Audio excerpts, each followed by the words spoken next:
Good afternoon, honorable members. Honorable members, when the business of this House suspended for the luncheon break, the honorable member for Bamboo Town had the floor. The chair now recognizes the honorable member for Bamboo Town. Thank you, Mr. Speaker. Mr. Speaker, I did not earlier, so I take this opportunity now to thank the wonderful people of Bamboo Town for allowing me once again to give values to their voice and voice to their values. Mr. Speaker, the constituents of Bamboo Town, I want it to be known in this House, voted overwhelmingly for this member and for this Free National Movement government. This member won Bamboo Town by 55% of the vote, some 2,561 persons voting.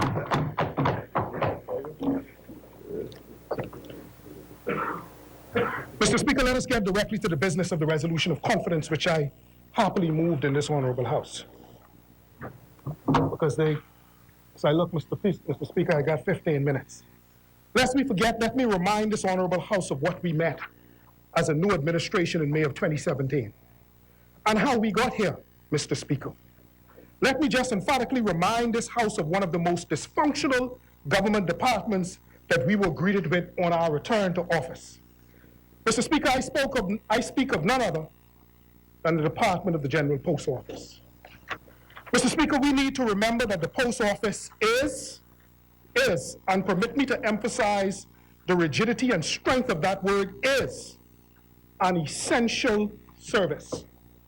That means its full operational, functioning, and efficient capacity is essential, I dare say integral, to the socio-economic growth of our beloved Bahama land.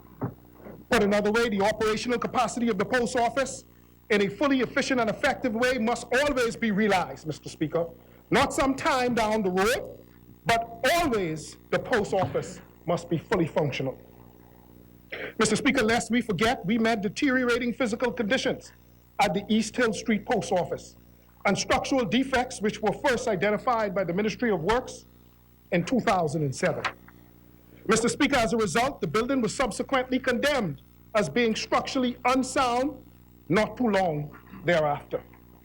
Further, in 2007, Mr. Speaker, the Ministry of Finance internal audit report cited adverse conditions at the General Post Office and identified the need for immediate mandatory attention to be given to the physical working environments of the General Post Office on East Hill Street.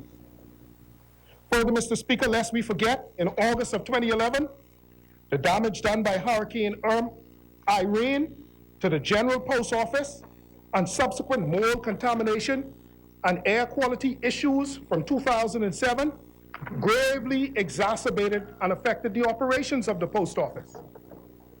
Mr. Speaker, that was 2011. Lest we forget, Mr. Speaker, when the PLP came to power in 2012, they merely concerned themselves with undertaking a cosmetic facelift approach to the moldering structure of the East Hill Street Post Office during their 5-year tenure in office. They did so, Mr. Speaker, by building a covered walkway to prevent customers and pedestrians from being struck by crumbling and falling chunks of concrete, and nailing plywood to the ceiling of the portico of the building, similarly to prevent grievous bodily harm from the crumbling roof of the said walkway and porch. Mr. Speaker, lest we forget, the Ministry of Finance, in a subsequent internal audit report in 2013, once again reiterated the urgent need for the working environment to be addressed for the workers at the General Post Office on East Hill Street. Mr. Speaker, that was 2013. Mr. Speaker, lest we forget, these long-standing inefficiencies have all been corroborated and documented by the Ministry of Public Works and the Ministry of the Environment, resulting in contracts issued between 2007 and 2015 totaling millions of dollars for major mold remediation works, air quality and testing works, infrastructural works, elevator repair, roof repair, air conditioning, HVAC works, and electrical repairs to the General Post Office on East Hill Street. All of those patchwork, yet the mold returned, and the building continued to deteriorate under the watch of the PLP.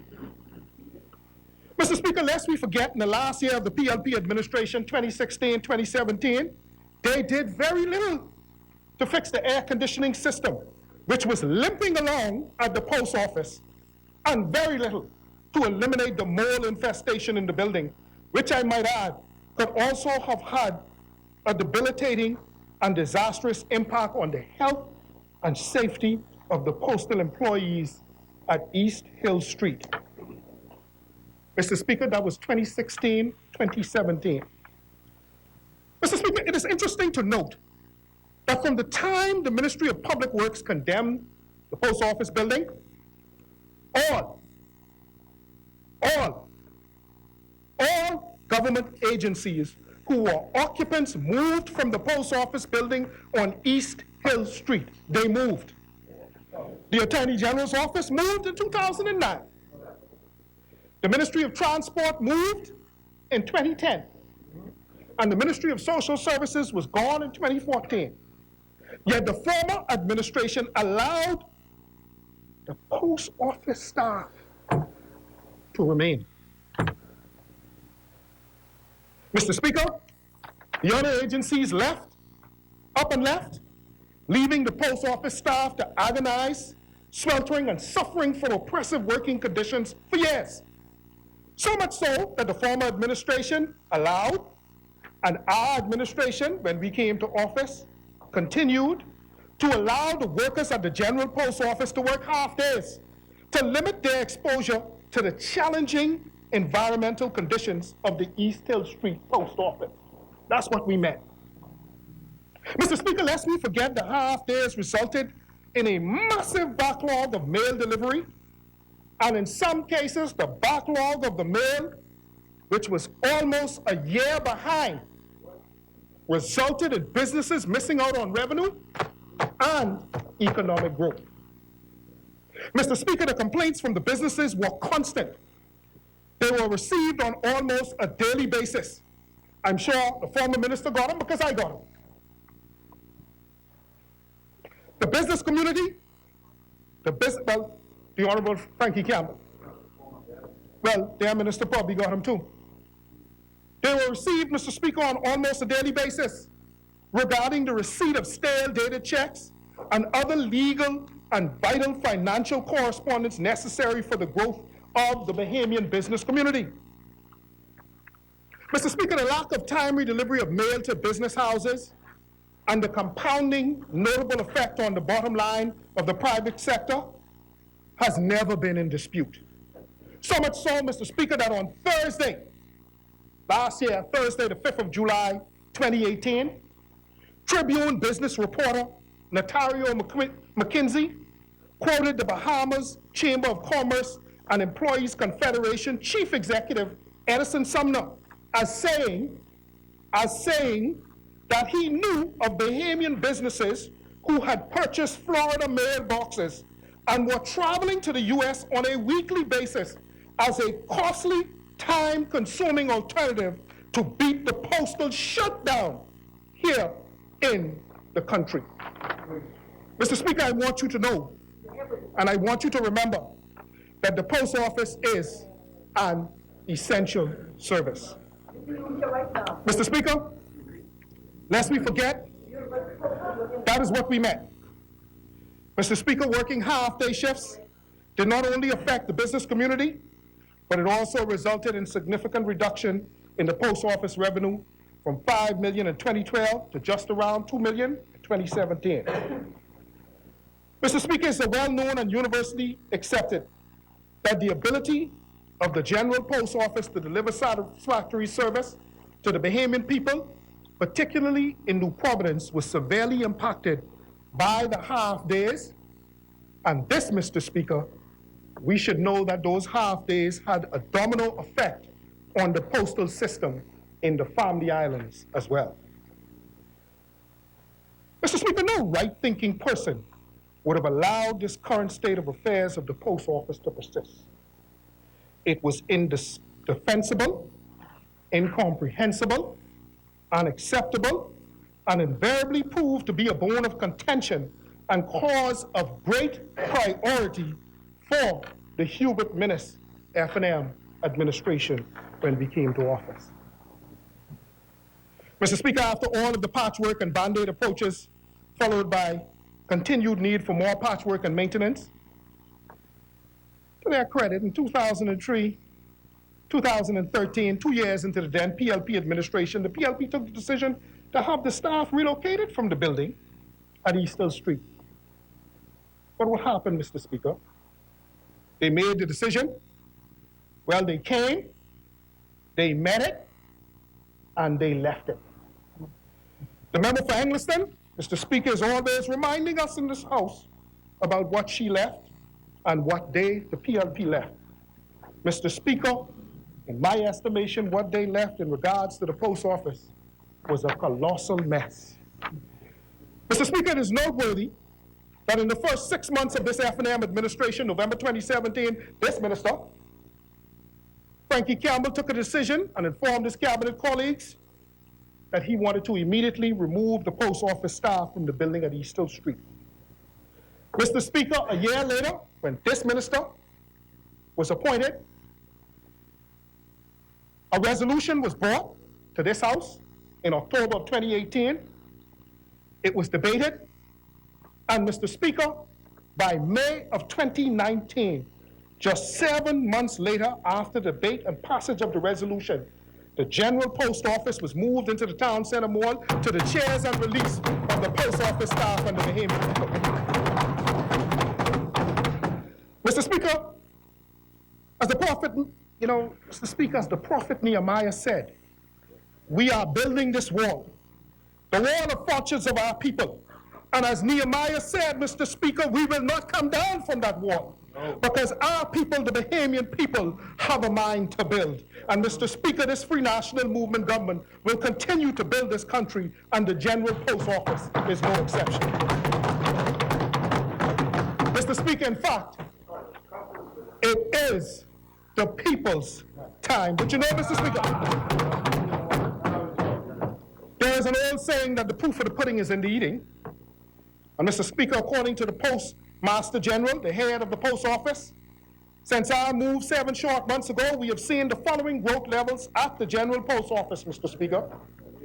The productivity of the Post Office operations has improved from a meager 10% to 90%. As a result, Mr. Speaker, the mail processing time that was a year behind in some instances is now sorted within 48 hours. Mr. Speaker, customers' response to phone notifications to pick up items held in the post office, which was almost non-existent, is now 95% compliant.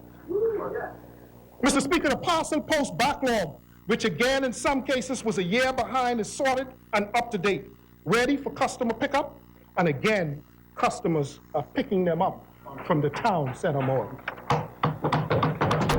Mr. Speaker, the letterbox office backlog is now sorted and up to date, and is now in the postal boxes. Mr. Speaker, the migration to the latest postal network, IPS.post, is mandatory for all postal operations of the United Postal Union. The network enables operators to send mail between countries. The Bahamas, as a result of the new IT infrastructure installed in the Town Center Mall complex, is successfully migrated to the ISPS.post, the latest international postal network, as of September 16, 2019.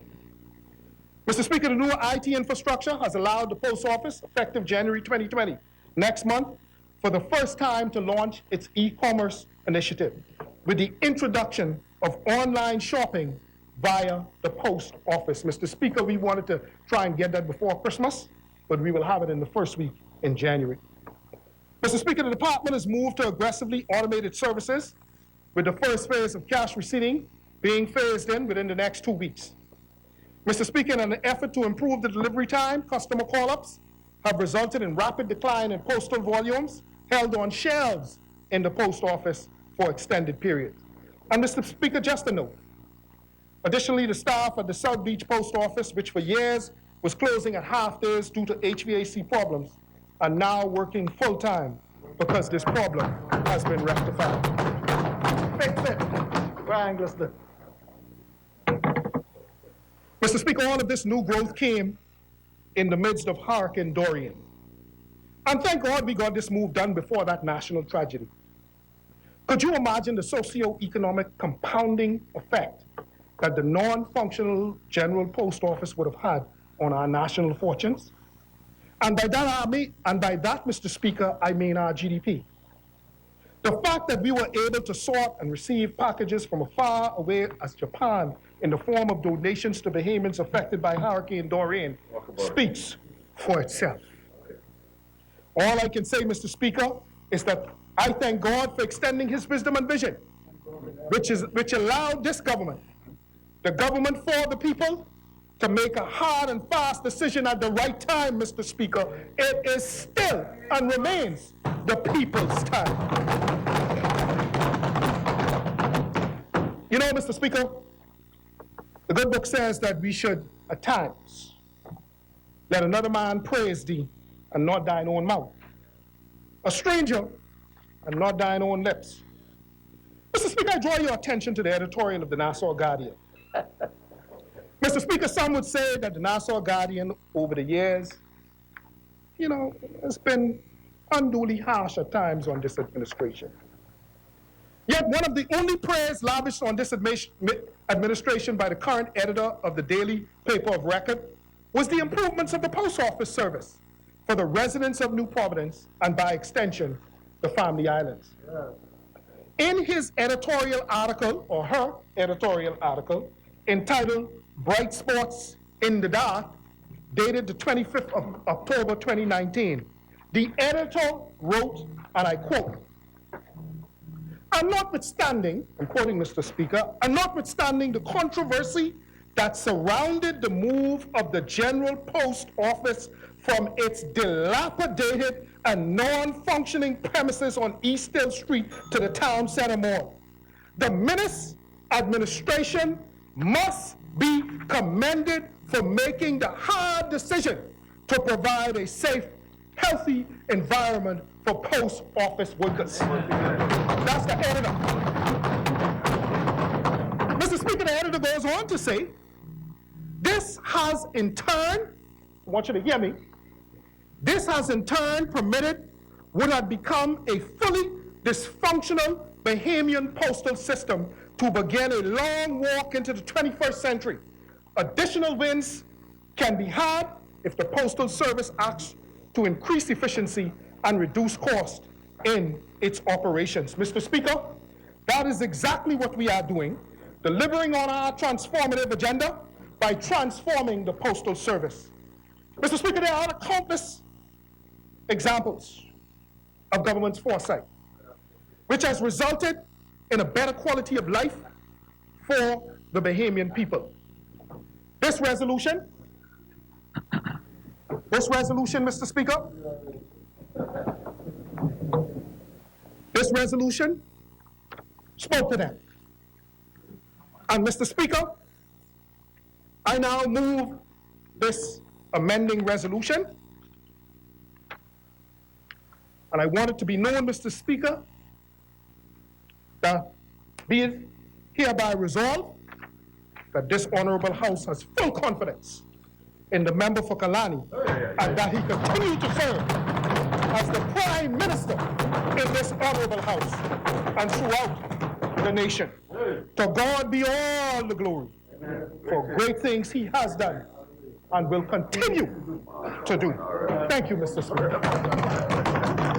Thank you, honorable member.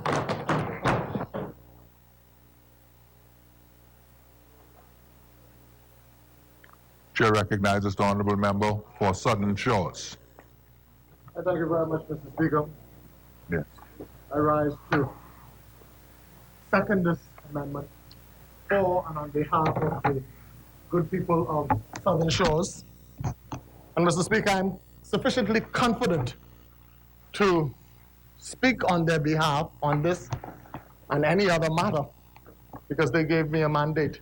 As with my brother from Bamboo Town, I won every polling division save one that I lost by 2 votes. And that, Mr. Speaker, was a vote of confidence, not merely on myself, but a vote of confidence on the FNM government led by Hubert Alexander Minnis. Mr. Speaker, it's interesting to note that the lead speaker for the opposition opened his remarks by uttering the words, no case submission. And then he corrected himself and went on to say, vote of no confidence. But it's interesting because had his resolution been in another place, that is exactly what it would have been, a no case submission. Mr. Speaker, I woke up this morning only to hear a voice note that the Speaker referring to today as D-Day. I didn't think much of it until I heard more, and I heard words like war and kick and troops, etc., which caused me to wonder if the Speaker was trying to incite the populace. If the Speaker in the voice note, the Speaker in the voice note, the Speaker in the voice note, the person speaking in the voice note that I was awoken to, yes, talking about D-Day, speaking on your behalf, speaking on your behalf. One of your social Speaking on your behalf. One of your social trolls. Speaking on your behalf. But Mr. Speaker, you didn't hear it. I'll share it with you later. And then, Mr. Speaker, I listened to my good friend from South and Central, Andros, in his attempt to rally this House. Y'all need to be brave. Y'all need to be brave. But I realized that he had no choice but to attempt that rally here, because the earlier rally was only able to amount to seven persons.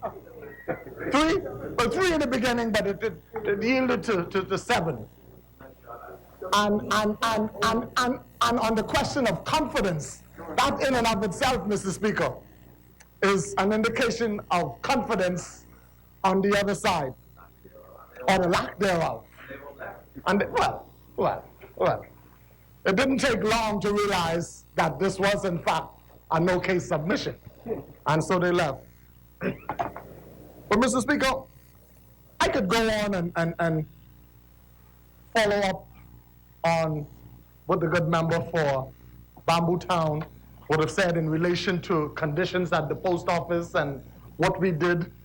But truth be told, this was never about the post office. This was never about the post office. This is not the urgent matter the opposition is suggesting that it is, when you consider the resolution tabled on the 4th of December was dated 2nd October. So where was the urgency?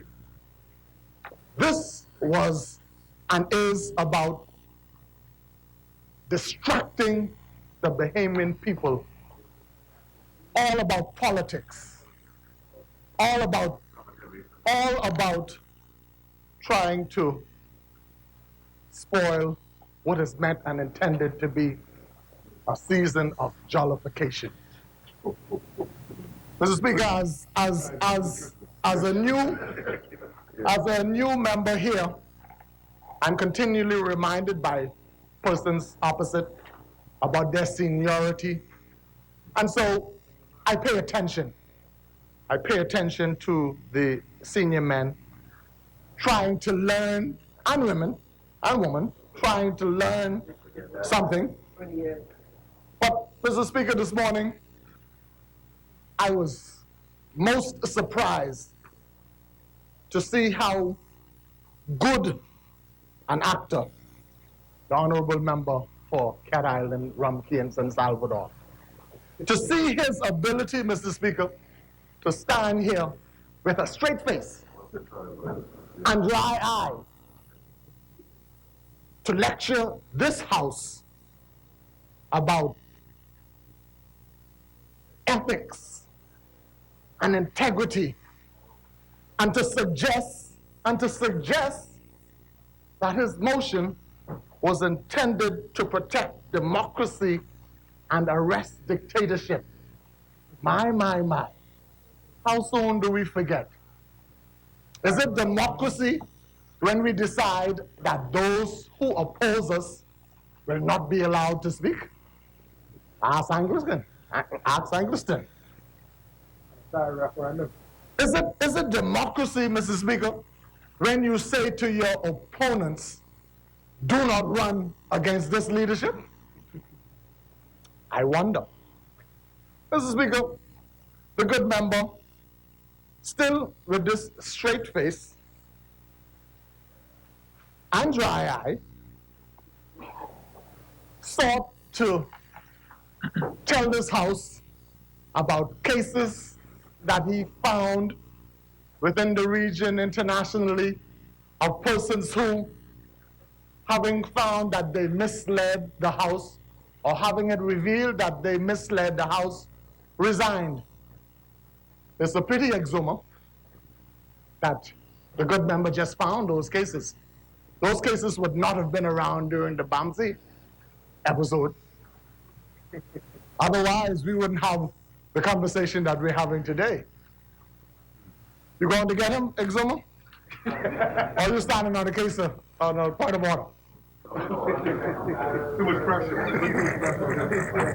He's a new member. Mr. Speaker, the side opposite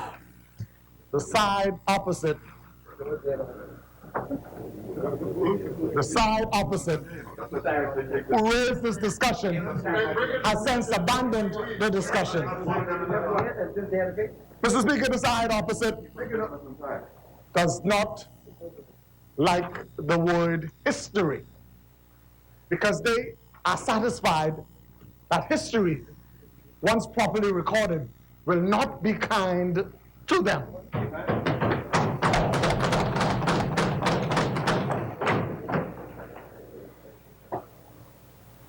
The side opposite, Mr. Speaker, doesn't like history because they do not wish to run on their record. The side opposite finds every reason to run away from its record. But, Mr. Speaker, we understand why. And we accept that the side opposite has a base that they must speak to. And we understand that it is all politics. We're only disappointed that at this time of the year, we were unable to put aside politics and just enjoy a certain degree of civility. Mr. Speaker, I'm not gonna use this time to focus on the negative. As the seconder for the amendment to the resolution, I stand here proud and pleased to second the motion for a vote of confidence in a man who has dedicated his life to the healing of this nation. A man who has dedicated his professional life to ensuring that whatever could be done to add quality to the lives of the Bahamian people is done. A man who, unlike former leaders, has sought not to hold on to power that is given in the Westminster system, but a man who's prepared to devolve this power, a man who's prepared to introduce a Fiscal Responsibility Act that will make him accountable to the people. Not someone who's trying to hold on to power, not someone who, like the other gentleman who says, this has nothing to do with governance. It's all about power. We want it and we gotta have it. Who said that? Same gentleman. In the voice note. Same gentleman in the voice note.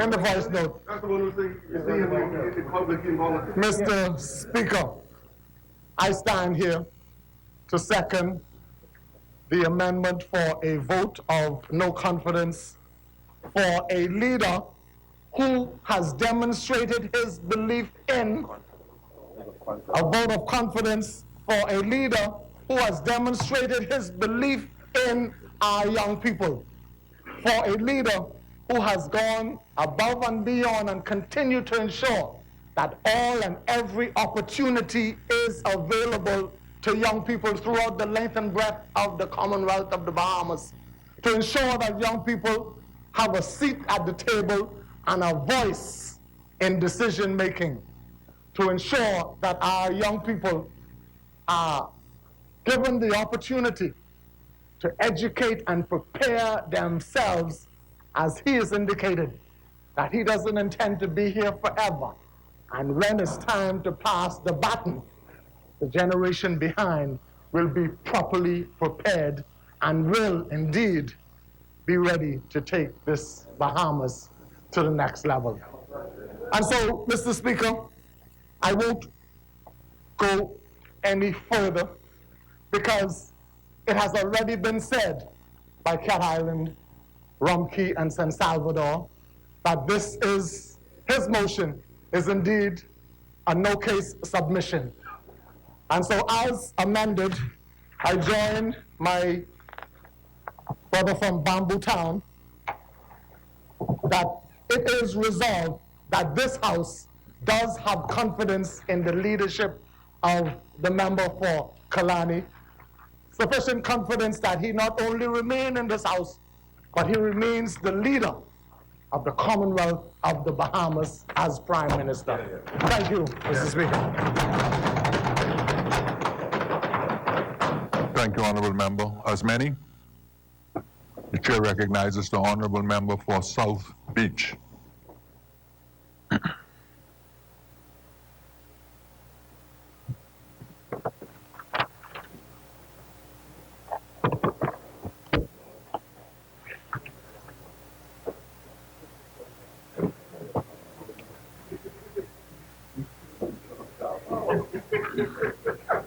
May it please the Honorable Speaker.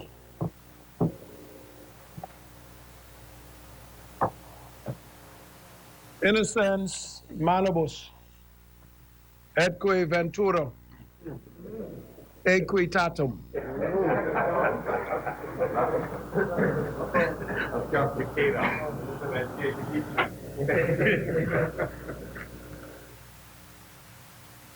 Sir, I'm a student of Latin. I got a A- in my 5 years as a student in St. Augustine's College. It's a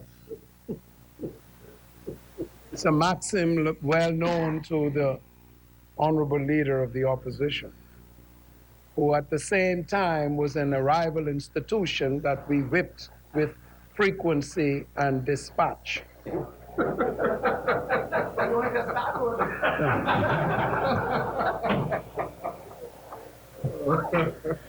And he knows it as well as I do. He who comes to equity. Come clean up.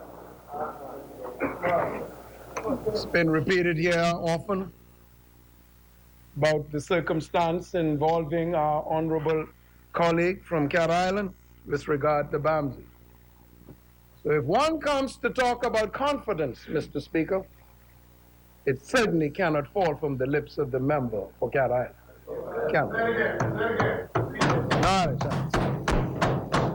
See, Mr. Speaker, on May the 10th, 2017, 12 polling divisions with nary a contradictory votes endorsed the Free National Movement in South Beach. All 12 polling divisions. And the opposition leader is absolutely correct. The success is not in here, he said earlier. It is out there.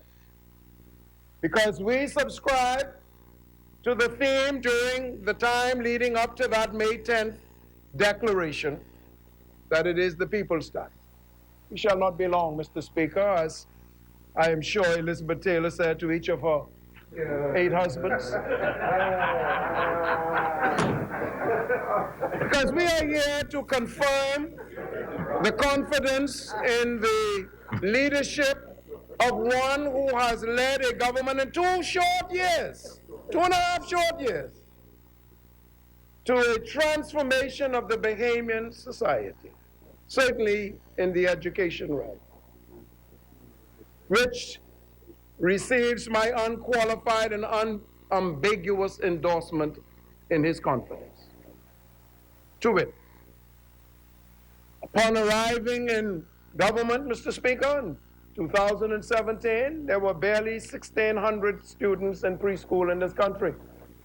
Today, there are over 4,500. Wow. 2 years. Upon arriving in government in 2017, barely 20% of those enrolled in the Bahamas Technical Vocational Institute were certified. Today, over 60% of them are certified. 2 short years. Upon arriving into government, the people's time, it was only 46% of our high school leavers who secured a graduation certificate in the Commonwealth of the Bahamas. Today, it is 60%, Mr. Speaker. Upon arriving to government in 2017, for the previous 10 years of their occupancy as the government of the Bahamas, not a single school, not a single classroom was built by the previous administration. Only today, in 2.5 years, 54 such classrooms have been built. And within a matter of The chair recognizes the Honorable Member for Cat Island, Rum San Salvador. On a point of order. Members say that not one class. No, he said school. School. During Let's give him a round of applause. during that time, let me just say, the San Salvador primary school was built. Wasn't finished. Wasn't finished. Mr. Speaker, Mr. Speaker, Honorable members. Mr. Speaker, you see, this is what I mean. Anyhow, I only have 5 minutes, Mr. Speaker, so I have to take my 5 minutes. This honorable member, in whose stead we now stand as an endorsement of confidence, went to San Salvador to complete the construction of, and witness the construction of that San Salvador school. Wow. No, nothing about misleading. We have already gone through that. Anyhow, we stand through that here today. Speaker, this is the reason whether we're talking about confidence. 2.5 years. If you want to make a comparison, Estonia entered into the new age in 1992. Estonia. It took them 25 years to get up on their legs as a government. 25 years. We are well on our way in 2.5 years. Well on our way. Germany decided that it wanted to reform its education system. It took them 40 years. We are well on our way, and I can prove it, Mr. Speaker. This year, we introduced for the first time in the Commonwealth of the Bahamas or anywhere in the Caribbean, a virtual school. So, Mr. Speaker, when we talk about confidence, I shall now take my seat. Need I say more? There is unequivocal, sir, without contradiction, that the member of Kalani, for Kalani, enjoys unequivocal support and confidence by the member of South Beach. Thank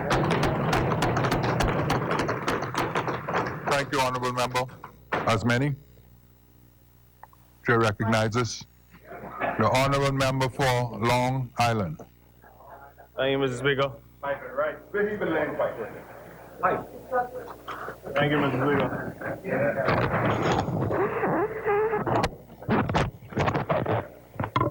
Mr. Speaker, I'm extremely honored and privileged to be able to stand on behalf of the great people of Long Island, from whence I came. Mr. Speaker, before I begin, just indulge me for a moment in acknowledging the recent passing of 3 of my constituents, Ms. Eloise Ellen Knowles, Mr. Herbert Miller, and Mr. Joseph Smith.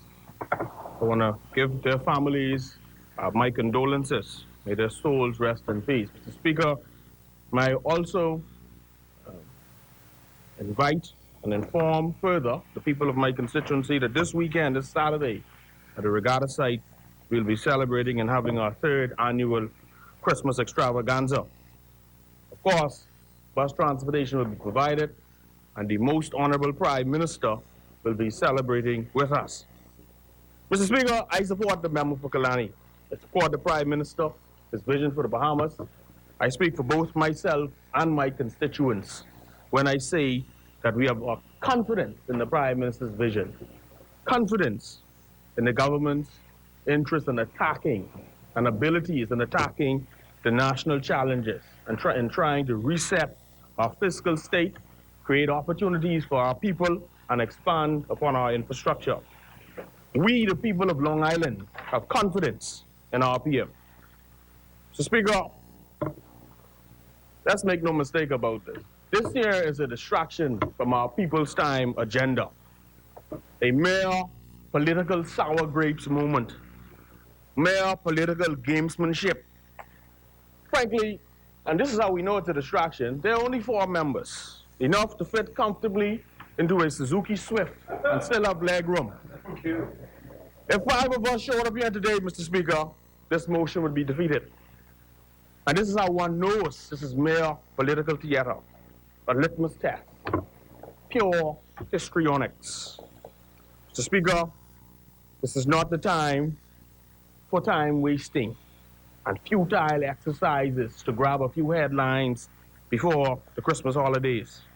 Growing up, my grandparents always said, desperate people do desperate things. Mr. Speaker, I hear there might soon be a motion of no confidence at Gambia House. Indeed, Mr. Speaker, before I speak to the government's accomplishments under the leadership of the member for Kalani, let me speak to a few truths about the opposition. And let me also point out here, Mr. Speaker, that any MP could move a vote of no confidence. Yet, in the past, we see that the member for Cat Island did not. You see, Mr. Speaker, the difference between the government and the opposition, between us and them, is that they are talkers and they are doers. In this case, one simple way to know who is a talker and a doer is to compare constituency. Let's look at Cat Island, and then let's look at Kalani. Let's look at North Abaco, and then let's look at Palm Road and Centerville and South Andros. The difference is stark, Mr. Speaker. The undertakings in each constituency, when compared, is stark. You see progress in some, even prosperity. And you see neglect from years of empty promises and, as we say, long talks in others. Amazingly, Mr. Speaker, the opposition now calls for a vote of no confidence. But, Mr. Speaker, where was the call for a vote of no confidence when we had 4 downgrades and the mismanagement of the economy, almost a junk bond status?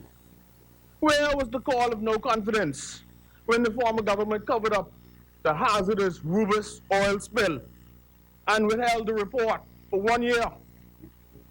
Where was the vote of no confidence when the former government held a gaming referendum?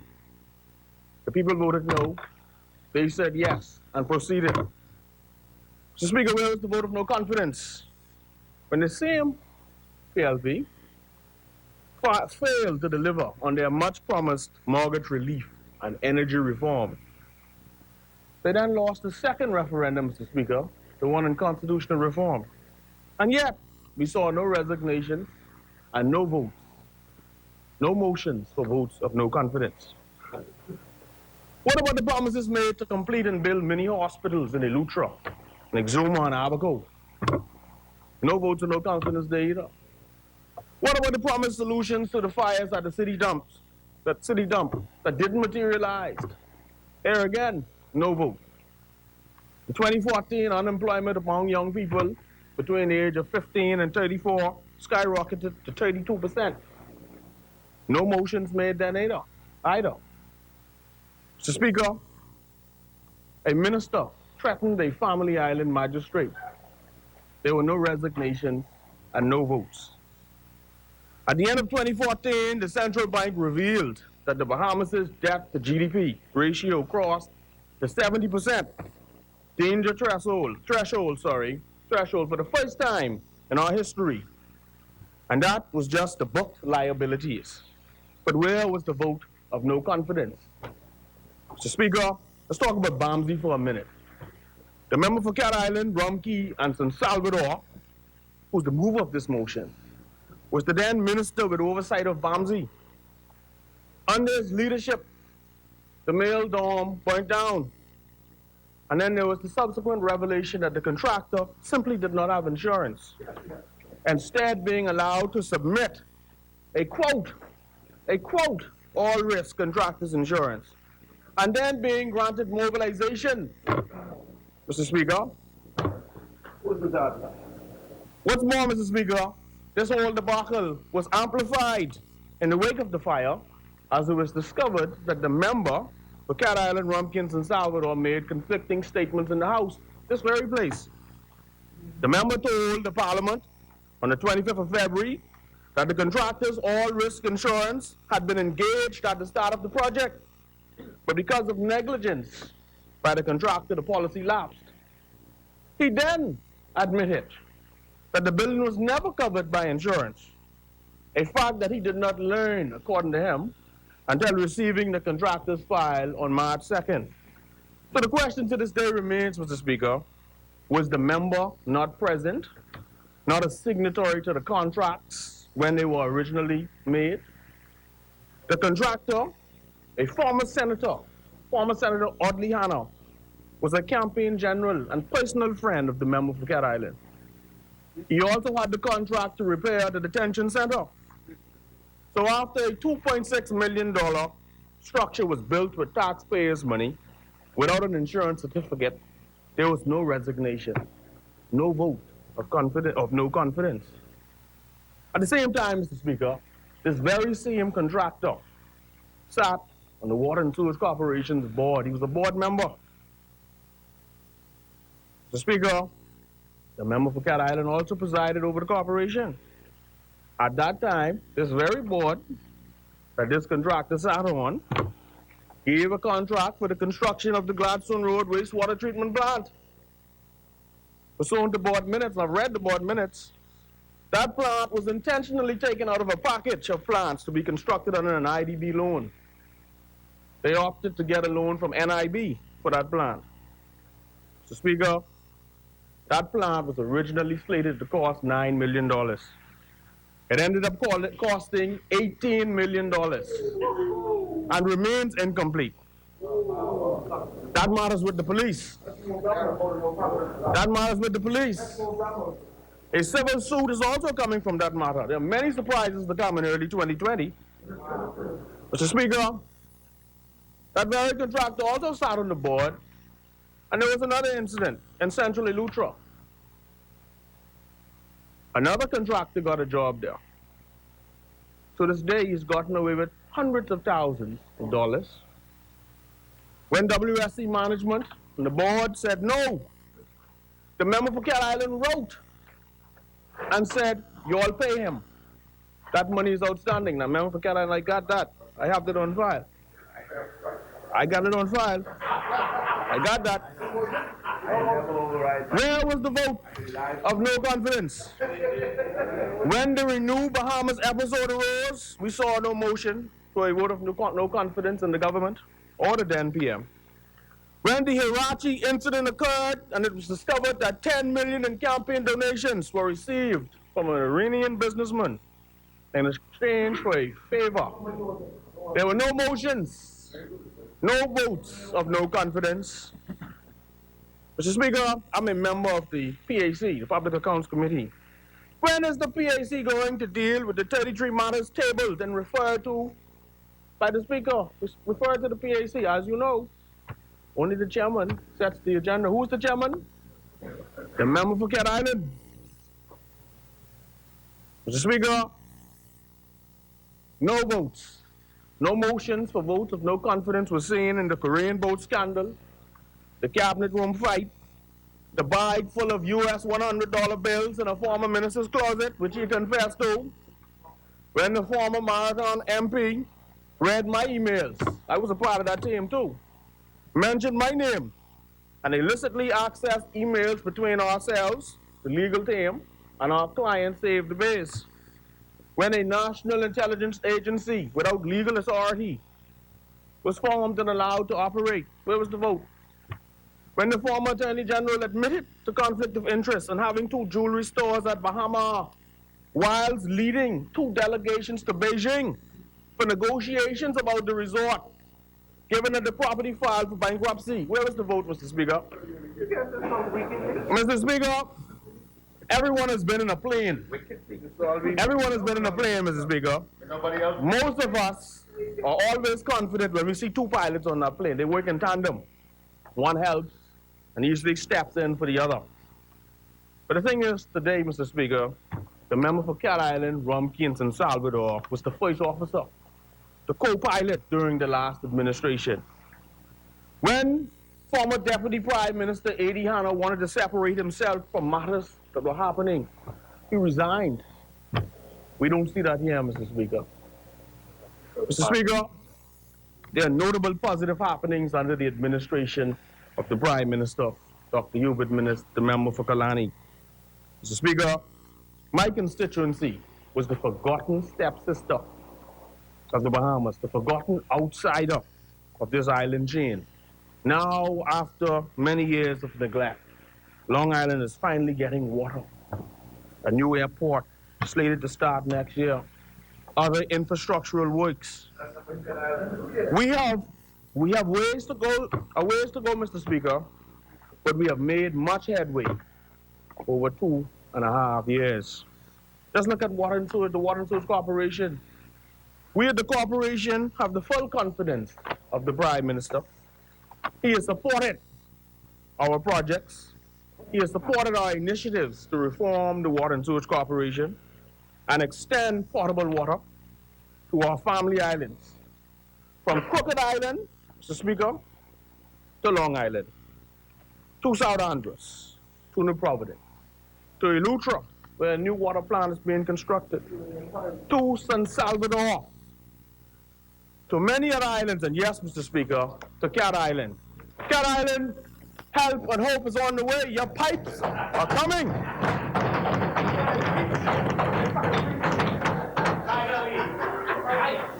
So, Mr. Speaker, there's some folks, and we know who they are.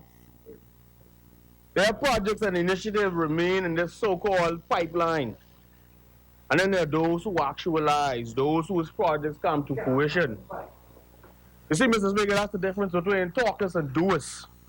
The member for Kalani is a doer. So, Mr. Speaker, I conclude with this snapshot thus far. Here's a snapshot thus far. Installing water mains throughout the islands, they talked. The Hubert Minnis administration did.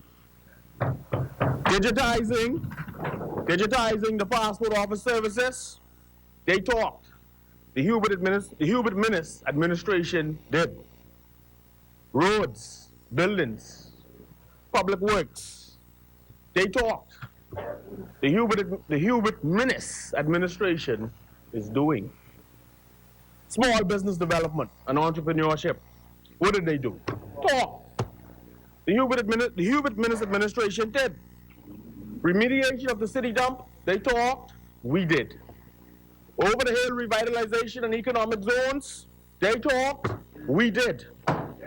Fiscal Responsibility Act, they talked and subjected us to all kind of downgrades.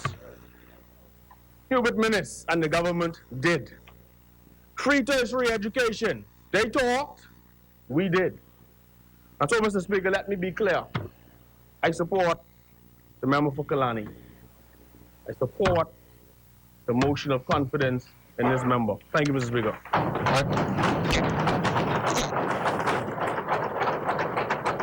Thank you, Honorable Member. As many.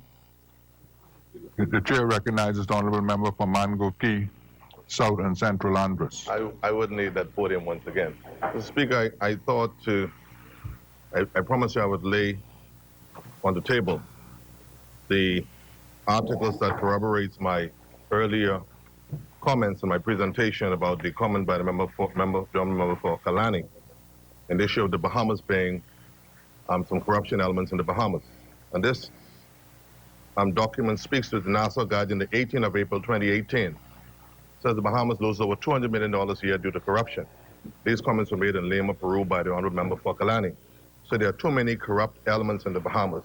This is a lot of corruption in the Bahamas. It's right here. Then also mentioned that the Prime Minister went on further to make the same comments at the 25th Heads of Government meeting in London. And finally, Mr. Speaker, also at the July 5th, 2017, at the 38th CARICOM normal meeting, the Prime Minister spoke once again about corruption and the corrupt element in the Bahamas. And also, he named the fact that he will read it out that there are too many corrupt officials involved in government, and that he will be bringing the new Freedom of Information Act and also Whistleblower Protection Act, Mr. Speaker. So I just want to lay this to further corroborate the fact that the member for North Abaco, who eloquently stood up and defended the member for Kalani. But I was not incorrect in what I would have said about the member for Kalani when he made his comments about Bahamian officials being corrupt. Thank you very much, Mr. Speaker. That's not what you said. You just On order that the document be brought up. I will sign it for not you. what you said. We made to withdraw. The chair recognizes the honourable member for North Abaco. Mr. Speaker, I wish not to belabor this point. It's been a long day already. Unless I misunderstood the member and this entire House, he asserted that the Prime Minister goes all over the world and calls Bahamians corrupt. Anything he read there just now did not corroborate that statement. And so, Mr. Speaker, I ask for your intervention and to either ask him to withdraw it or expunge it from the records. Honourable member. Steady on. You see in your mind. Yeah. Temperance.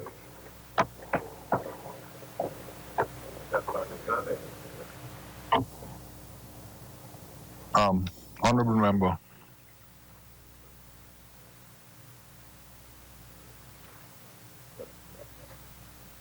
I'm having some difficulty. Honourable member, I'm having some difficulty with this document because I thought that you were tabling an actual report from a website or the actual original. Speaker, that came from a website.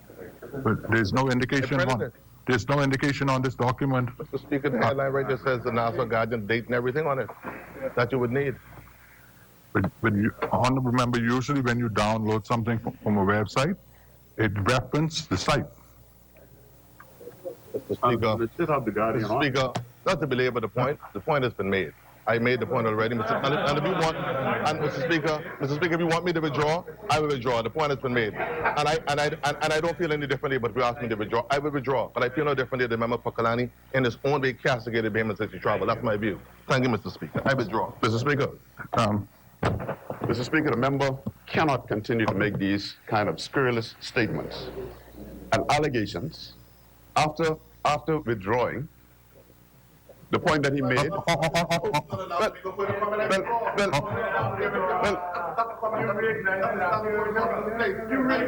Mr. Speaker, you protect my right to speak in this place. I have right to protect my right to speak in here. Honourable member. If he comments, I right to that's the president of this place. And the Cuban Ingham and Christian, all who have been here long enough to see it happen. If he comments, I have a right to comment again. That's my point. Honourable member, resume your seat. Honourable member.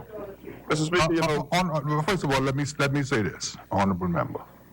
There's a reason why in matters and chambers such as this, there is a presiding officer with the duty and responsibility to enforce the rules, and where the rules permit, exercise his discretion. And I see a disturbing pattern developing where members are taking it unto themselves to purport to be the presiding officer. and to say what should happen from what should not happen when the chair is exercising its discretion to permit a member to speak. I would like for us to desist with that practice and tactic. And the other tactic that I will not tolerate going into 2020 is the tactic of speaking loud when the chair is trying to intervene and ignoring the chair in the most disrespectful way. I see that beginning to become a pattern, and that should not be tolerated, and it will not be tolerated going into 2020. The chair recognizes the honourable member for North Abaco. I simply sought to make was that after withdrawing his point, the honourable member who's been here for a very long time, and now takes flight, went on to say that in his opinion, this is what the Prime Minister did when he traveled abroad. I was at both events in Lima, Peru, where the topic of the seminar or the conference was corruption. The same thing happened in London. The Prime Minister never traveled anywhere internationally and called Bahamians corrupt. I mean, in the same article that he reads from, I have it. I sent for it, I have it. Properly done with the Guardian headline in it. His leader said that the Bahamas is the most least corrupt country in the region. So is his leader saying that Bahamians are corrupt as well? And so I would wish that the opposition, in seeking to make this very trite point, stop castigating the Prime Minister and the leader of this country by indicating that he travels abroad and calls Bahamians corrupt. That is not true. It's simply not true, Mr. Speaker. I thank you. Thank you, honourable member. Honourable members, just so that we are clear in the future, I'm going to request, particularly for notes and notices, that all notes and notices be submitted in the proper form. And secondly, with respect to tabling of any document, particularly if you're suggesting that you download it from social media or from the internet, that the document should reference the source and give us the date, so that it can be properly tabled. And so in this respect, the document passed on from the member for Mangrove Key, South and Central Andros is hereby returned to him as not being a suitable document for the tabling within this Parliament. As many, the chair recognizes the honourable member for St. Barnabas. Thank you, Mr. Speaker. Mr. Speaker, I'd like to thank God, who is the great architect of the universe, for giving me the breath and the opportunity to stand here this afternoon representing the people from the great constituency of St. Barnabas. Mr. Speaker, I stand here under the whip of my own personal conscience, my reverence to God, and my duty to my country and the Bahamian people. Mr. Speaker, we have all been thrusted into this debate today, Mr. Speaker, due to, I believe, a predetermined political strategy by the members opposite, and it is their parliamentary right and prerogative to do so. Subsequently, it is our duty, Mr. Speaker, to respond to their submission.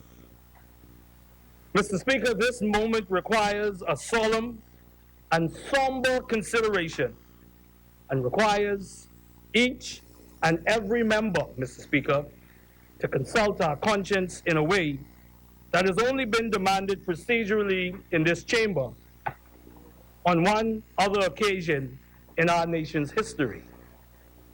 Mr. Speaker, this is only the second time in the 46-year history of an independent Commonwealth of the Bahamas that members of this honorable House have been asked to deliberate on the legitimacy of a Prime Minister in his function of that office and the confidence he commands. Mr. Speaker, while our Constitution does not articulate it as such, this no doubt amounts to a very fundamental and democratic question. That is, Mr. Speaker, whether the member for Kalani, in his capacity as the most honorable Prime Minister of the Commonwealth of the Bahamas, should be removed from office. This is serious business, Mr. Speaker. Mr. Speaker, I offer this not as theater or dramatic effect, but submit this for our absorption, contemplation, and reflection. Mr. Speaker, I consider this parliamentary exercise, as I do all matters of this honorable House, serious business. Business that we engage in on behalf and for the Bahamian people and everybody who are citizens of the Commonwealth of the Bahamas. Mr. Speaker, in this moment, I believe it would be a disservice to the people of our nation and an affront to the great honor and the responsibility given to me by my 5,185 constituents of St. Barnabas if I allowed the opposition's politics that has brought this question to the floor in the first place to upstage my profound adoration for this institution and my sacred duty to the Bahamian people. Mr. Speaker, I will not waste the Bahamian people's time by attempting to ascertain the sincerity of the motives of the opposition and if their efforts amounts to a political farce, some futile political ploy, or simply a reluctant, cynical attempt to rally their base. The Bahamian people will determine that, and they will levy a price for such an act. So, Mr. Speaker, the central question remains front and center. Do we as members have confidence in the member for Kalani as Prime Minister? Mr. Speaker, having the great honor to govern and serve the Bahamian people is always an imperfect walk, but one that requires our humility, reverence, and solemn diligence. The Bahamian people have a democratic and patriotic right to apply whatever expectations they desire on any government. The power, Mr. Speaker, resides with the Bahamian people. And we all can acknowledge and concede that the Bahamian people are understandably upset and frustrated that we are still grappling with decades of challenges that continues to burden the Bahamian people and promote an uncertain future.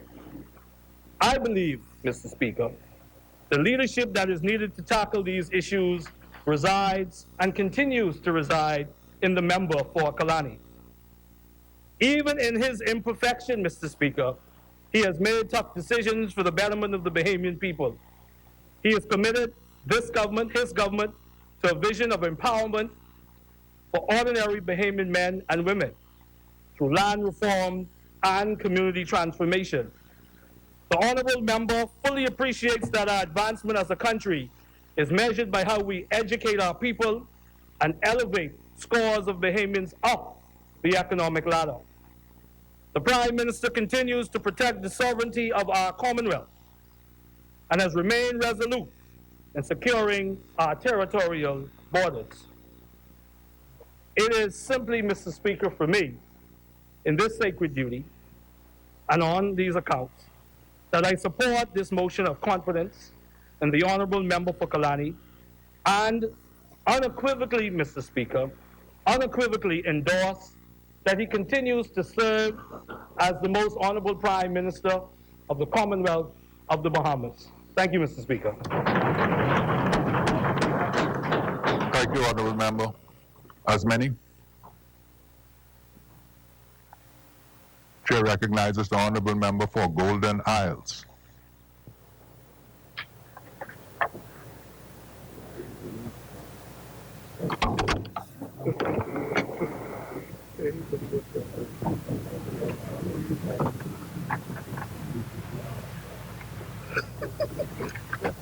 Mr. Speaker, I am honored to have been given this opportunity to speak in this honorable place. Mr. Speaker, I'm guided by Psalm 26:1. It says, "Judge me, O Lord, for I have walked in my integrity. I have trusted also in the Lord. Therefore, I shall not slide." Mr. Speaker, I'm thankful and I'm grateful to Almighty God and the people of Golden Isles for affording me this opportunity. This day, Mr. Speaker, saddens me deeply. When I was fired for voting against the increase in VAT, I said to the Prime Minister at that time, it would have hurt me more to vote against his policy than it would hurt him to fire me. For the simple reason, Mr. Speaker, because I do not believe in opposing leadership publicly. And let me add, especially black leadership. I did not become a part of this team to be known as a political dissident. But, Mr. Speaker, I've said it before and I'll say it again, I've entered this place as a free black man with my integrity intact. And whenever I leave, I will leave as a free black man with my integrity remaining intact. Dante wrote, and I quote, "The hardest places in hell is reserved for those who, in times of moral crises, maintain their neutrality." The late Reverend Dr. Martin Luther King Jr. wrote, and I quote, said, "Cowardice asks the question, is it safe? Expediency asks, is it political? Vanity asks, is it popular? But conscience asks the question, is it right?" And Mr. Speaker, there comes a time, he says, when one must take a position that is neither safe, nor political, nor popular, but one must take it because his conscience says it is right. The late Reverend Dr. Martin Luther King Jr. also said, and I quote, "The ultimate measure of a man is not where he stands in moments of comfort and convenience, but where he stands at times of challenge and controversy." Finally, Mark Twain wrote, and I quote, "Patriotism is supporting your country all the time and your government when it is right," end quote. Mr. Speaker, sinking sand is not what I stood on when I rose to oppose the government's lease of the town center mall owned by the member for St. Anne's, then, at the time, a sitting cabinet minister. I stood on principle. I stood on righteousness. And that's the only solid rock to stand on. I stood opposed to the deal because it had the most offensive stench of political filth. I said it then, and I'm saying it now. Many of my F&M colleagues since then have reviled me. Many near and far have persecuted me, spoke and plotted all manners of evil against me. I was told, Mr. Speaker, that I am finished politically, that I would not receive the party's nomination in 2022. That's what I was told. But, Mr. Speaker, My destiny lies not in the hands of man, but in the hands of an almighty God who doesn't sleep and doesn't slumber. And he's writing all the time. Mr. Speaker, as we speak, since we have been elected, Mr. Speaker, at an alarming rate, we have lost touch with the electorate. And Mr. Speaker, if this trajectory continues, many of us could bid this House goodbye the next time. It was said that I would be destroyed by the party. It's amazing how people think. The political martyr, Mr. Speaker, is one who suffers political death for standing up for righteousness. Let me be a martyr. It is the greatest honor that could be bestowed upon me. And if I am to be forcibly removed from the political stage, let the record reflect, let the record show that I took my stand instinctively for righteous governance.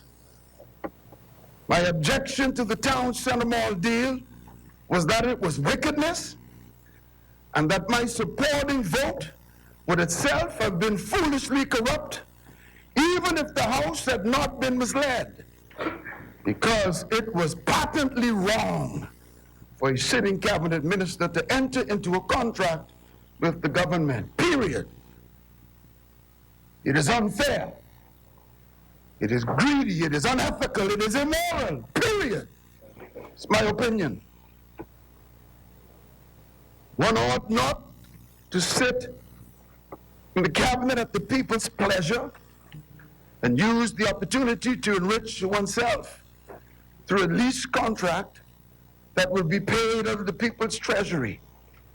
I did not need the member for St. Anne's to disclose months later that he was indeed involved in intimate discussions with the Prime Minister regarding the lease.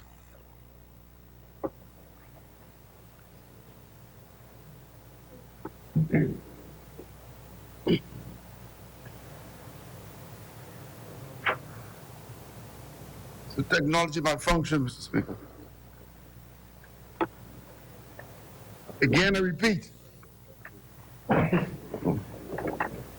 did not need the good member for St. Anne's to disclose months later that he was indeed involved with intimate discussions with the Prime Minister regarding the lease.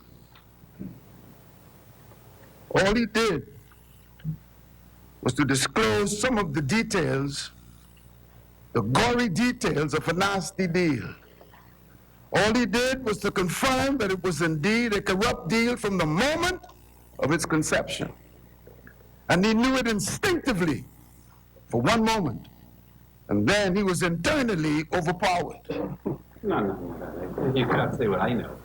Let's stand on point order. No. You don't tell me what to do either. Consequently, Mr. Speaker, Cabinet. Honorable member, Another person. the chair recognizes Honorable Member Bambutan on a point of order. Are you? You know, Mr. Speaker, this is an honorable House. And a member for Golden Isles, the way he is describing the member for St. Anne's, Mr. Speaker, to me, is in clear violation of Rule 33, 16, 17, 18. And Mr. Speaker, I do believe that what he says in regards to the member for St. Anne's should be struck from the record. He needs to withdraw. Honorable member, what specifically are you? You're seeking to have withdrawn. He's speaking about greed, wickedness. I mean, if he wants to use the term corruption, I mean, but you can't, those are imputing a particular motive to a member in this place. Improper. It cannot be allowed, Mr. Speaker. We don't speak about each other in this honorable house like that. Okay? That's foul there. Not fair here. So, Mr. Speaker, I move that the member withdraws it or be struck from the record. All of the references that he's made to the member for silence in regards to those things. Honorable member for Golden Isles.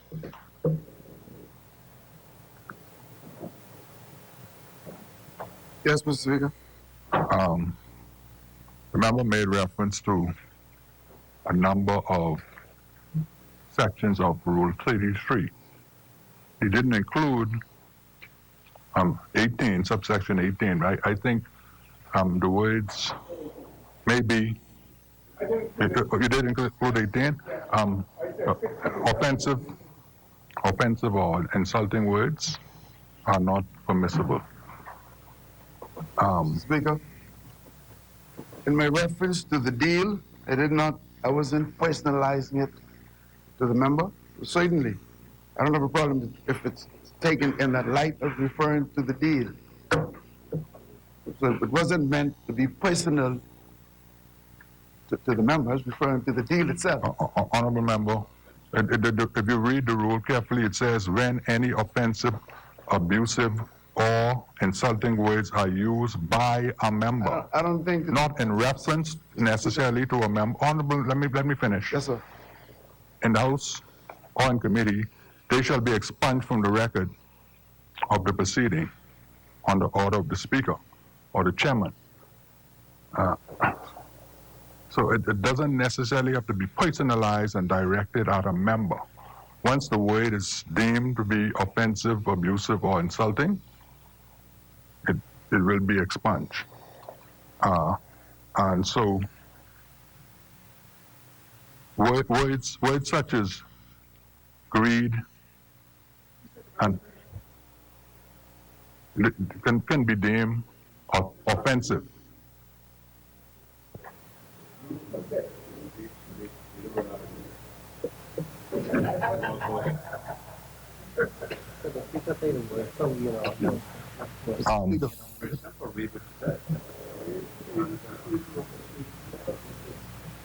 Can you repeat the phrase so that I can deal with those words? He said all he did was to disclose some of the gory details of a nasty deal. All he did was to confirm that it was indeed a corrupt deal from the moment of its conception. And he knew instinctively for a moment, and then he was internally overpowered.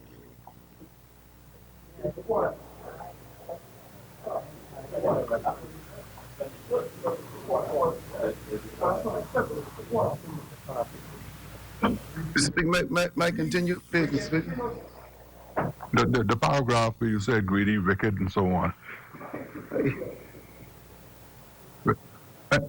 In any event, honorable member, so that you can proceed, it is ordered that the words greedy and wicked be expunged from the records. Consequently, Mr. Speaker, Cabinet, in approving the lease, made another unwise, regrettable decision. I'm speaking to Cabinet from its inception in '64. In my opinion, this House actually engaged shamelessly in the institutionalization of corruption. Honorable member, I have to stop you again because I am the protector of the institution, and you are suggesting in that statement that the institution shamelessly engaged in an exercise. I withdraw. I withdraw. Order that statement be expunged from the record. That was not my intent, but I shall be governed by your ruling. I withdraw. And the source, Mr. Speaker, of this philosophy, bear with me, I feel just as I move because of my language, I guess, is kind of harsh. So I have to adjust as I go along. The philosophy that party loyalty overrides one's morality, one's integrity, and one's conscience. Blinded by party loyalty, we are likely to fall into the ditch. Trying to work this, Mr. Speaker.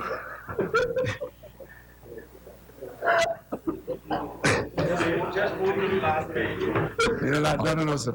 Honorable member, use the words that you have written and I will determine whether or not they should be expunged. No, you're telling me don't say it, so I can I am not a fool, Mr. Speaker. But I would have felt like one if I had voted for that egregious resolution that has now led us to this day. And in this unenviable position, nothing can override my sense of what is right and what is wrong. I say to young men and women coming up behind us, refuse to support anything that your moral instincts tell you is wrong. Don't let anything overpower your sense of righteousness, even if your livelihood or your very life is threatened. Let nothing override your conscience. Be like Shadrach, Meshach, and Abednego. Those Negroes went against the established protocols and refused to bow. Party philosophy must be a consensus of all individual consciences in the organization, expressed freely without fear or favor. Only then is party loyalty, in my opinion, morally and politically correct. I am not a political parrot. Never was, never will be. It's not in me. Mr. Speaker, if I've offended anyone by my insistence and my views of this deal, I offer no apology for how my parents and the people of Eleuthera raised me. Those were the values that I was raised by.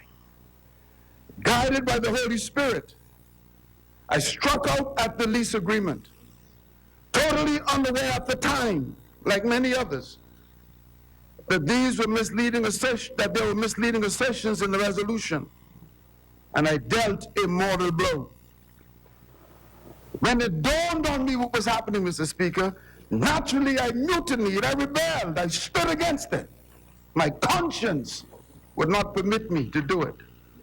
So I can boast today that through Christ, who strengthens me and gives me the courage to say no in the face of so-called political destruction. It should have never come to this. A vote of no confidence against the Prime Minister should never. The innate sense of integrity should have made the lease proposal dead in the water.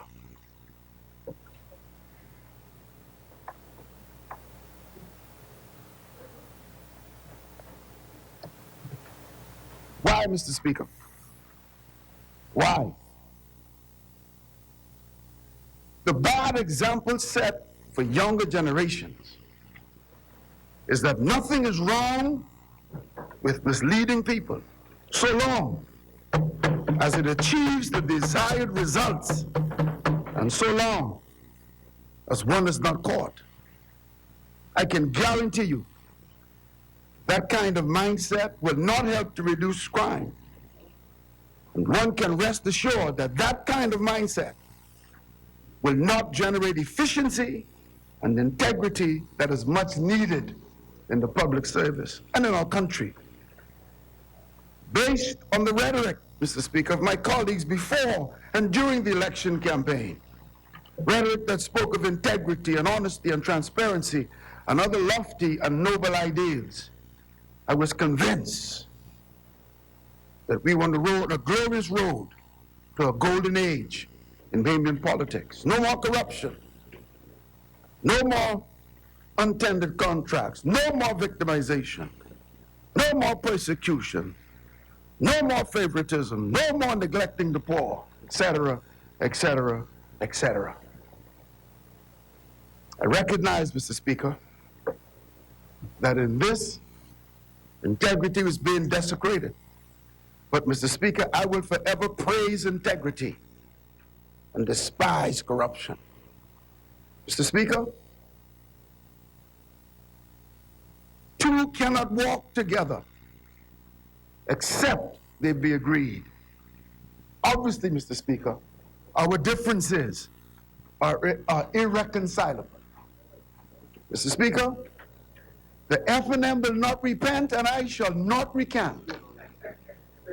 And therefore, Mr. Speaker, because of my respect for organizations and institutions that I'm a part of, two cannot walk except they agree. And since the differences are irreconcilable, Mr. Speaker, I'm requesting that at the next sitting, that I be seated among the independent row and take up my place in this House. Mr. Speaker, Mr. Speaker, I should like the Almighty God, Yahweh Elohim, continue to bless the Commonwealth of the Bahamas and make the wealth common. Long live the Commonwealth of the Bahamas.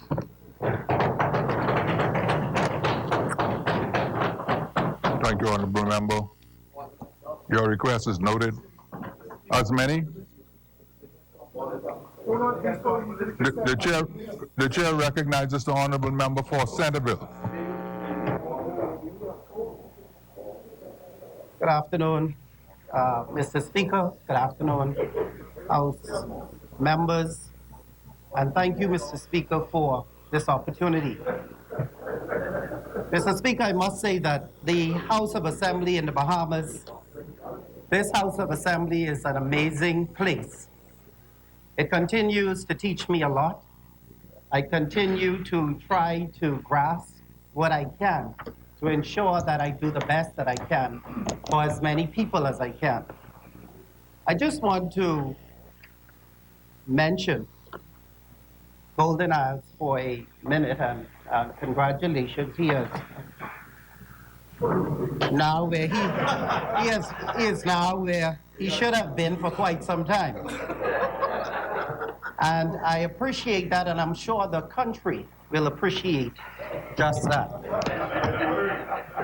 I also want to say, I have to mention Southern Shores, and I have to mention South Beach, because, I listened to you, and your words were, they almost, I hadn't decided what I'd vote as yet, and I just thought both your presentations at least spoke to what is important to the nation, which is integrity, truth, righteousness, etc. So I appreciate both your comments, and there's never been a time when I didn't appreciate Southern Shores and his presentation, but that one, I almost gave you the Centerville Thumbs Up Award for that. Thank you to the constituents of Centerville. And also, as always, Mr. Speaker, I ask the young liberals and the young people to listen, because I know what type of Bahamas I would like to see.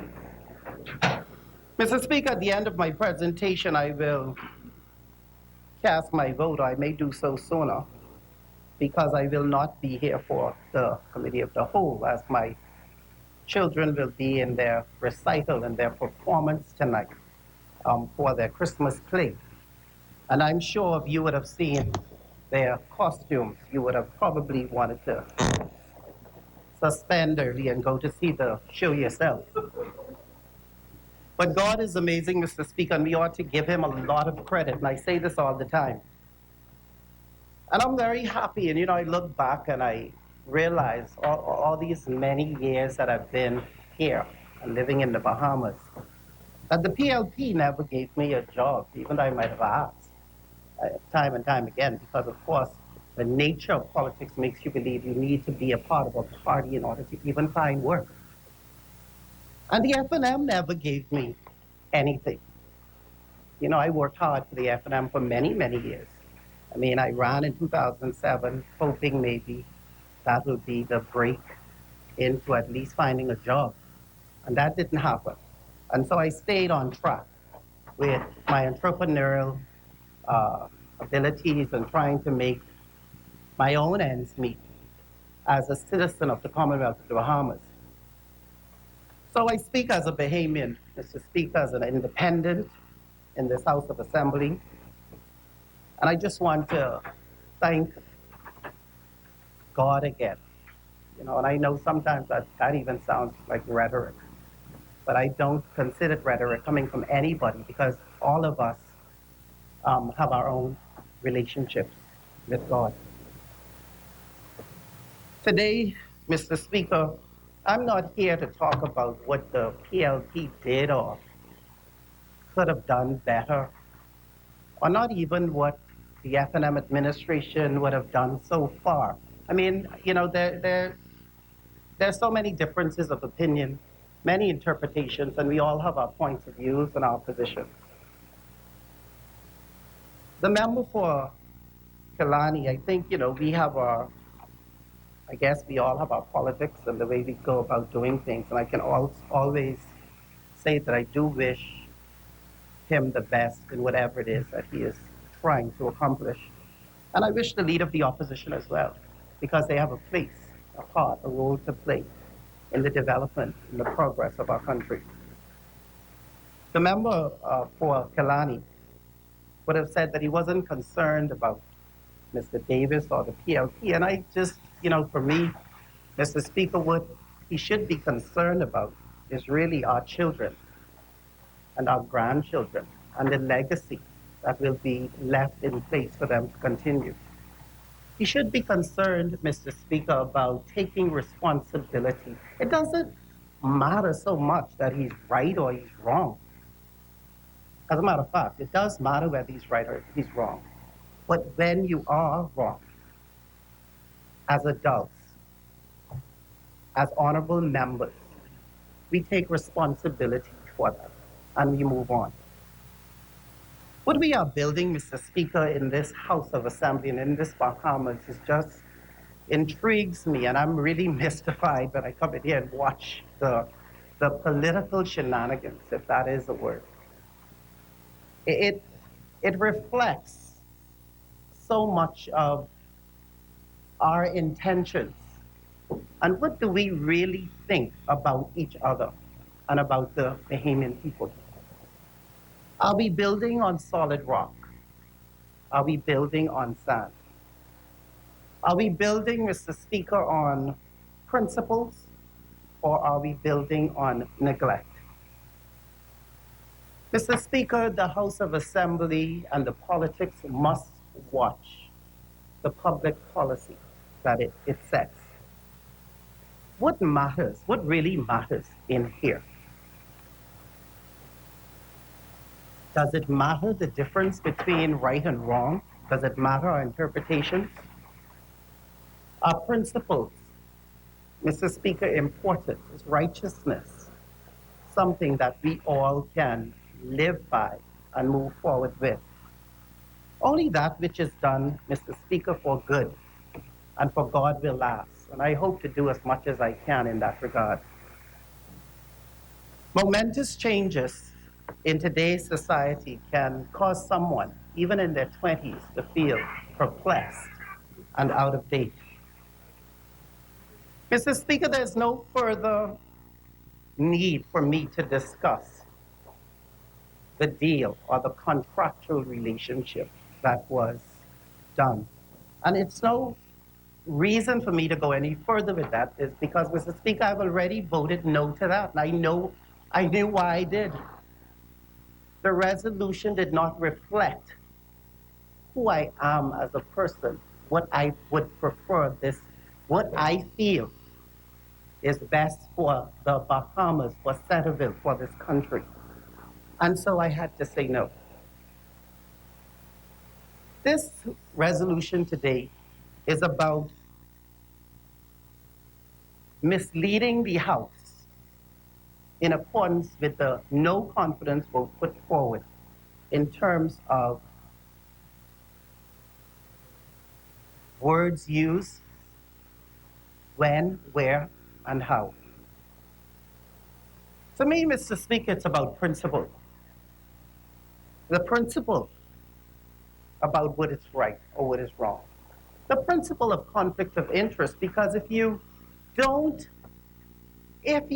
had not manifested in your manifesto the issue of conflict of interest as being one that you do not agree with, it's important for you to stand by that. And if you don't, take responsibility for the consequences and the results thereof. That's leadership. We cannot make misleading the House or untruth right. We cannot make ignorance a matter of public policy. It offends me, Mr. Speaker. It offends me because this is the highest order of governance in our country. And from this, everything trickles down. And so you cannot expect to have a lawful society, but an unlawful, a house that's just not following its own guidelines, its own laws, its own rules. I think we all know, Mr. Speaker, that the public policy position of politics, F&M and PLP, is one of shortage. Honorable member. Sorry. I must intervene. Pardon? I must intervene at that point where you indicated that, or you implied that the House is unlawful or not following its own rules. That infringes the rules with respect to making comments about the institutions to the detriment of the institution. Okay, Mr. Speaker, I will withdraw on the fact and the point that you're right. It does implicate the institution. However, for the past 2 years, I've been giving indications of, and it may not be that the House itself may not follow the law. For example, the establishment of the Sovereign Wealth Fund, which was put into law, and we just have not progressed with it. We have not established that fund at all. So, in fact, institutionally, I understand what you're saying.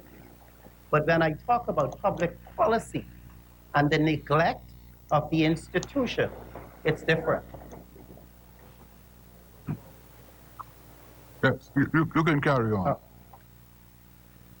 So I think we all know the public policy position of politics. Both parties, one of shortage. Shortage of trust, shortage of principles, shortage of support of the rules of law, shortage of leadership. Mr. Speaker, you cannot say one thing. Members, you cannot say one thing and do the next. And this is why I mentioned my children earlier, because, you know, we grew up in a society where our parents told us, do as I say, not what I do. That doesn't work anymore. And it will not work moving forward. So we cannot say one thing and do the next. Our children are watching. Mr. Speaker, the leadership has left petitions of this House of Assembly unanswered.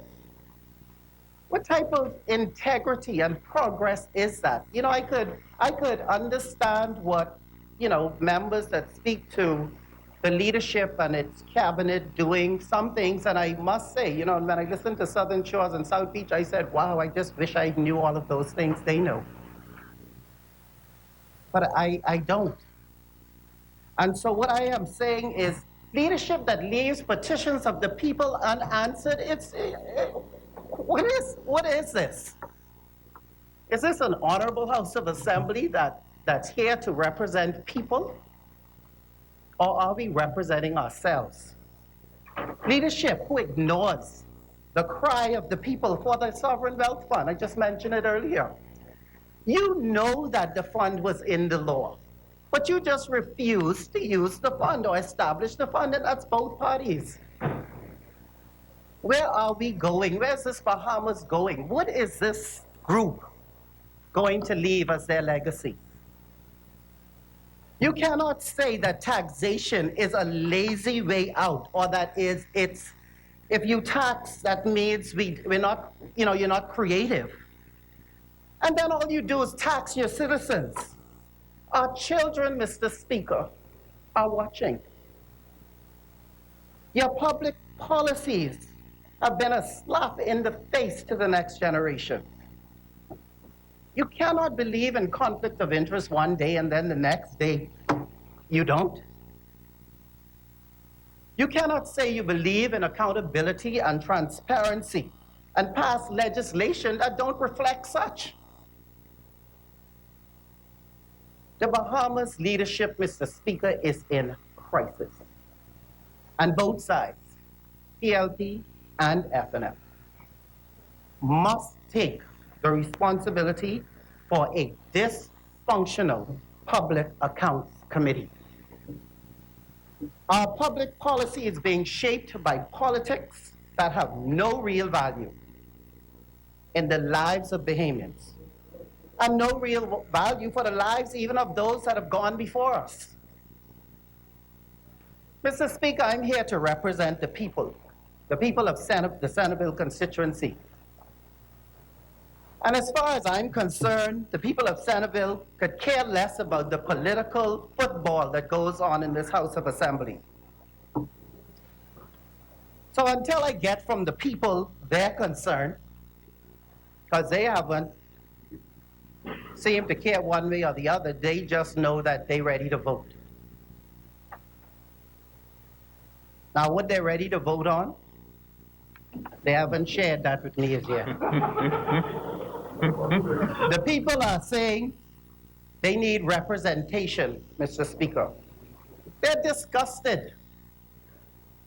You know, I really have to congratulate those list of honorees at the esteemed government house the other day, and I looked at that list, and you know, I was very proud because most of them I know, and I guess it has been a long time coming, you know, and you know, and I'm just very happy. I want to congratulate them, Mr. Speaker, and say that I'm happy that, you know, it came to a point where they were recognized. I hope they use that position to be an influence, though, to the next generation. I think we've been making too many political appointments, and I'm not sure whether they're political or not, but they were good appointments according to me, and I wanted to say congratulations. A confidence motion, Mr. Speaker, means that you must go back to the people.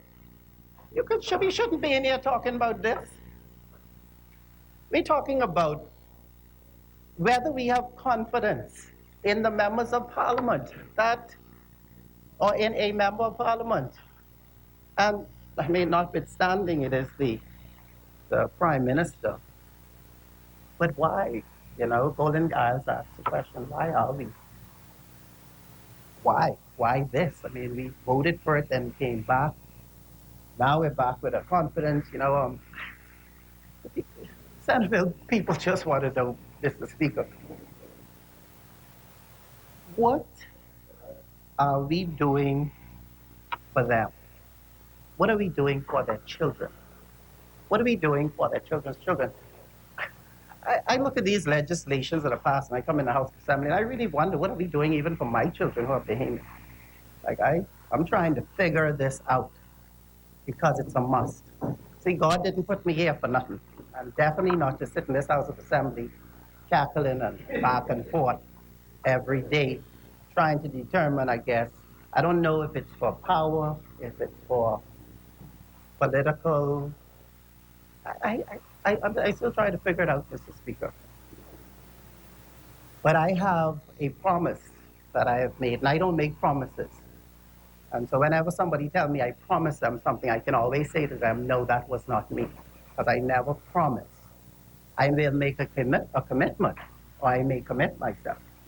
But I'm not going to promise, because that word gets a little bit misinterpreted sometimes, especially on the campaign trail. But we have to be careful. I made a commitment to them that I will do the best I can, and at whatever cost. Because I want to make sure that I haven't wasted 5 years of my life in this House of Assembly. And I will make sure of that.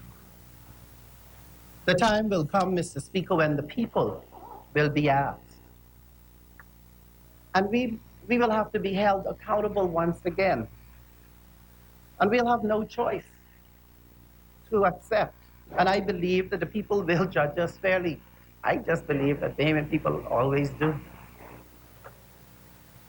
I want to use this opportunity, though, Mr. Speaker, to repledge my commitment. And I think we all should repledge, because to have your prime minister sitting up in a confidence, no confidence vote in the middle of the season, and then you got to try to find food now, because there's food time in Centerville. Yes, we got to find food, electricity, rent, whatever it is that we have to pay. But to be in here spending my time, and I really should be on the ground in Centerville, polling division number 1 and 2, Fort Bend Castle, Roll Avenue, telling the people how much I love them, appreciate them, giving them, and ensuring that, ensuring that I would do what I have to do to make sure that Centerville, the potential of Centerville is maximized. But there are no two. My commitment is to Centerville first, then to the Bahamas. No two parties, not the two-party systems, this tribalism thing that's going on, but really for one people, one future, Mr. Speaker, representing all the people. You know, we did, and I shouldn't say we, because I am no longer a part of the Free National Movement, but the Free National Movement has a list of principles that was guided, and I think a member stated that we picked it up in, I think it came about 1995. And really, we read this in and out. We regurgitated these principles because we knew, and this was back then, so I mean, it might have changed now, but we knew the value of what it means to make sure you do something that is right, that is, where integrity can be questioned, where what is good is important for future generations. And I really believed in the future. I believed in, the party and what it embraced. This is a new experience, I think, for me. And maybe it is the time for me to be where I'm at this time.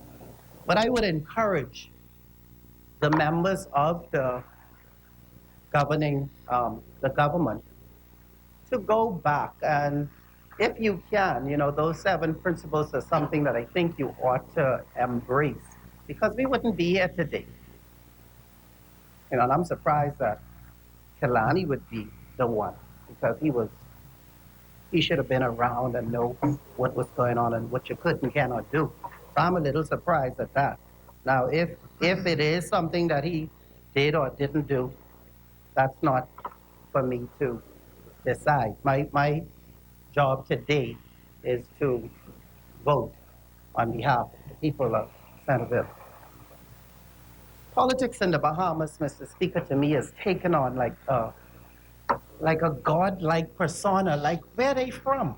Like, what are we doing? Who are we? You know, when did we become the authority? You know, authority over rules, authority over people. Where did this come from? And we have to be careful. We have to manage ourselves. Manage ourselves, the human side, the political side, whatever side it is.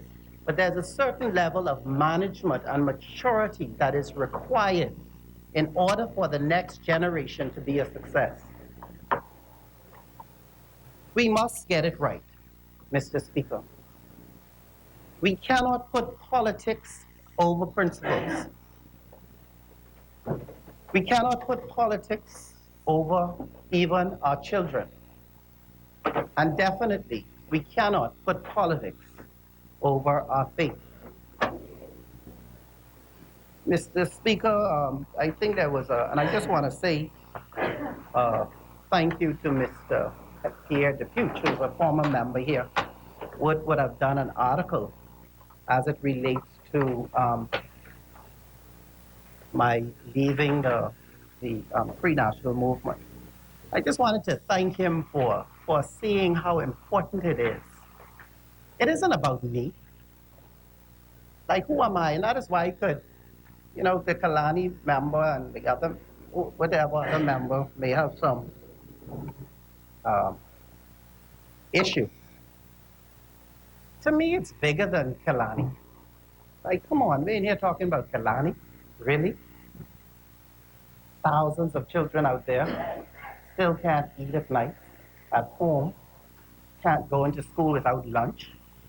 And we are in here talking about Kalani. So we're not talking about Kalani, we're talking about the principle, Mr. Speaker, which will carry generations forward. The principle of right and wrong, the principle of righteousness, what is right, what is good, what is honorable. And so we must not shift the debate to what Kalani did, didn't do, should have done, could have done, what Kalani is or isn't. Because it's not about him, it's bigger than him. It's about the principle, the responsibility, taking the responsibility given to you by the people of the Bahamas. So, Mr. Speaker, I will continue to represent the people of the Bahamas. I will continue to put the people of Centerville and their views forward. And I will continue to champion their cause at whatever cost. Mr. Speaker, and finally, on this resolution, Centerville abstains. Centerville abstains. And Mr. Speaker, I would hope that that becomes my position on record of the House of Assembly, because like I'd indicated, I wouldn't be here for the committee as a whole, but everyone knows what my position is. My children are in recital. I'm so happy. I'm looking forward to that and watching them dance and do the junkanoo. And I'm looking forward to that. So that is all for now, Mr. Speaker. Centerville rests. Thank you, Honorable Member. As many, Chair recognizes the Honorable Member for the Exumas and Ragged Island.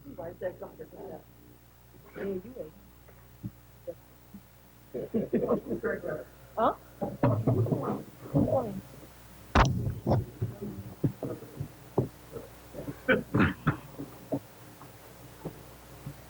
Thank you, Mr. Speaker. I rise on behalf of the great but fed-up people of Exuma and the Keys and the forgotten people of Ragged Island. And I speak on this motion of no confidence. Mr. Speaker, let me say at the outset, as a reminder, that today's issue is about truth and justice. It's about whether the member for Kalani misled Parliament. We contend that he did. So I listened to previous speakers, Mr. Speaker, and I liked the scripture that Bamboo Town used that spoke out against self-praise and arrogance. And then I listened to many more speakers who did just that. We heard a very lengthy resolution, a lot of gobbledygook, as they say, and it demonstrated that here stands an administration that's tone deaf. We see gamesmanship, we see nonsense bashing of the PLP over and over. Today Honorable member, just a moment. Chair recognizes the honorable member for Bamboo Town on a point of order. Mr. Speaker, thank you, and thank the member for yielding. I thought I heard the member for Exuma and Ragged Island says that this is a vote of no confidence. Mr. Speaker, this is a vote of confidence. We have amended that resolution, Mr. Speaker, so I'd like for the member to speak on the vote of confidence that currently exists in the House of Assembly. Thank you. Speaker, my vote today, let me be very clear, is a vote of no confidence. Let me be very clear, and that's what I'm speaking about. Mr. Speaker, let me, before I begin, commend the member for Golden Isles for his courage and his conviction and standing for what is right and demonstrating the strength of character that's needed in the leaders for today and for tomorrow. Others speak with conviction as well. And whilst we echo how great thou art, I invite you to listen to the voices of the people, the others who speak on their convictions.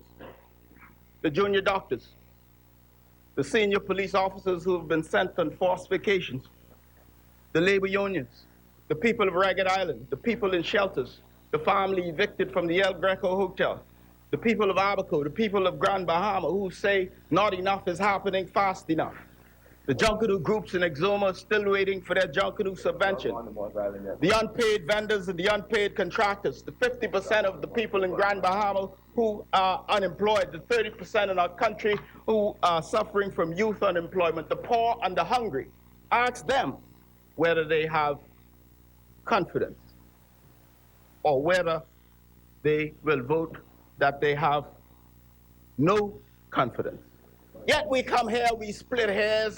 I listen to members stand and split hairs over what specifically the Prime Minister said when he was in Chile or when he was in CARICOM, when he talked about Bahamas and corruption.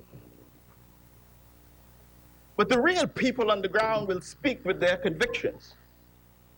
So go ahead and lull yourself into a fake sense of security. Lull yourself into a fake sense that you're wonderful. The people will speak, and there will be a reality check soon and very soon. We're going to see the king. And the king of the Bahamian people. They wear the crown in our country. Mr. Speaker. Mr. Speaker.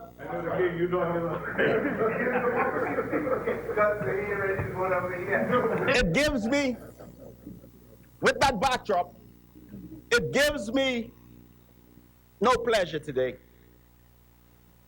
to speak of the lack of confidence we as an opposition repose in this Prime Minister. Yes, I have called on him to resign for his many missteps while in office, but I wish it didn't come to this. After all, he is the Prime Minister of the Commonwealth of the Bahamas. He is supposed to represent all of us. He is supposed to govern in the best interest of us all. But we see before us a Prime Minister who is discredited in his rhetoric and his actions.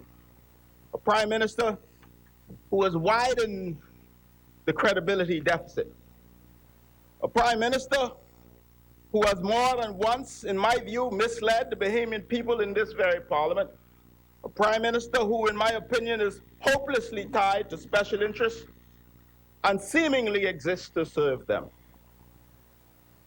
Why we are here today is because of the prime minister's ruse of using this place, it appears, to sanitize his conduct of an egregious exercise of awarding a major contract to a then sitting member of his cabinet. The honorable leader of the opposition has laid out the case. A contract where the member himself acknowledged discussing terms of same with the prime minister. But the actions of this prime minister since coming to office, aside from that, paints a picture of someone who we must speak out against and voice for the record our deep concerns. We are dealing with a prime minister who will use any opportunity to reach back through the annals of history to seek any action, no matter the context, Honorable member. that was justify his behavior. The chair recognizes the honorable member for Southern Shores on a point of order. Mr. Speaker, I know that Exuma and Ragged Island is well intended, but because I hold the records of this place sacred, I permit him to make the correction. Speaker, I said what I mean. I say it that way for emphasis, Mr. Speaker. And if the member Honorable members. Honorable members. Turn up.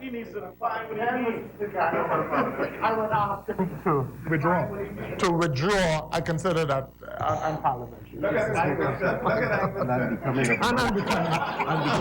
Yes. Honorable member for Exumas. Mr. Speaker, I won't be sidelined by splitting hairs. I withdraw the entire Senate, and I move on, Mr. Speaker. This is serious business, you see. We can stand and split hairs all we want. But the Bahamian people is considering very seriously today the fact that they have no confidence in this prime minister. We are dealing with a prime minister who has set a dangerous precedent. There appears to be no behavior he will not seek to justify if it is committed by a member of his own party, as long as he does not perceive it directed at him. This is a prime minister who does not measure his words, who says one thing one day and does the exact opposite the next day, all the while seeking shelter from those in here who appear to lack the courage to call out his actions. Today, Mr. Speaker, when the division of the House is called, we must man up, speak up, and stand up. As I listened with dismay today, there are those in this place who try to make sense of nonsense, who try to spin the bad policy on ill-considered legislations, but they are mistaken in thinking that anyone is fooled by their thinly veiled arguments, Mr. Speaker. The Bahamian people aren't fools. Bahamian people aren't fools. Fortunately, the people outside this place know right from wrong. They know day from night. They know light from darkness. The Bahamian people can see straight through it all. They know a prime minister running from pillar to post when they see one. They know a prime minister who doesn't have their best interests at heart when they see one. They know gamesmanship when it is being played out right before their eyes. They know this is a prime minister who is out of his depth. But it's not like we weren't warned, you know. We were warned. On December 7th, 2016, 7 members of this honorable House, members of the then official opposition, of which the current Prime Minister was and remains the leader, wrote to the Governor General of the Commonwealth of Bahamas to have their leader removed through constitutional action. That letter is already on the records of the House. The letter was authored by the then member for Central Grand Bahama, the member for Long Island, Loretta Butler Turner, the then member for St. Anne's, Hubert Chipman, the then member for Montague, Richard Lightburn, the then member for North Eleuthera, Theo Neely, the then member of Central and South Abaco, Edison Key, and the then member for Fort Charlotte, Dr. Andre Rollins. St. Anne supported them from behind the scenes. East Grand Bahama remembers this well. The Rebel 7, they became to have been known, the courageous Rebel 7, I call them. Only 3 members of the opposition at the time were not party to the letter. It was the member for Kalani himself, who was removed as leader, the member for East Grand Bahama, and the member for Bamboo Town. The letter outlined that the majority of the Free National Movement members in the House of Assembly no longer had confidence in the member for Kalani to lead them. Amen. It reads in part, Your Excellency, as you are aware, our parliamentary democracy rests on the notion of confidence. A Prime Minister may continue to govern only insofar as he or she continues to enjoy the confidence of the House of Assembly. Likewise, an opposition leader may continue to serve in this position only if he or she enjoys the confidence of his or her colleagues in the House. The letter went on to ask the Governor General to not only consider the will of the majority of parliamentary opposition caucus in the House, but the well-being of the nation, the well-being of the nation. We are deeply pained by the growing crisis of confidence that ails our beloved country, they continued. The F&M members who ousted the members of Kalani wrote. These were his people who found him not to be dutiful. These were his people who found him unable to lead his party to developing a clear vision for the future of this country. Unreliable and did not keep his word, they said. And as I said, we were warned. We were warned. Six of the so-called Rebel 7 authored a memo to the F&M Central Council on May 31st, 2016, urging his removal as leader. Their assessment of their leader was telling, a keen insight of things to come. The 6 members wrote, for almost the entirety of his tenure, and despite repeated attempts to guide and support him, Dr. Minnis proved himself incapable of leading his team. Consequently, the parliamentary team lacked focus and direction, often because the leader failed to provide that focused leadership and direction. This was true of the parliamentary team and the party as a whole. There's absolutely no denying the fact that the party continues a lack of focused plan for a national transformation. Not my words, theirs. But timely. And I unquote.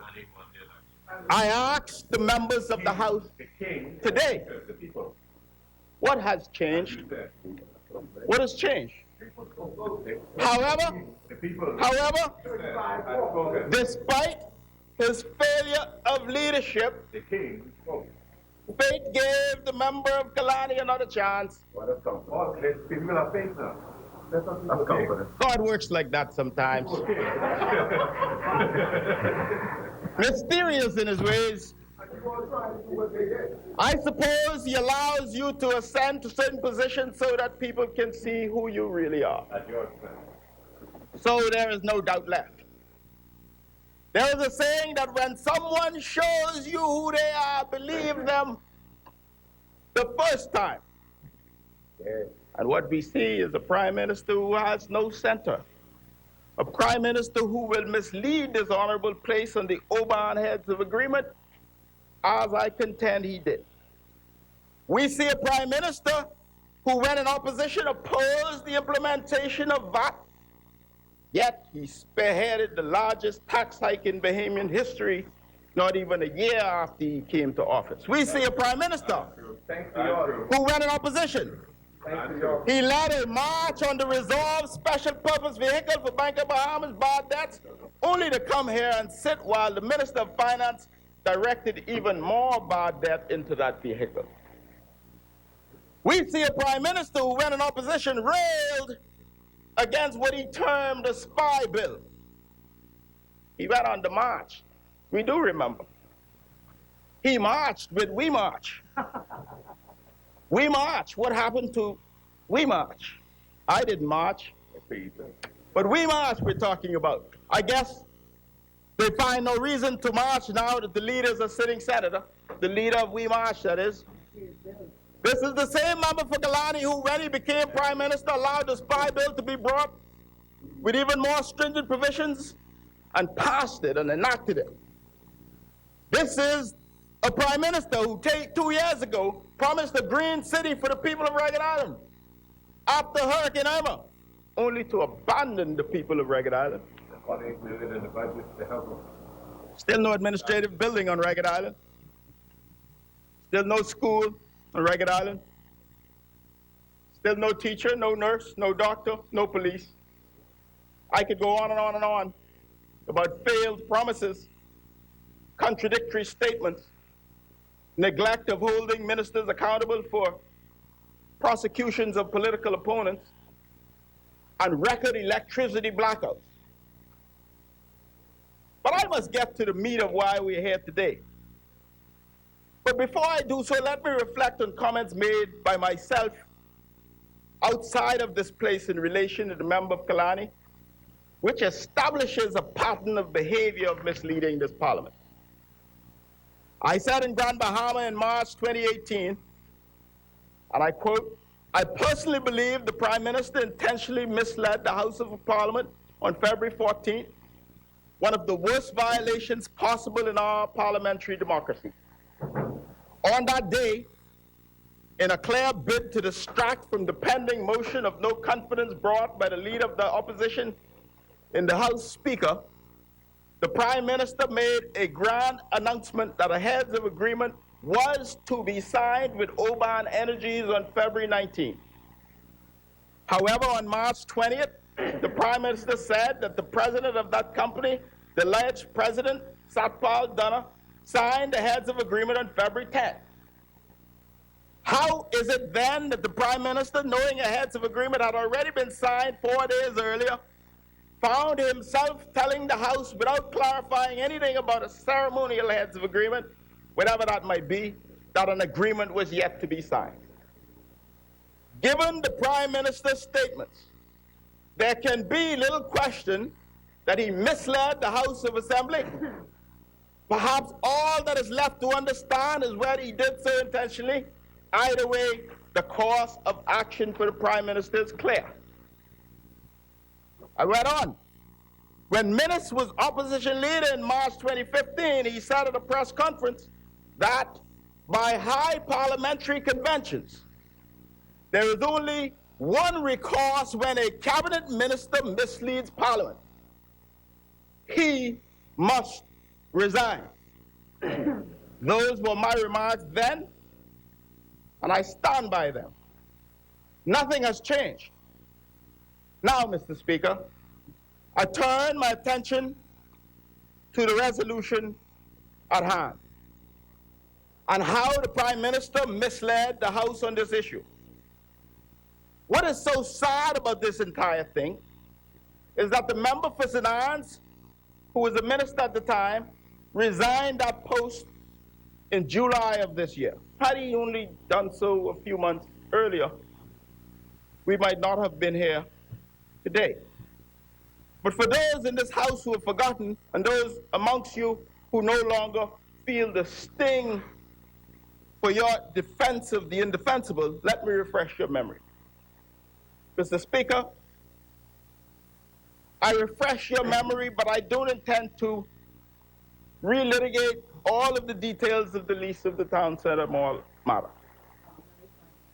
But the issue, in the interest of time, but the issue today is simply whether the member for Kalani misled Parliament in its resolution. That's what this is about. Forget all the PLP bashing, forget all the backpatting and self-praise, forget all the hair splitting and all this talk of confidence. Mr. Speaker, I even recognize that there was the demonstration today. All the people who still rock with Doc came out. Oh, yeah. I saw 12. All 12 of them. I saw 12. But it's not about all that. It's not about all that. That's an internal matter for you. Today's question is whether the member for Kalani misled this Parliament. He detailed in a resolution passed in this House October 24th of last year, the government said it was entering into a 5-year contract with the landlord. The government said in that resolution that it had worked assiduously to identify a suitable alternative. Talked about the Phil's Food Services building, and they said it wasn't a suitable place because it had defects. However, respected noted engineer Basil McIntosh of Marquez Technical Service Limited, who was contracted by the Ministry of Works to carry out an assessment of that building in August 2018, months before the resolution passed in the House of Assembly, said in his report, and I believe the member for Engliston laid this report on the table before, our investigation reveals that there are no structural concerns. And he went on. The McIntosh report was quoted in the Tribune of July 12, 2019 edition, and it has yet to be disputed by this government. Indeed, the space is now occupied by another entity with reportedly very little repairs having needed to be done. In this instance, in my opinion, it is clear that the Prime Minister, through the resolution, misled this honorable House. Let's examine another paragraph in the October 24, 2018 resolution the government brought before this House, and they passed. It was demonstrated by the mover and the seconder of this resolution that the reference that the member for St. Anne's did not participate in discussions was untrue. It was untrue that St. Anne's was not involved in the discussion. In fact, as laid out by the Leader of Opposition, he discussed the what's, the when's, the where, and the price, and how much square footage, and whether it would be a Volkswagen or a Rolls Royce. You heard it before.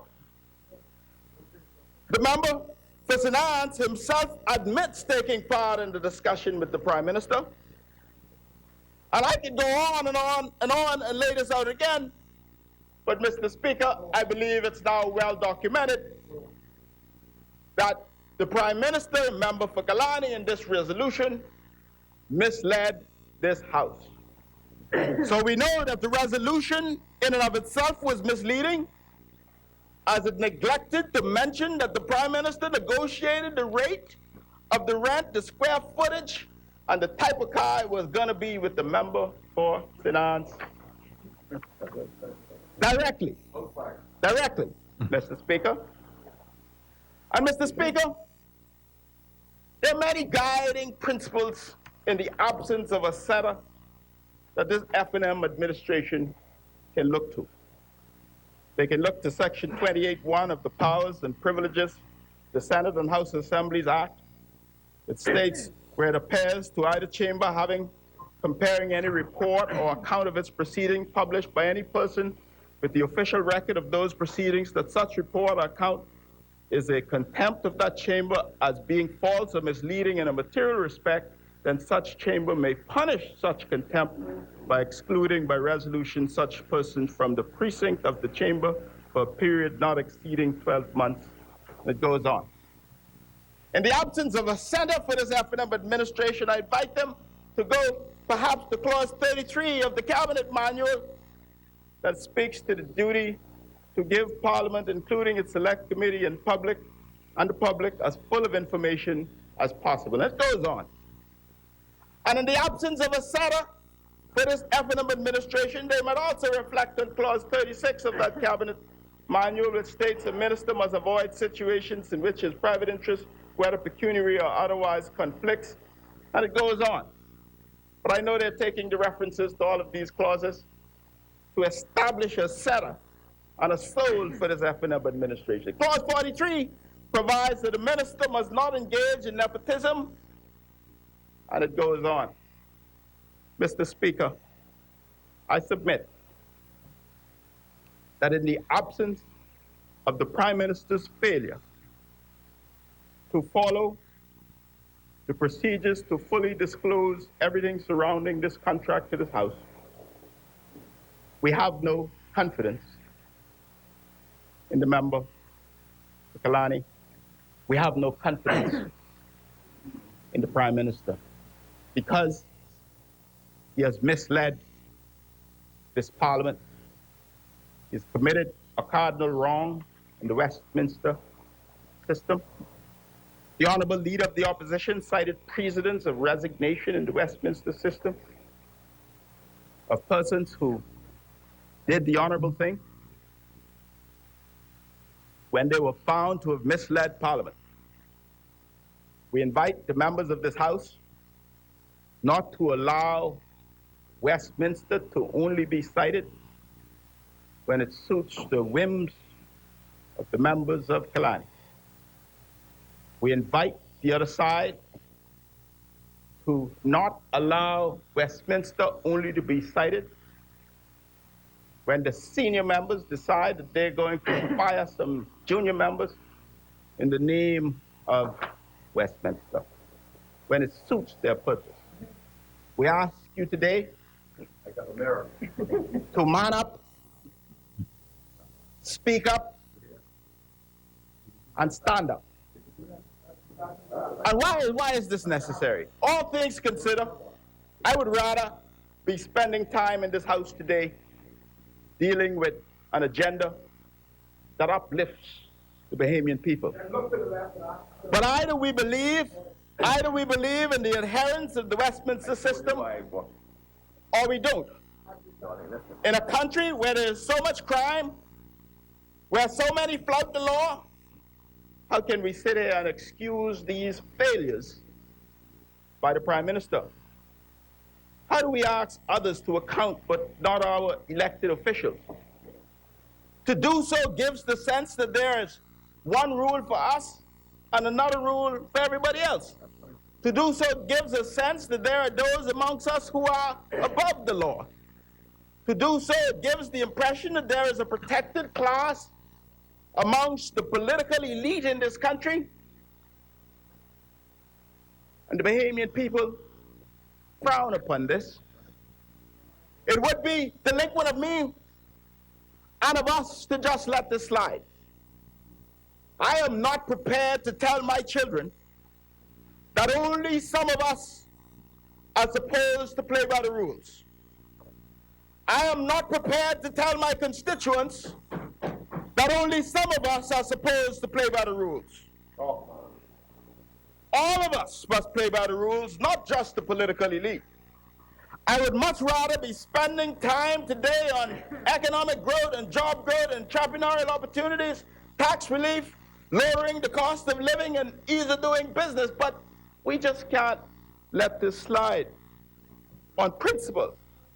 But this administration has prompted this action by misleading this House, and the government will cease its shenanigans and contortions in trying to make right what is wrong, and clearly wrong. I would therefore urge all members under the sound of my voice to consider not only your narrow political futures that may or may not be tied to this Prime Minister, but consider history itself. Consider how it will reflect on the integrity of this place, on those who ignored such flagrant acts that diminish our democracy in order to save their political hides under the duress of the whip. This is being aired live.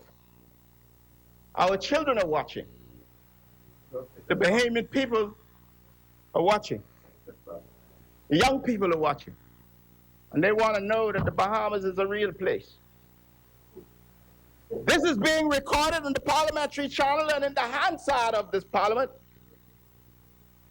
Your voting record on this matter will be documented for posterity in time to come In time to come, your vote will be documented.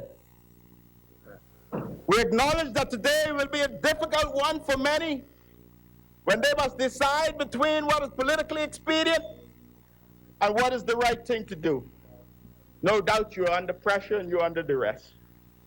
However, we call on colleagues who believe in truth and justice to man up, speak up, and stand up.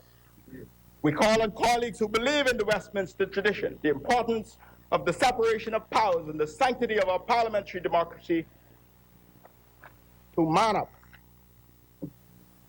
stand up, and speak up. Thank you very much, Mr. Speaker.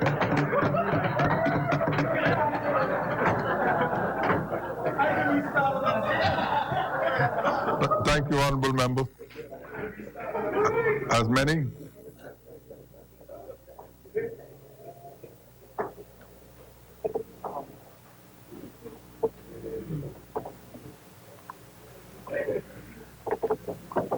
The chair recognizes the honorable member for North Abaco. Mr. Speaker, at the outset,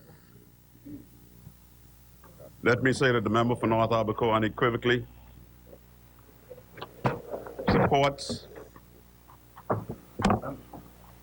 the amended resolution and holds the highest confidence in the leadership of the Honorable Prime Minister, the member for Kalani. I would also like to say that the member for Kalani may have been fired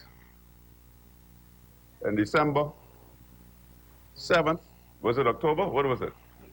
December in 2016 as leader of the official opposition, but he won't be fired as Prime Minister today.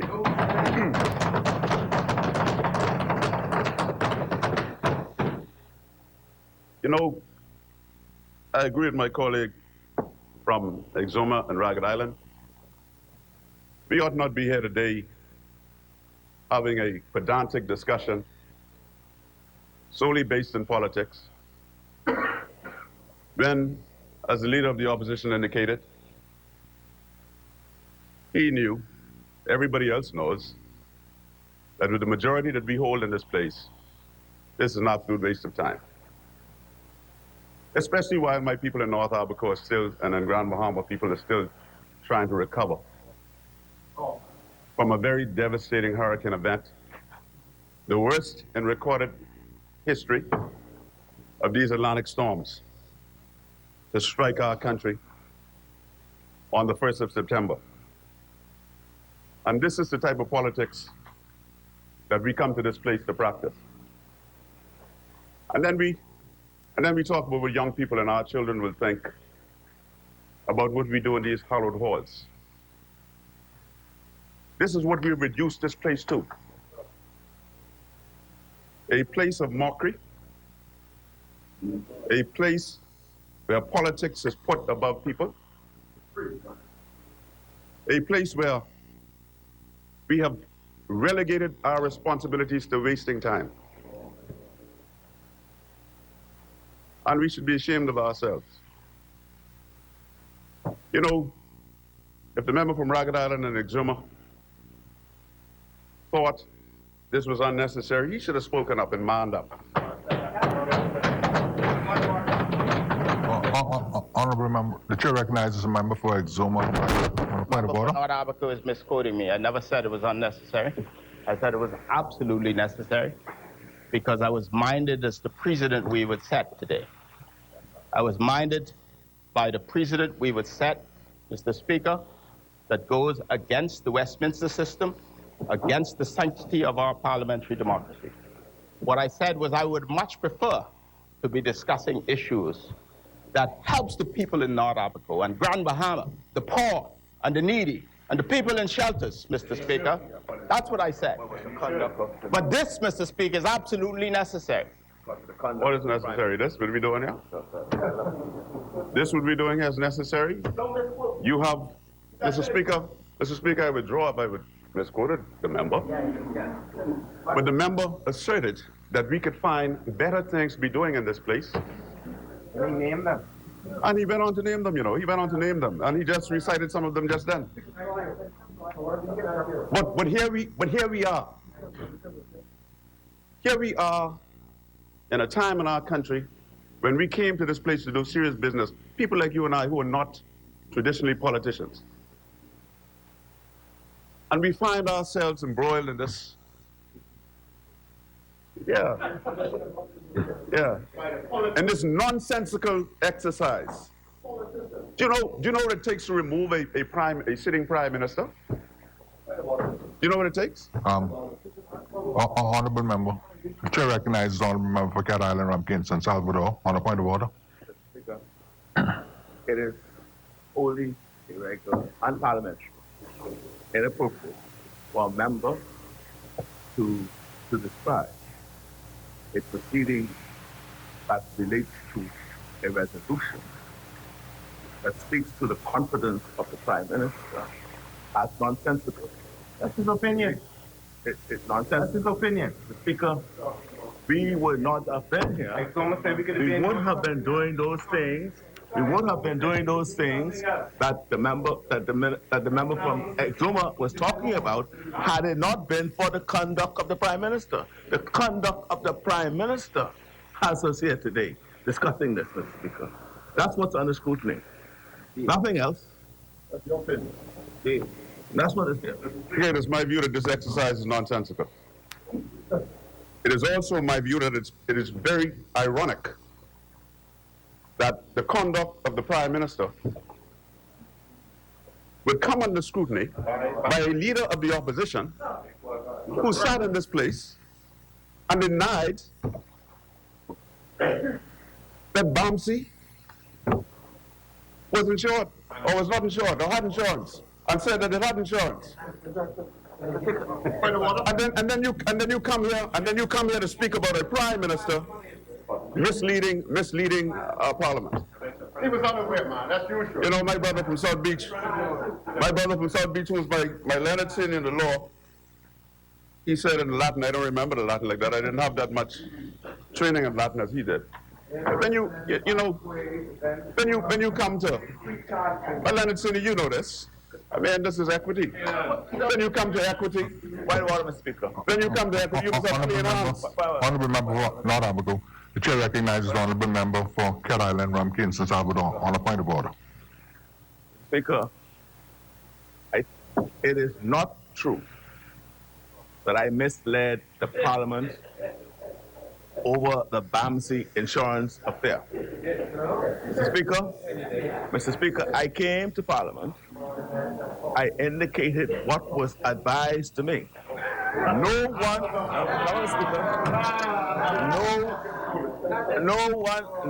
Mr. Speaker, it would have been, Mr. Speaker, If you were so sure, why did because they knew it wasn't. Kalani was there. Yeah, Kalani, they all talked about. They all, but they couldn't. Honorable members. Speaker, what happened is that as soon as I became aware of what the true facts was, I came to Parliament and laid everything on the table. It's all here on the table. It's still here, Mr. Speaker.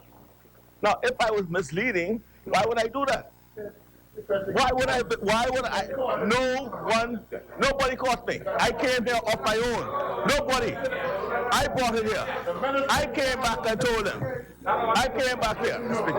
No one knew. The files could remain. The files could remain in the Ministry of Works, as it were, and it could remain as it was. But no, when I discovered that I said something that the files did not reflect, I came back in and immediately checked the records and laid the files on the table, Mr. Speaker. So, Mr. Speaker, he ought to prove otherwise or withdraw what he's saying, Mr. Speaker. Mr. Speaker, it wasn't me who said that the member misled this Parliament, you know. I mean, I have this Tribune article here of the 12th of March by Krishna Virgil with the headline. With the headline.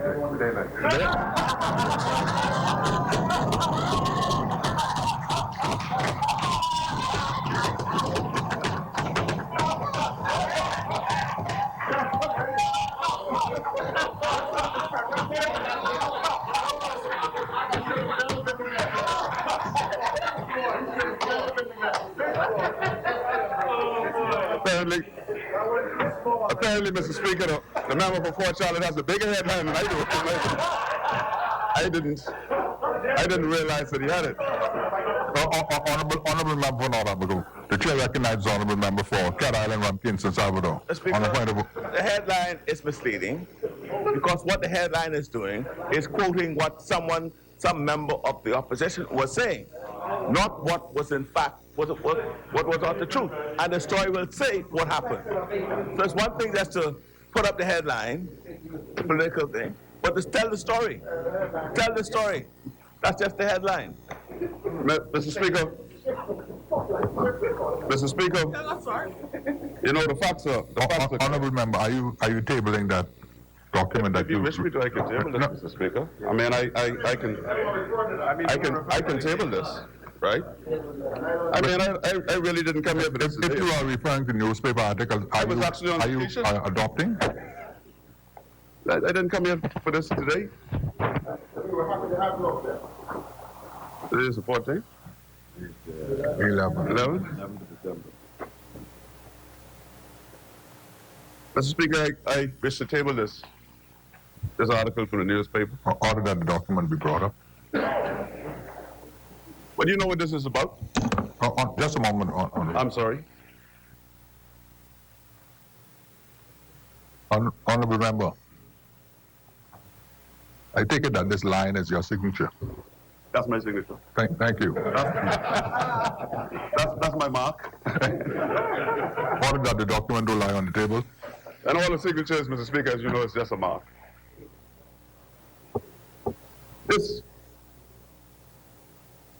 That's what makes what we do in this place, Mr. Speaker. When young people on the outside and people who are not traditionally politicians want to serve this country at this level, that's what gives us cause for pause. And what makes the young people on the outside wonder, what are we doing?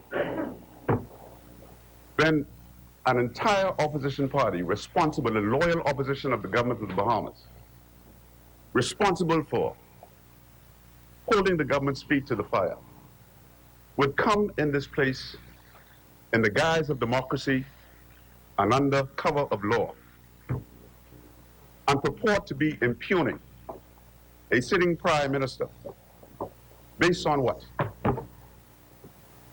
Based on what? And who brings this resolution?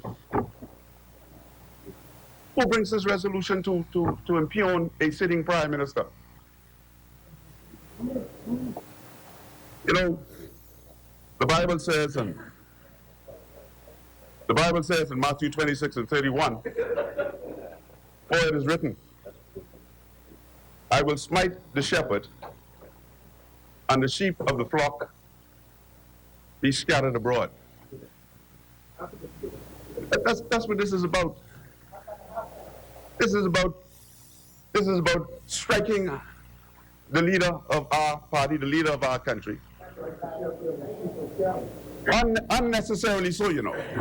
And here's how they disguise it. I don't think I need this, you know, because they say I only should have 7 minutes, but I'm feeling all right now. Here's how they disguise it. They come talking about some post office where people sat for near 10 years.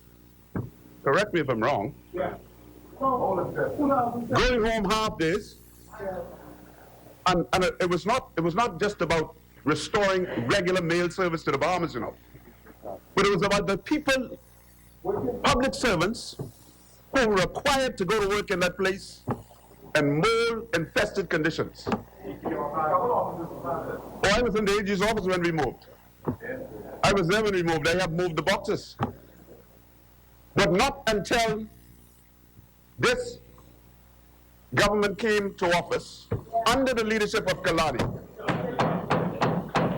did we make a decision to take those Bahamians from that horrible condition and put them somewhere where we could restore regular mail service, but any normal country should have. Any normal country. We talk about, oh, we come to Lord over Kalani. No, we didn't come to Lord over Kalani. You made this a referendum on Kalani. You made this a referendum on Kalani by coming here and saying that he was incompetent of leading the Bahamas as prime minister. And then when we say what he does, you can't have it both ways, man. You can't blow hot and cold. I have had the privilege of serving alongside the prime minister since the 15th of May, 2017. And I've never found someone to work harder. Up before all of us, probably down later than most of us. Even Exuma say he working. Waking us up in the morning. Exuma. All right? And here just some of the things. Right? Just, it ain't about splitting no hairs, you know. It's about coming to this place and speaking truth. It's about coming to this place and defending integrity. It's about sometimes loyalty, and that's what I find difficulty with in politics. That's what conflicts me with politics. There's very little loyalty in politics. No sea lag. Very little loyalty. This is what Sean A. called loyalty. Loyalty isn't gray. It's black and white. You're either loyal completely, or you're not loyal at all.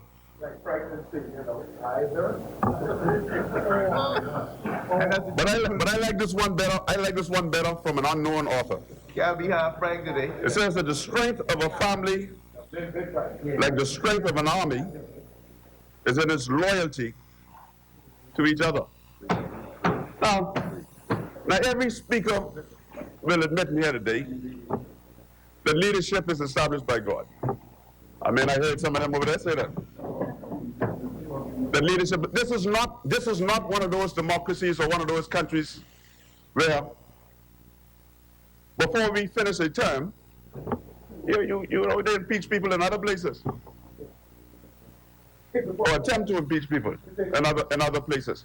We go for 5 years. The people gave the prime minister and this party and this government a mandate, overwhelming mandate, because they had become sick and tired and fed up with what I believe was arguably one of the worst governments in modern history. One of the worst. And you come here talking about how we govern? Talking about how we govern, how we conduct the people's business. Every leader that I spoke with and met with post-Dorian, every leader, every international leader, every leader of multilateral organizations, the OAS, United Nations, the Commonwealth, Secretariat, all said to me, you ought to be commended for the leadership that you displayed in the face of this Dorian.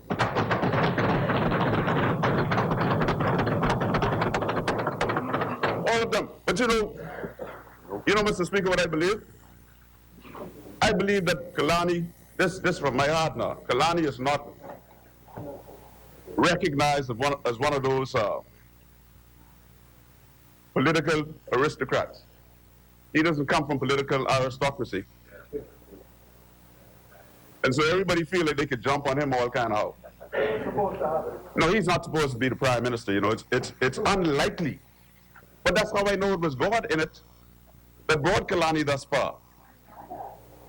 How are you, and I hear people talking about those individuals who voted this no confidence in Kalani as leader of the opposition. Where are they now? Any of them sitting in here now? But he's here. And so sometimes God takes us on certain journeys to bring us to where he actually wants us to be. The economy was doing better under his leadership. Jobs had come from 14 to 9 point something, 9.5, best in 10 years under his leadership. We don't worry about fires at the dump anymore, you know. No. Under his leadership. I'm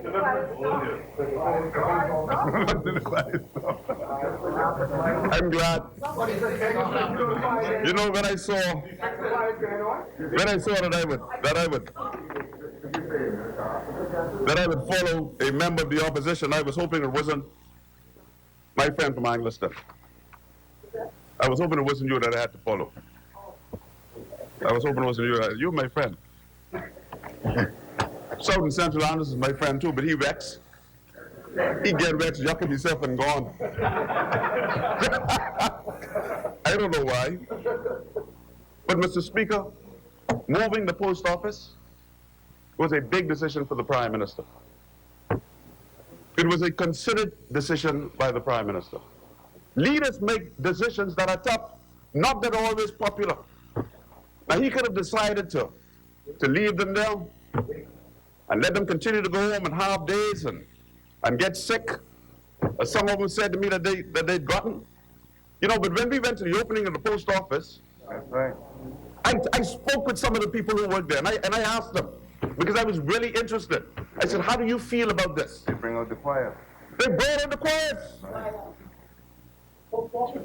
And they said, we thank the government for what they're doing. Even the President of the Union is on record as thanking the government.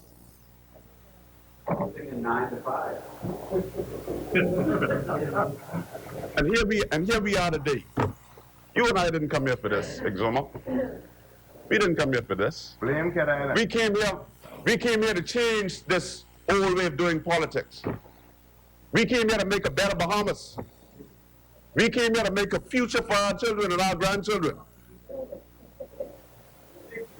I'm speaking for me and you. I feel at liberty to speak for you and I. I feel at liberty. I feel at liberty. Because I know you want better than this. I know you want better than this. I know you're not settled with this. You cannot be. Not of the future. Not of the future. Not of the future of that party over there, man.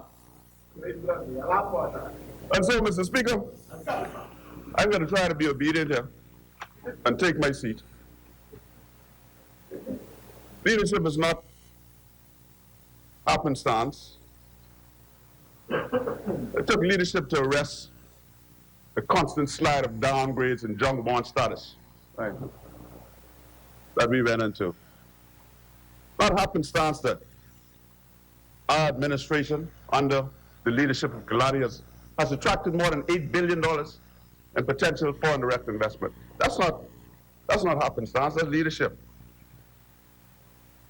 It's not happenstance that tourism in this country has escalated to all-time highs. Not happenstance, that's leadership.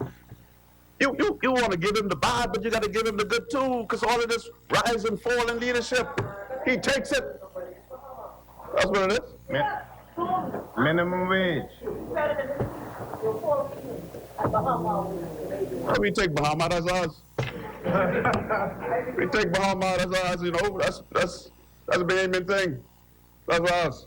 It takes leadership to cause young people in Spring City before Dorian to become owners of their own homes. It takes leadership, man, to give ordinary Bahamians crown land. It takes leadership White paper. to say to students, young Bahamian students who want to go to college, you can go free if you qualify. It takes leadership to give them money and subsistence. From the same little fella from over the hill who most people think shouldn't be sitting where he sits. That kind of leadership, that's what this country longs for.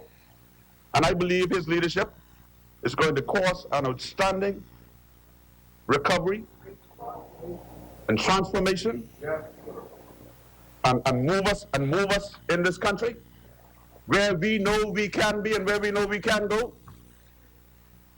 and cause Abaco and Grand Bahama to be better and stronger. I believe in Kalani. I have confidence in him. I have faith in him. That's why I follow him. And I wish that we no longer come here with this type of trite politics in a time when our country needs leadership, sound leadership from the opposition. Mr. Speaker, I rest.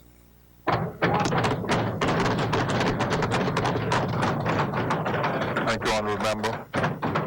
As many? The chair recognizes the honorable member for Seabreeze. Thank you, Mr. Speaker. So, Speaker, I stand here in the good graces of the people of Seabreeze, and so I thank them for this opportunity to continue to be their voice here in this honorable House of Assembly. Thank you. Mr. Speaker, I realize in being elected that I'm here to serve as a representative of the people and not necessarily a representative of myself. It means the positions that I take and the decisions that I advance must be based on the instructions of those who would have sent me here. That being said, Mr. Speaker, to my mind, this debate is not really about whether or not this House maintains or supports its confidence in the good member for Killarney. But, Mr. Speaker, it's whether or not Seabreeze is maintaining its word in offering that support. Mr. Speaker, a vote against the member for Killarney is a vote against Seabreeze. Mr. Speaker, at the end of the day, from the beginning of the morning to the end of the day, your word must be your bond. Your word must be your bond, Mr. Speaker. And the good people of Seabreeze, the 10th of May 2017, instructed Benicia Rose to support the good member for Killarney. Mr. Speaker, I have no further instructions, and I cannot change my word. Mr. Speaker, we must recognize that we are here to represent people. It means the decisions that we make and the things that we do are on behalf of the people that we represent. It matters not whether you like something or whether you don't like it. Mr. Speaker, I didn't know when I signed that I was going to be to work on Sunday and Saturday and morning till evening and 24 hours in a day, and yet I'm to work 26 hours a day. And I didn't know all of that. I didn't know I signed up for all of that. I thought it was a little cushy job. But, Mr. Speaker, we take the good with the bad, and Mr. Speaker, we ought to stand by our word. Our word is our bond. I told the people that I would serve them, and Mr. Speaker, we have to stand by that word. Come with me. Mr. Speaker, reminds me of Prime Minister David Cameron, very briefly. He personally felt that Britain was better off with the EU. He would have indicated this, contrary to his party, contrary to the position of many. Hence, Mr. Speaker, a referendum was held. Mr. Speaker, and that referendum failed. Consequently, the Prime Minister at the time would have resigned. In resigning, he would have stated this, and I quote, "The will of the British people is an instruction that must be delivered," end quote.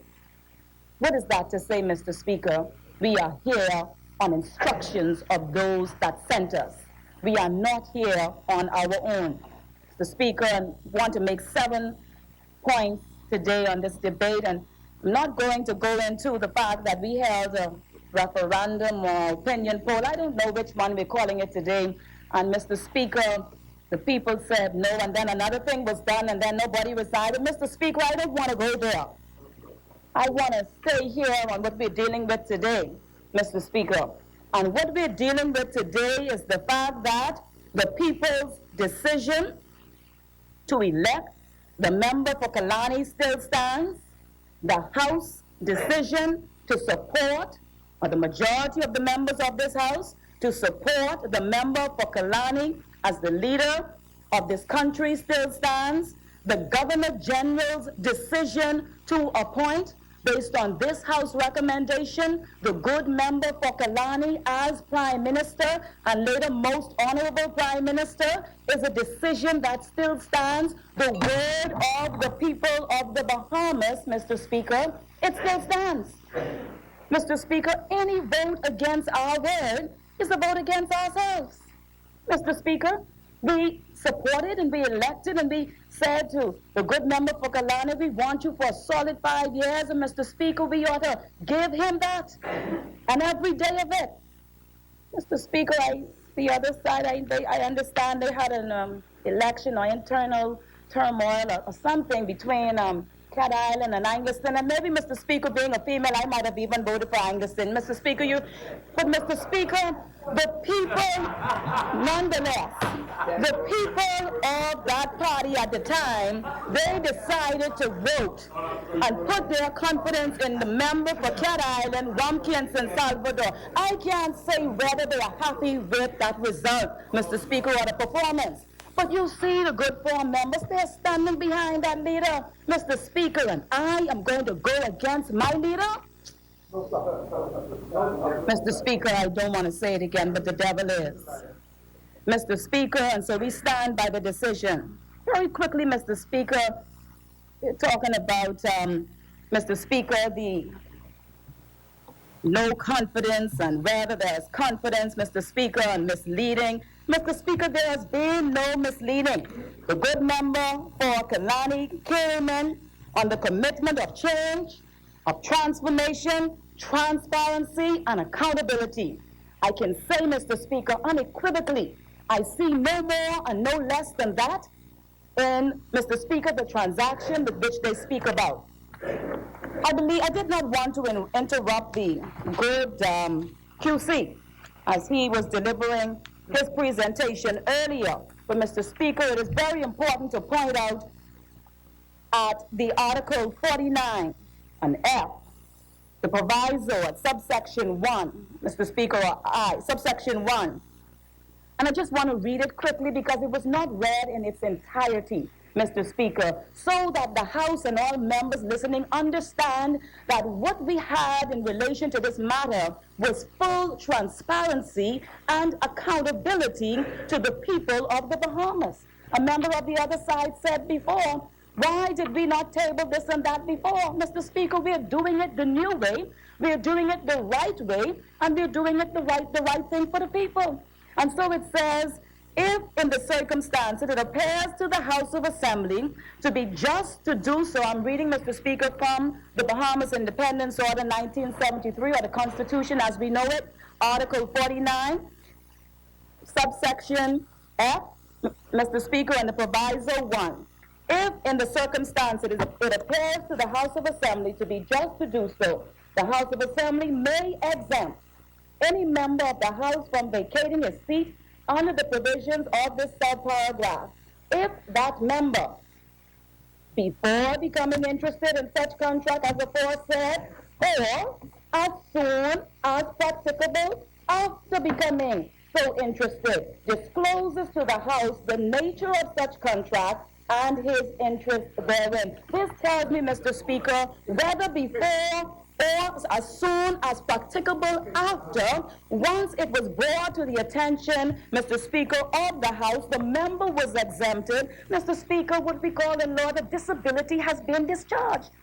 What ought to have been done, Mr. Speaker, was done in the circumstance. And therefore, the integrity of the good member and the government remains intact. Mr. Speaker, and we stand by this. We followed the rules, we followed the book, Mr. Speaker, and now, Mr. Speaker, they want to chastise us for following the rules, for following the book. Mr. Speaker, I don't want to say it again, but we want to be people of our word. Mr. Speaker, James, I believe in the good Lord and the good book. And James said at chapter 1 and verse 5, Mr. Speaker, a double-minded man is unstable in all his ways. Prior to that, earlier it said, think not that he will receive anything. Mr. Speaker, we cannot waver. Mr. Speaker, as a people, as a party, as a government, we must stand fast on the decision that we made. And the decision was, the decision is, and the decision remains to support the good member for Kalani, Mr. Speaker. That still stands. So there has been no misleading. I want to make that clear. Mr. Speaker, there is something in terms of the law as it relates to relevance, and it speaks to the probative value of evidence versus its prejudicial effect. Mr. Speaker, in other words, the good outweighs the bad. The advantages outweighs the disadvantages. Mr. Speaker, the good works of the member for Kelani far outweighs, Mr. Speaker, anything, any rhetoric, any propaganda, Mr. Speaker, that is being pronounced throughout this House or even the country. Mr. Speaker, I am not here to say that the member is perfect. None of us are. Mr. Speaker, I am not here to say that the member doesn't have shortcomings. Show me the perfect man, Mr. Speaker. But Mr. Speaker, I am here to say with his good, with his bad, with his right and with his wrong, and in this case, he has been right in what was done, and the government is being right in what was done, and we are supporting that. Mr. Speaker, our word is our bond, Mr. Speaker. We want to give that leader, this leader, and all of us room. I believe the Bahamian people gave every member in here, particularly new members and persons in new positions, the room to mature, the room to grow, the room and the opportunity to succeed in the roles with which we have been appointed. Even the new members now for the opposition and the new member, and now we got South and Central moving right up as leader of opposition for government, leader of the opposition, which leader of leader of business for the opposition. I mean, South and Central moving right up, and Exuma and Ragged Island first time in the House, deputy leader of the party. Come on. Everybody had to have an opportunity, Mr. Speaker. Mr. Speaker, and so that's all it's about today. It's about us giving the leader continued support to do that which he said he would do, and thus far he has been doing it. Mr. Speaker, as a people, I'm on my fourth point. As a speaker, we must say what we mean. I believe this was said by former good Prime Minister, and we must mean what we say. We said that we would support the member for Kelani as Prime Minister of the Commonwealth of the Bahamas for 5 years. Mr. Speaker, it is incumbent upon us that we ought to stand by that word. We must let our word be our bond. Mr. Speaker, our word is our bond. He has done, and the member for Kelani, Mr. Speaker, has done some excellent things, and we cannot dismiss it. Mr. Speaker, we cannot dismiss it. He had elected, or he led the election for the first female to be represented for the Fox Hill constituency. First female, am I correct, for West End and Bimini, am I correct? First female for Michael, am I correct? Is that about 5 constituencies in one? My goodness, Mr. Speaker. And Seabreeze, I don't know if there's another woman before me, but it's the first female for Seabreeze. Hello? No. Is another one? Okay. Yeah, we're going to go with that the second. Mr. Speaker, first female, now correct me if I'm wrong, the first female doctor to become the president of the Senate. Right or wrong? Mr. Speaker, this Prime Minister, this leader is doing great and bold things. New things, Mr. Speaker. First female Minister of Sports. Mr. Speaker, it's coming from this Prime Minister, this government, and this leadership. The youngest member ever, and correct me if I'm wrong, elected to Bain and Grandstand. Am I right about it? Mr. Speaker, the youngest member ever elected, correct me if I'm wrong, the youngest member for South and Central Abaco. Am I correct? Mr. Speaker, this is under the same leadership of the good member for Kalani. Am I correct? Mr. Speaker, we opened the South Beach pools that was in a dire state of disrepair for many years. This was done under the leadership of the good member for Kalani. Mr. Speaker, hired a record number of young people during the 2019 summer employment exercise. Mr. Speaker, the member for Kalani has demonstrated that his word is his bond. He had indicated that he came on change, transformation, transparency, and accountability, and that is what the good member has demonstrated, Mr. Speaker. There is an age-old adage, don't mind the noise in the market, check the price of the fish. Mr. Speaker, the record is clear. We cannot, Mr. Speaker, the record is clear, and before I say that, I want to remind us, and so the record is clear in terms of the facts before us, and therefore, the probative value of the work of Kalani outweighs the prejudicial effect, Mr. Speaker, of what is being done here today. Opposers want to oppose, opposing sake. We should not do it, Mr. Speaker. Then the government should govern for government's sake and for the people's sake. But we cannot be making noise simply for making noise sake. Mr. Speaker, propaganda is being spread. Mr. Speaker, the people must be careful and cautious of smoke and mirrors and red herrings, sensationalization, politics, scare tactics, unreasonable positions. Mr. Speaker, I believe all and sundry realizes and agrees here today that it is an unreasonable position to take, knowing that according to the Constitution, all that ought to have been done with respect to the transaction for the post office was done. Mr. Speaker, it's about the people.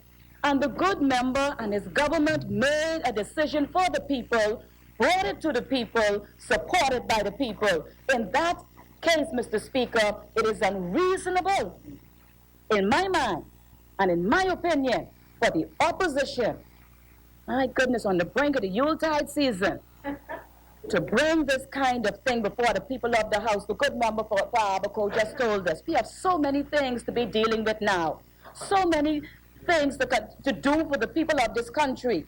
Nevertheless, we suffer it to be so. Mr. Speaker, my 7th point, we must begin, and it tells me that we have begun on the road to put people over politics.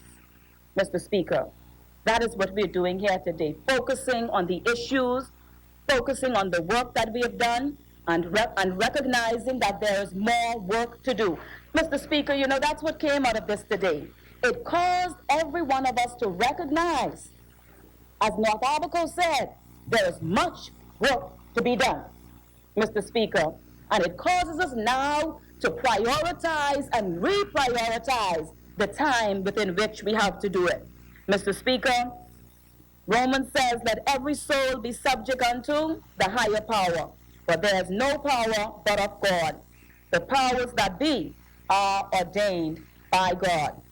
Mr. Speaker, we must be people of our word. Our word is our bond. The confidence of Seabreeze, Mr. Speaker, remains in the member for Kalani. Mr. Speaker, the confidence of Seabreeze remains in every member elected to serve the people of the Bahamas in this honorable house. But even more so, Mr. Speaker, the confidence of Seabreeze remains in the one true and living God that appointed us for this time, for this season, for this people. Thank you.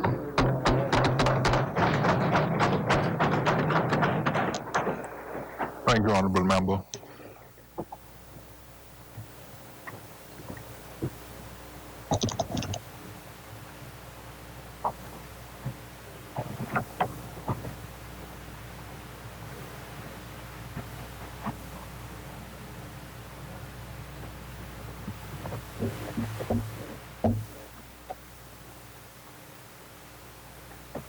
As many.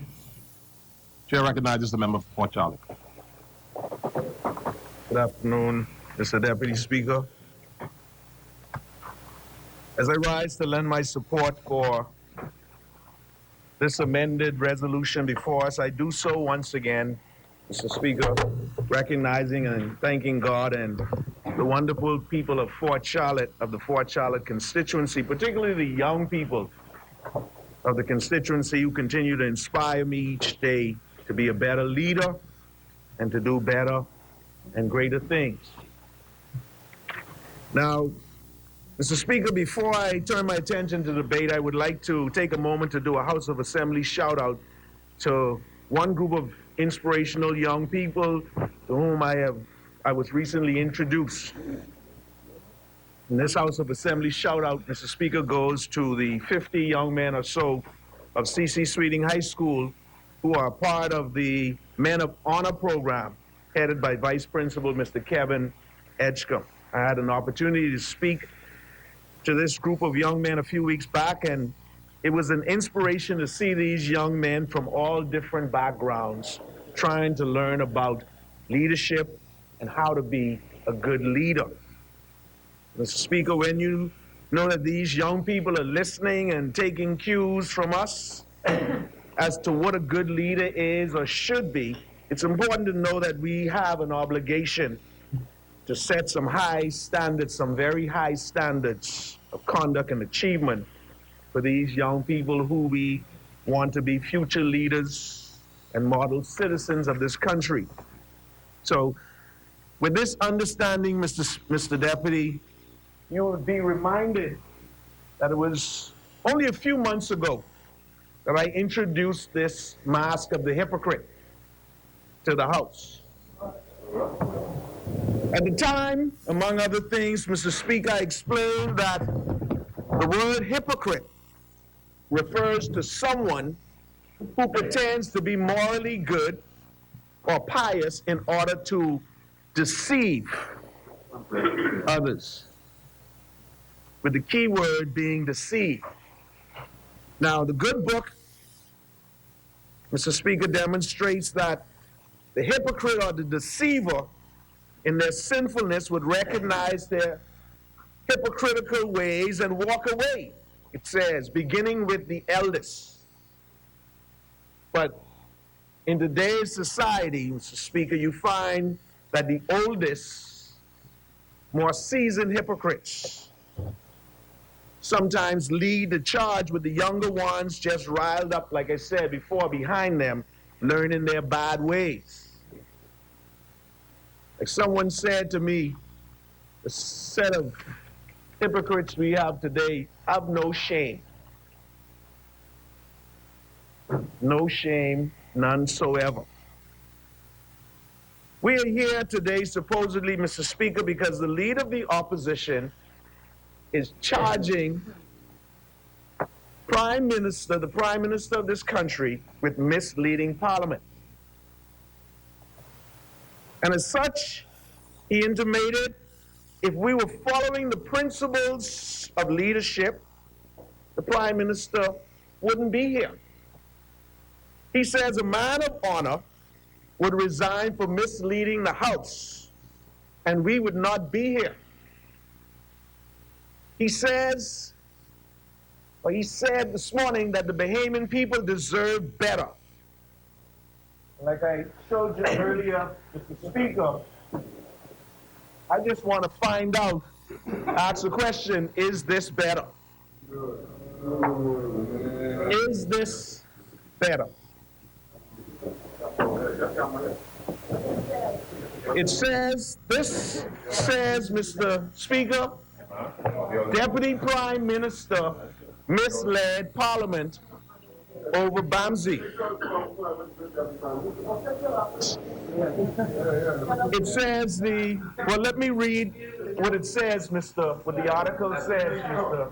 The member for Port Charlotte, I think that this particular article was tabled earlier. Yes, but I just refer to that. I'm referring now to the article of what it said, because I think when the member for Cat Island spoke, he said that he didn't mislead the Parliament, and in some of the contents of the article, I don't think he quoted it correctly. So since I have it, I want to just read from it. It says, Works Minister Philip Brave Davis yesterday backtracked from his original comments that the Bahamas Agriculture Marine Institute fire damage dorms insurance policy had lapsed. The first statement was that the policies had lapsed. Instead, when he came back, it says he confirmed the $2.6 million structure never had, not that it lapsed, but that it never had all risk insurance coverage at all. So he went on to say, it says, during the February 25th House of Assembly session, Mr. Davis said Mr. Hanna signed the building contract.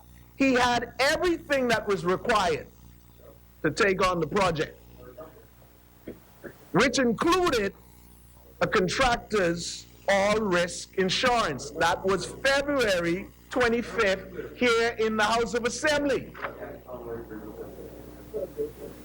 And so at that time, he made a statement of fact in this House to the public. So when we look at what followed, it says, however, Mr. Davis' tone changed in the House yesterday because he realized he had been found out.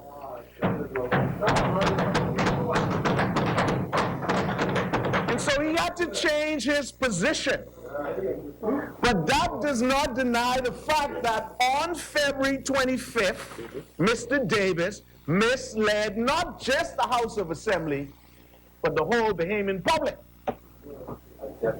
as Deputy Prime Minister of this country. This member from Cat Island, Rumkey in San Salvador, is now asking us to uphold ancient traditions and conventions and precedents of this hollow chamber by placing the honor and integrity of this honorable house above partisan politics and cult of personality. What a farce. I wonder in 2015 if that was his concern. He says, quoting a whole list of leaders from Westminster countries who did the honorable thing, he says, a man of honor would resign for misleading the House and we would not be here today. And he's correct. He's correct. If he would have resigned for misleading the House at that time, we would not be here today. So why are we here? Why are we here? Well, if that wasn't enough, Mr. Speaker, let me put this other matter before you for your consideration. Now, misleading describes an act that someone does when he or she does not tell the truth, or when you let someone believe something that turns out to be false. So, on November 24th in the House of Assembly, the then Deputy Prime Minister made a public pronouncement from this place, the then Deputy Prime Minister Davis. Got to make sure that we understand that he was in one of those big leadership positions that if you mislead, he said that the government was going to take $600 million financed in bonds to restructure BEC. That's what he said here in this House of Assembly. The restructuring, if I'm correct, he said, was designed to bring about the reform of the electricity sector. So we should not have been having any blackouts. That's what he said. And this wasn't like 2017. This was 2015, which would have given them 2 years to get it right. Do what he publicly led people, not just the House of Assembly, but the Bahamian public, to believe that he would have done. Now, I stand to be corrected, but I don't think, because I think I remember something coming in the House about some bonds and they were. But I stand to be corrected, but the Christie Davis administration never followed through. My understanding is they got cold feet. They were not even brave enough to take a chance, like the leader of the FNM was brave enough. But they weren't brave enough. Now, question is, if the measure was not in place, was the public misled? Yeah.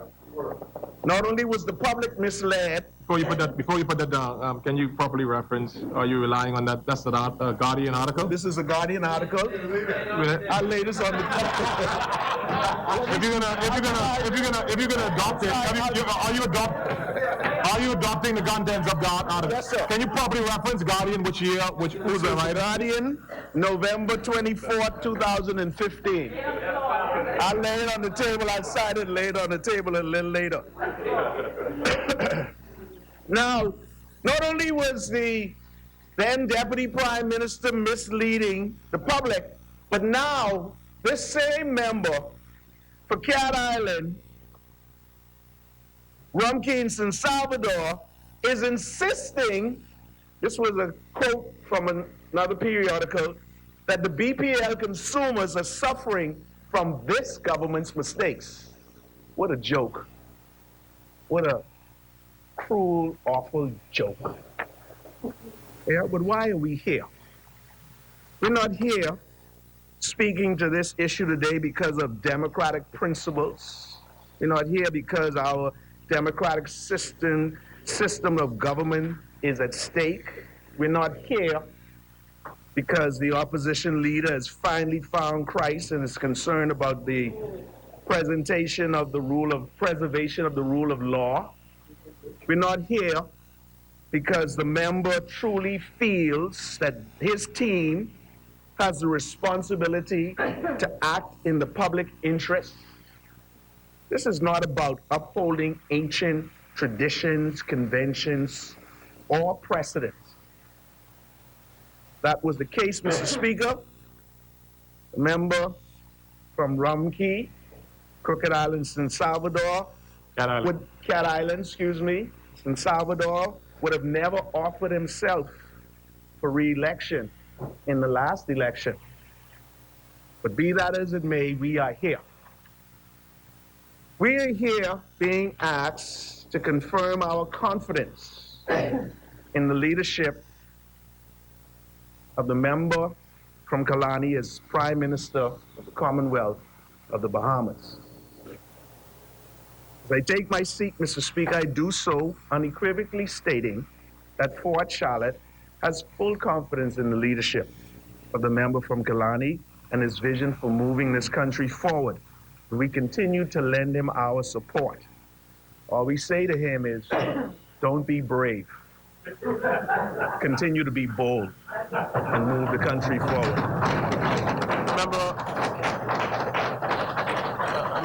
Member for Port Charlotte, before you take your seat, can you please, I would permit you to not necessarily sign that, but make a copy, make sure that the copy is yes, sir. Presented to be tabled. Will do. As many. The chair recognizes the member for Golden Gates.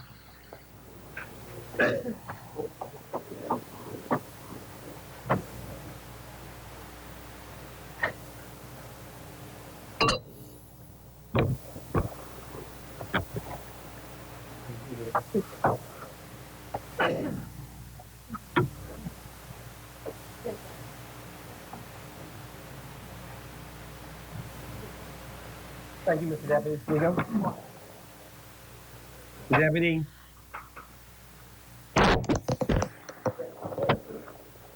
I rise on behalf of the wonderful people of the Golden Gates constituency, and I thank each of them for the confidence that they repose in me to represent their best interest and the privilege to represent them in this honorable house. And most importantly, I thank Almighty God. Mr. Speaker, before I go on, the honorable member for North Abaco, I thought made a very good point. And so did the honorable member just a moment ago from Port Charlotte. And it dovetailed really into a thought that came to me when the honorable member for Cat Island, Rumpke, San Salvador, was speaking earlier today. And he said that evil prospers when good men and women do nothing. And I thought to myself, first of all, I agree with that statement. But I thought too, well, I wonder where was that view between 2012 and 2017? We got that today. But where was that? From 2012 to 2017. And then the honorable member went on to mention malfeasance and abuse and tyranny. Then I thought, you know, there's that saying about the pot calling the kettle black. But in this case, he was attempting to call the kettle black. And then he went on further to mention special interests and reputational consequences. And I thought the same thing. Again, the pot attempting to call the kettle black. Incredible. Incredible. That's where we find ourselves today. You mentioned Oban, and I'm going to come back to that, Mr. Deputy. But that's, you know, that's always a favorite topic for our members' office, always. Mr. Speaker, Erskine May, the undisputed and accepted primary treatise or authority on UK parliamentary practice, which as a matter of course we look to for guidance, states in its 24th edition, page 344, the following, and I quote, "By established convention, the government always accedes to the demand from the leader of the opposition to allot a day for the discussion of a motion tabled by the official opposition, which in the government's view would have the effect of testing the confidence of the House." Mr. Speaker, I want the Bahamian people to know and to be sure as to the real, true reason we are having this debate today. It has been called for by the opposition, and we, this F&M government, enthusiastically pardon me, welcomes and are pleased to oblige them. We are confident that it will be viewed objectively by the Bahamian people, having regard to and taken into account all of the circumstances. All, Mr. Deputy. And that's important. Mr. Deputy, I want to repeat that, sir, because that is critical. This debate will be viewed objectively by the Bahamian people, having regard and taking into account all the circumstances, sir, and I will return to that. But I wanted our people to fully appreciate that idea up front. All of the circumstances. Mr. Speaker, I now return to the most relevant quote stated above by Erskine May. But before doing so, let me say, sir, that a motion for a no confidence vote is a matter and a parliamentary procedure available to the official opposition, and that is of most importance in our system of governance and parliamentary process, procedure, and practice. This debate, sir, is most serious, and its consequences could have, although not likely, in this case, nothing short of an momentous effect on the government of the day, in our case, an F&M government, led by the Most Honorable Dr. Hubert Alexander Minnis, Prime Minister of the Commonwealth of the Bahamas, and member for Kalani, and indeed our nation. Hence, sir, this is not a matter in any manner, form, or fashion to be treated lightly, in a trite way, in an offhanded way, or in a dismissive way. This is simply very, very serious business here today. Make no mistake about it. Mr. Speaker, the quote from Erskine May mentioned above states, among other things, and I quote, "In the government's view, would have the effect of testing the confidence of the House." Mr. Speaker, that quote is made in reference to the official opposition's motion, that such a motion, in the government's view, would have the effect of testing the confidence in the House. Erskine May is very clear the motion by the opposition and the debate is really about, if successful, which is highly unlikely, and I repeat that, if successful, which is highly unlikely, is designed, the deputy, is designed to bring down this F&M government, led by the Prime Minister, Hubert Alexander Minnis. That's what it's designed to do. Mr. Speaker, now that we've established that, it is clear as day and understood that this debate is about the other side trying to bring down this F&M government. That's what debate is about. I would like it to be equally clear that this is all about politics. Desperate, opportunistic politics. That is why we are here having this unnecessary, ill-timed debate today. Imagine, as has been said by a number of my colleagues today, exactly 14 days before we celebrate the sacred season of Christmas. 14 days before we celebrate the sacred season of Christmas. And, of course, 15 days before we go to bed. Mr. Speaker, why now? Why now? Remember, the Honorable Member for Cat Island, Rumkins, and Salvador, and the leader of the official opposition, as reported in Tribune on the 26th of July, we're now in December, stated during his speech at the PLP convention that he intended to bring this very motion against the Prime Minister from the 26th of July. Mr. Speaker, we returned to the House following the summer recess on Wednesday, the 2nd of October this year. And here we are today on what is planned as the last sitting of the House before we break for the Christmas holiday. Now, the leader of the opposition decides to have this debate. Now we're having it. Mr. Speaker, there was all of October, all of November, and even last week. But no, he has decided to debate it today. Clearly, in his view, to extract the maximum political advantage as he perceives it. Mr. Speaker, this is a political debate. So before we get to where we are now as a country and what this F&M government has done, and there's a lot, we really should examine and review where we have come from.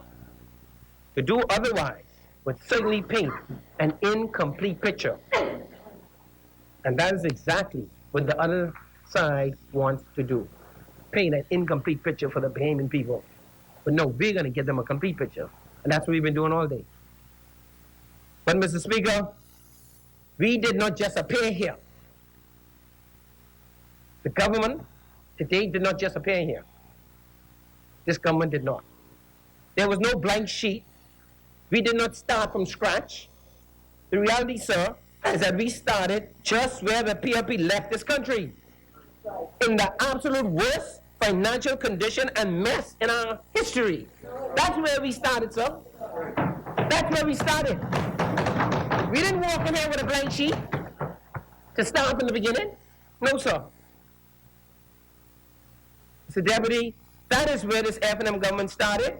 Saddled, heavy laden, with back-breaking debt. The likes of which we have never seen, and I pray that we never see it again. They left this country and the Bahamian people with 5 financial downgrades over 5 years, 1 per year. That is what we met, sir. There was no blank sheet. There was no starting from scratch. When all the members came in there, that is what we found. That is what we met. That is what we had to take on. They left this country and the Bahamian people with 5 years of stagnant or negative economic growth, with a total negative growth over the 5-year period, sir. 5 years, the economy not growing at all. Where the jobs supposed to come from? That's what we met. There's no blank sheet, not starting from scratch. Interestingly, it is one thing that all experts agree that we need to achieve: economic growth to move us to where we need to be. That's universally agreed. Nobody disagrees with that. Creating much needed jobs for our people and the many other positive aspects of growing the economy. They left this country, as in 1992, with shattered investor confidence and a terrible reputation in the international community. No wonder we were hard-pressed to obtain foreign direct investment, or FDI, that we no doubt still need today to help us develop our country. Mr. Deputy Speaker, those are just some of the things that we met on day one. Day one, this Prime Minister met. This government met. That is what this minute's F&M government confronted head on,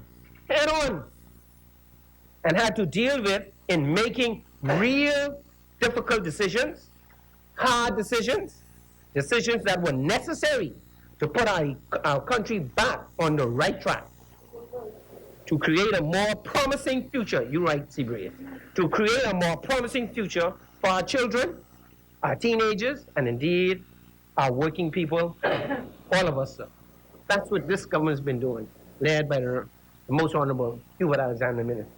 Mr. Speaker, the side opposite does not like us to talk about these things, but they are the undisputed facts. And they are stubborn things. They are what they are. And the side opposite just wants everyone, not just us in here, all those listening and watching, they want everyone. Everyone. All of the Bahamian people. To do what? Just move on. Imagine that. They want everyone to just move on. What they have done. They have done. Just move on. That's their view, Mr. Speaker. Really? Well, it does not work that way. To make matters worse, to date, the leader of the official opposition has not apologized to the Bahamian people. He has not apologized to the Bahamian people for running our economy into the ground and being the stewards, if you can put it that way, of the worst fiscal management of our affairs ever in the history, sir. With no apology. We're 2.5 years in, and they have not apologized. But they want us to move on. Mr. Deputy, what the side opposite visited upon our people between 2012 and 2017 was as bad or as worse than the 1980s, when the front page banner headline in the Miami Herald read, quote, "A nation for sale." Imagine that, sir. Referring to our beloved Bahamas under the PLP government of that very sad era. Mr. Speaker, how do they expect the Bahamian people to just move on when they refuse to apologize for the worst financial mismanagement of the people's hard-earned money in the history of our country? The categorical worst with unmitigated gall, audacity, and temerity. But they want all of us in this chamber, and indeed every single Bahamian, to just move on. Just move on. That's their mantra. What they say famously and they say often. That's that. Move on. Well, Mr. Speaker, they know, as well as we do, that is just not the way it works. The question, though, Mr. Speaker, is move on to what? What do they want the Bahamian people to move on to? They would stand or sit there earnestly and say, just move on. They would say, move on to them, obviously in 2022. That's what they want the Bahamian people to move on to. Move on to re-electing them in 2022. And for what? More of the same. When the honorable member and leader of the official opposition has not apologized for what they did from 2012 to 2017, or what they did not do. And why not? Perhaps he wants the Bahamian people not to expect anything else from them. If it were not so, he truly, rightly, and sincerely ought to apologize for the good of our nation. Speaker, despite the disastrous condition of the Christie Davis administration of this country under the Christie Davis administration, it's important to note it was Davis too, the current leader of the official opposition, who was then serving for the full 5 years, and that point was made earlier by the honorable member from Port Charlotte. for the full 5 years as Deputy Prime Minister, arguably worse than a nation for sale period. This F&M government has avoided any economic downgrade in 2.5 years. That's what we've been doing. This F&M government, led by Dr. Hubert Minnis, has grown the economy consistently, and despite the disastrous, cataclysmic, and catastrophic effects of Hurricane Dorian, the international agencies are still, I want you to hear that, and despite the effects of Dorian, the international agencies are still forecasting minimal positive economic growth, but positive growth nonetheless in the current fiscal year. Is that right, Mr. Minister of Finance? There you go. Mr. Deputy Speaker, this F&M government has been on a steady trajectory, steady, from day one, a steady trajectory on the right track, with our competent Minister of Finance and Deputy Prime Minister working to reduce our national debt and annual fiscal deficits, to the point that prior to Hurricane Dorian striking us, we were well on our way to have a balanced budget in the year 2021. Well on our way. That would have been the first time in many, many decades. Mr. Deputy Speaker, we mentioned the disastrous, cataclysmic, and catastrophic Hurricane Dorian, referred to by United Nations Secretary General Antonio Guterres. And this is what he called it, Hurricane Hell. That's from the Secretary General of the United Nations. We are still working every day for the restoration and reconstruction in Grand Bahama, Abaco, and the Keys. There's little doubt that we witnessed and experienced unprecedented outpouring of support, kindness, care, concern, compassion, and love by the international community, and most notably, amongst our very own brothers and sisters across all our islands.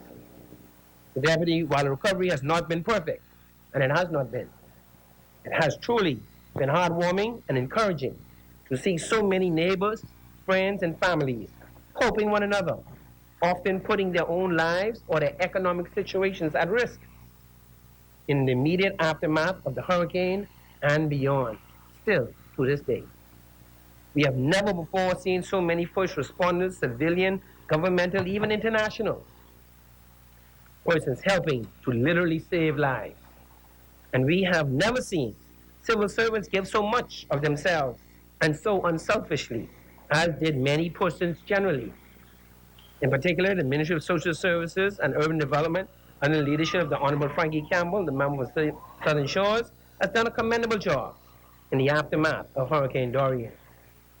Mr. Deputy, whether it was managing and opening the many shelters, whether it was the employees going to Grand Bahama, Abaco, and the Keys to carry out assessments, whether it was the relieving social service workers normally resident on those islands and Keys, whether it was the efforts to assist persons to find housing, jobs, and even their loved ones, or providing direct assistance to families and individuals. Mr. Deputy Speaker, Prime Minister Minnis and his cabinet made a very good decision in the aftermath of Hurricane Dorian to appoint Honorable Iram Lewis, member for Central Grand Bahama, at the ministerial level to be directly responsible for the restoration and reconstruction of the devastated areas. Further, the administration quickly drafted the Disaster Reconstruction Authority Bill 2019 and brought same to the House and passed it. That's action. That's what this administration does. Mr. Deputy Speaker, the bill creates a government corporation and regime which would be responsible for matters relating to restoration and reconstruction going forward as an excellent complement to NEMA, which also did a commendable job during the hurricane, in a close collaborative effort to bring much needed relief to our brothers and sisters as soon as humanly possible. Mr. Deputy, the F&M government under the leadership of Dr. Minnis has demonstrated its care, concern, and compassion for our people by recognizing that these have been very challenging times. They have been. No one will deny that. These have been very challenging times. Before Dorian, and naturally, it has been made more challenging subsequently. And this government has determined to provide direct assistance direct relief to civil servants of $1,400. Mr. Speaker, what is ironic, though, is that the chairman of the PLP, Senator Honorable Fred Mitchell, recently criticized the government for being political and determining to provide the said relief, when they often criticize the government for not doing enough for people and not caring for people. And as our good friend, all of our friends, South and Central Andrews always say, when we put money on the ground, putting money on the ground, when we put money on the ground. And we always say, we'll put money in the pockets. We're doing that now, but he's not here. Well, the side officers really need to make up their mind. Are they for or against doing more for people? They have to make up their mind. Or is it just when it is politically convenient? Mr. Speaker, Deputy Speaker, this F&M government is further demonstrating its care, concern, and compassion for our people again by recognizing that these are challenging economic times for many of our brothers and sisters, and therefore announced plans to increase the minimum wage for the lowest wage earners, helping them to better provide for themselves and their families. Mr. Speaker, Golden Gates enthusiastically supports this progressive, caring, and compassionate F&M government led by the Most Honorable Dr. Hubert A. Minnis, and supports the amendment to the motion seeking a confidence vote in Prime Minister Minnis and his government. May God bless, keep, and strengthen the residents of Grand Bahama, Abaco, the Keys, Golden Gates, and indeed the Commonwealth of the Bahamas. Thank you very much. Thank you, members. This is indeed an honorable place. I remind our members of our born in and outside of this place. As many. Our word, I should say. Sorry.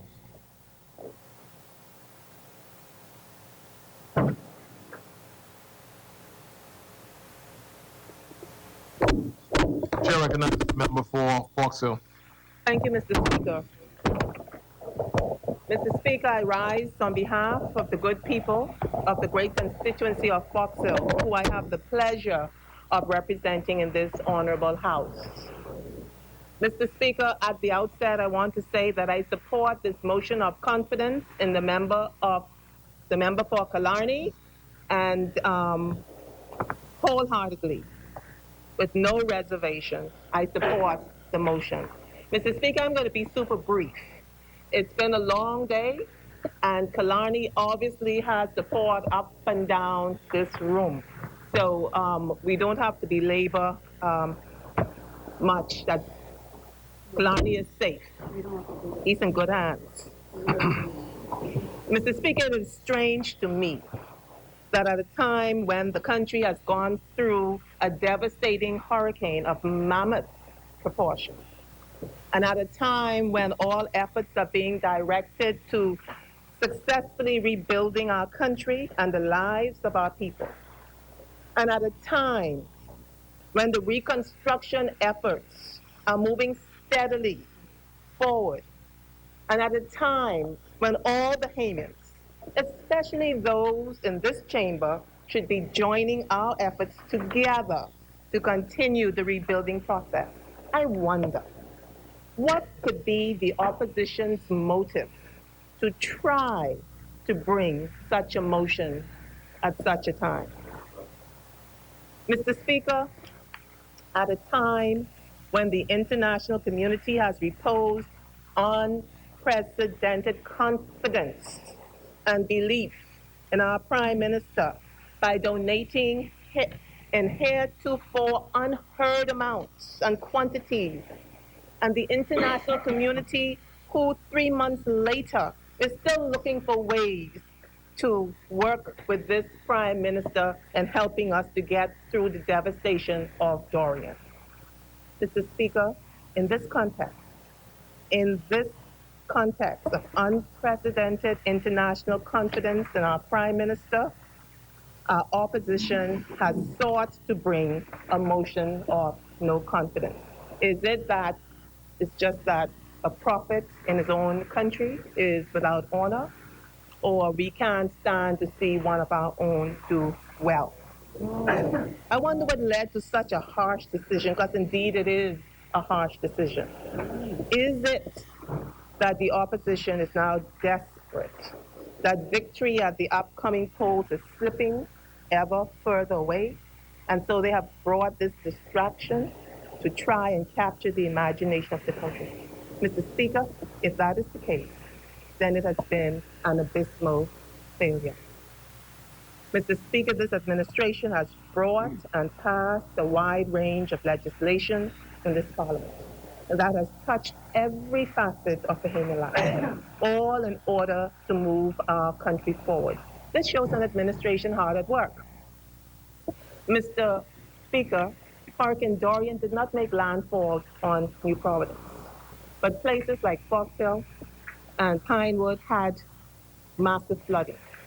And within days, this administration sank 250 feet drainage wells in the Foxhill community where houses were flooded, things were destroyed, furniture had to be changed. This is an administration that is working.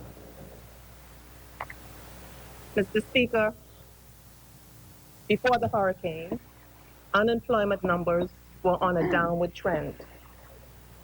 Mr. Speaker, before the hurricane, crime was trending downwards. The country as a whole is turning around in a positive direction under the leadership of the Prime Minister. So I cannot get my head around what could possibly be the motive for the opposition to try and bring a motion of no confidence when things are going in a positive direction. South and Central Andros asks that the members of this administration be brave. And he further urges that the whip be removed and asks the members of this administration to vote their conscience. Mr. Speaker, I wish that South and Central Andros was brave and called for a vote of no confidence when the country was handed a fifth downgrade. Mr. Speaker, I wonder why South and Central Andros was not brave and called for a motion of no confidence when crime rose to horrendous levels during the 2012-2017 administration. Mr. Speaker, when thousands of Bahamians from every walk of life said enough is enough to the PLP administration and took to the streets in the We March protest against this government, I wonder, where was South and Central Andros? Where was his brave heart? And where was his stout conscience? Why did he not urge his colleagues to call for a motion of no confidence in his administration? It appears to me, Mr. Speaker, that South and Central Andros left the hard and heavy lifting up to the Bahamian people to be brave and to have a conscience. It was those good people who with brave hearts and those same good people with strong and clear consciences who voted out his administration and firmly replaced it 35-4 with an F&M administration. Mr. Speaker, Foxhill has confidence in this administration. Foxhill has confidence in this Prime Minister, and so fully supports the motion of confidence in the member for Killarney. Mr. Speaker, we have much more work to do. So we will not be distracted, and we will not lose focus as we move forward, upward, onward together, building a better life for all Bahamians. Mr. Speaker, Foxhill supports the motion of confidence in Killarney. Thank you, Foxhill. As many. The chair now recognizes the member for Central and South Eleuthero.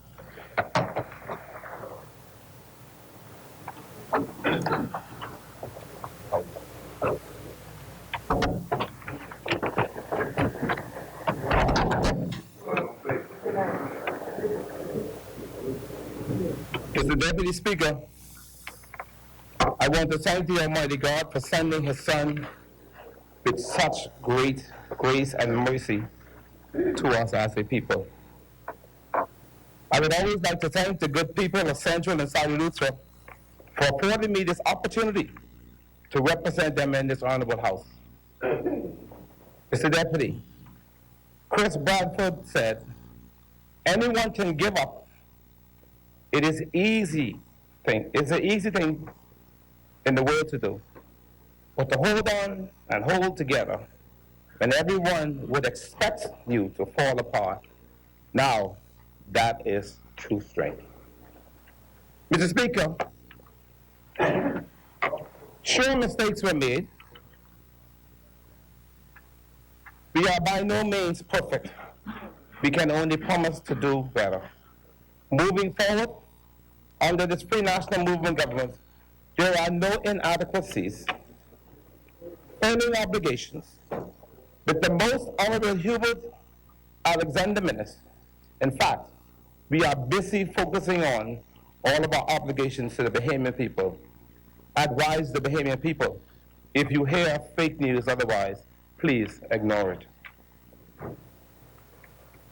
We are hoping more young Bahamians will join in and help with the further planning and development of our beloved Commonwealth of the Bahamas. Mr. Speaker, this government remains focused. Nelson Mandela once said, "There is no passion to be found playing small and sitting for a life that's less than the one you are capable of living." Mr. Speaker, how did we get here as a society where one's destination is more important than life of a country? Mr. Speaker, those persons opposite must learn to speak truth. Mr. Speaker, we are here today debating something to me that's not necessary as a Bahamian today. To me, it's a waste of taxpayers' money. Mr. Speaker, we've been down this road before, talking about this post office ordeal. Mr. Speaker, if we are going to come back to this House to debate such, then the laws that govern this country should be thrown out. From the offset of this ordeal with the post office, the government of the Commonwealth of the Bahamas brought a resolution to this House, and it was passed in this honorable House, which gave the government the clear and the mandate to be able to go and rent that space. But no, the opposition doesn't get it. We are the government of this country. A decision was made by this government, and we also followed the laws to make sure that we were governed by the law. And here it is today. We're back here wasting taxpayers' money. The Progressive Liberal Party have a short memory, Mr. Speaker. The way that they handled the affairs of this country in the past 5 years, in fact, the past 25, 30 years when they were in office, abuse of public funds was evident throughout this country. You could have never touched, you could have never seen where the money went. But monies were spent, and our debt was greater and greater. Call it foolish as much as you like. It's a fact. You can't run from the facts here. You can't run from the facts. And you happen to be a member of that government. You should talk about bro and Bahamas. Chair recognizes the member finally still on the point of order. What's the point of order? Member Southern Luther is directing his comments towards me. In fact, he was a member of the party at that time. He switched for general election. That's how I get on that What's side. the point of order? Point of order is this. Point of order is this specific. Can I hear the point of order first? Can I hear the point of order first? I was just, the point of order is that the member has... Order, members, order. The member is saying that public funds have been spent that cannot be accounted for. And I would like him to say which public funds were spent and could not be accounted for, because just like this Minister of Finance sits on a body of support and accounting, the former Minister of Finance had the same system. You couldn't go in no little secret drawer and do something. And so I'd like this member to say what monies he said could not be accounted for, and if he cannot support what he says, he must withdraw. Mr. Speaker, if it pleases her, the Bahamian people know what happened in this country. I will withdraw. It's withdrawn. Now, let me address another thing, Mr. Speaker. Yes, I was a member of the Progressive Liberal Party, and God bless my soul the day I walked out of there. As a matter of fact, Mr. Speaker, yes, I was a member of the Progressive Liberal Party, but I didn't have the criteria to sit in this honorable House. Thank you, South and Central Eleuthera. And that is the remarks that the was said to me by the then leader of the Progressive Liberal Party. He wouldn't let you come here? He said to me, he just said his words to me. My mother was present, my sister was present, you don't have the criteria. John Gibson was there and Danny Reagan sat there. Oh, no. So you know what? Thank you, Eleuthera. Tonight. So, Mr. Speaker, I ain't coming for this. I come to stick to this. But if Anderson wants, if she wants, we can go there. Wherever you want to go. Carry on, Central. Address the speaker. Central himself, address the speaker and carry on. I do apologize, sir. Address the I chair. do apologize. Mr. Speaker.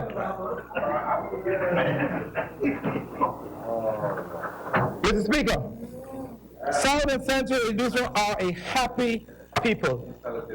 Did we get all we asked for? Perhaps not. We are grateful. Yes, we are. Yes. Rehabilitation of our water mains in German Village and the installation of new water mains in Freetown, Boulevard, and Central Eleuthera are completed. Upgrade of the Central Eleuthera water supply system for sustainable service completed. Rehabilitation of water mains in Central Eleuthera completed. The rebuilding of the 4,500 gallons water storage tanks at the Navy base completed. Upgrade to the Benamatau pumping station. My brother, thank you. You ain't finished me yet, though. You're welcome. Improved levels of, and Mr. Speaker, I must say, The pipe here. I must say, Mr. Chairman, Mr. Chairman, I must say, your team in Eleuthera are great. I want to thank Mr. Darling and his team for doing an excellent job. Laid pipes in Eleuthera. We lay pipe everywhere. Mr. Speaker, this is why I'm going to take my time to speak and show you why we need to continue to support the leadership of our leader. Mr. Speaker, Eleuthera were left in shambles under the Progressive Liberal Party. We can't deny that, and every Eleutherian knows that. Those who want to speak truth will know that. That's why Eleuthera decided to go with the Free National Movement, the best move of our lives. And all of Eleuthera, Mr. Speaker. Mr. Speaker, road repairs are completed thanks to the member from Carmichael. Mr. Speaker, now that you know, we've had a massive relighting. And many of our street lights were out. Our lights, thank you very, very much. Our lights are back. We want to thank you for that. Oh, yeah. And our medical facilities are on the way. Elizabeth, we're sure of that. The dock is on the way. Cat Eyes has been installed. Airport repairs and cleaning of the surrounding airstrips between Governor's Harbor and the Roxanne Airport, Mr. Speaker. Mr. Speaker, time will not permit me, but I want to thank this government for having the vision to be able to come together and allow the Disney project to come to South Eleuthera, Mr. Speaker. It is beginning to move, and the people in South Eleuthera are excited. Mr. Speaker, I honestly believe that that will be a blessing to the people in South Eleuthera. Mr. Speaker, time will not permit me to complete my list. But Mr. Speaker, the people of South and Central Eleuthera supports the leadership of the Honorable Hubert Alexander Minnis and the Free National Movement, and this definitely, Mr. Speaker, it is the people's time. South Eleuthera rests. Thank you, Central and South Eleuthera. As many. The chair recognizes the member for Mount Moriah. Thank you so much. Madam Clerk, can I help her? Can you bring that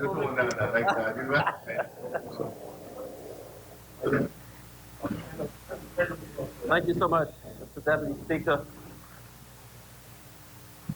I rise on behalf of the great people of the Mount Moriah constituency.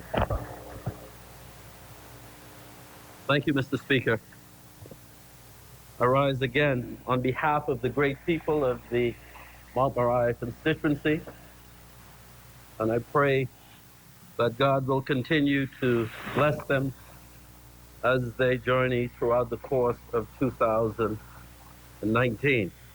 Mr. Speaker, I had a prepared speech, but in the interest of time, I will be extremely brief. But only to reaffirm Mount Moriah's confidence in our leader, the member for Kalani. Mr. Speaker, why are we here today? I think that's an extremely important question. And we would have heard from most of the members here tonight about all of the successes of the Free National Movement and some challenges along the way. And while we continue to work assiduously to bring relief to the people of this country, we recognize this fact, Mr. Speaker, that we can always do better. And each day we sit to discuss the affairs of this country, we continue to lament on that fact. And we continue to work as a party to do better. So why are we here tonight? Mr. Speaker, it is interesting, you know, because the side opposite, anytime they're in opposition, they develop a 2020 vision, and so they can see everything that's wrong. Yes. They become sanctimonious. Yes. And they hold to the rule of law. Yes. But when they are the government, it's a different story, Mr. Speaker. It's a completely different story.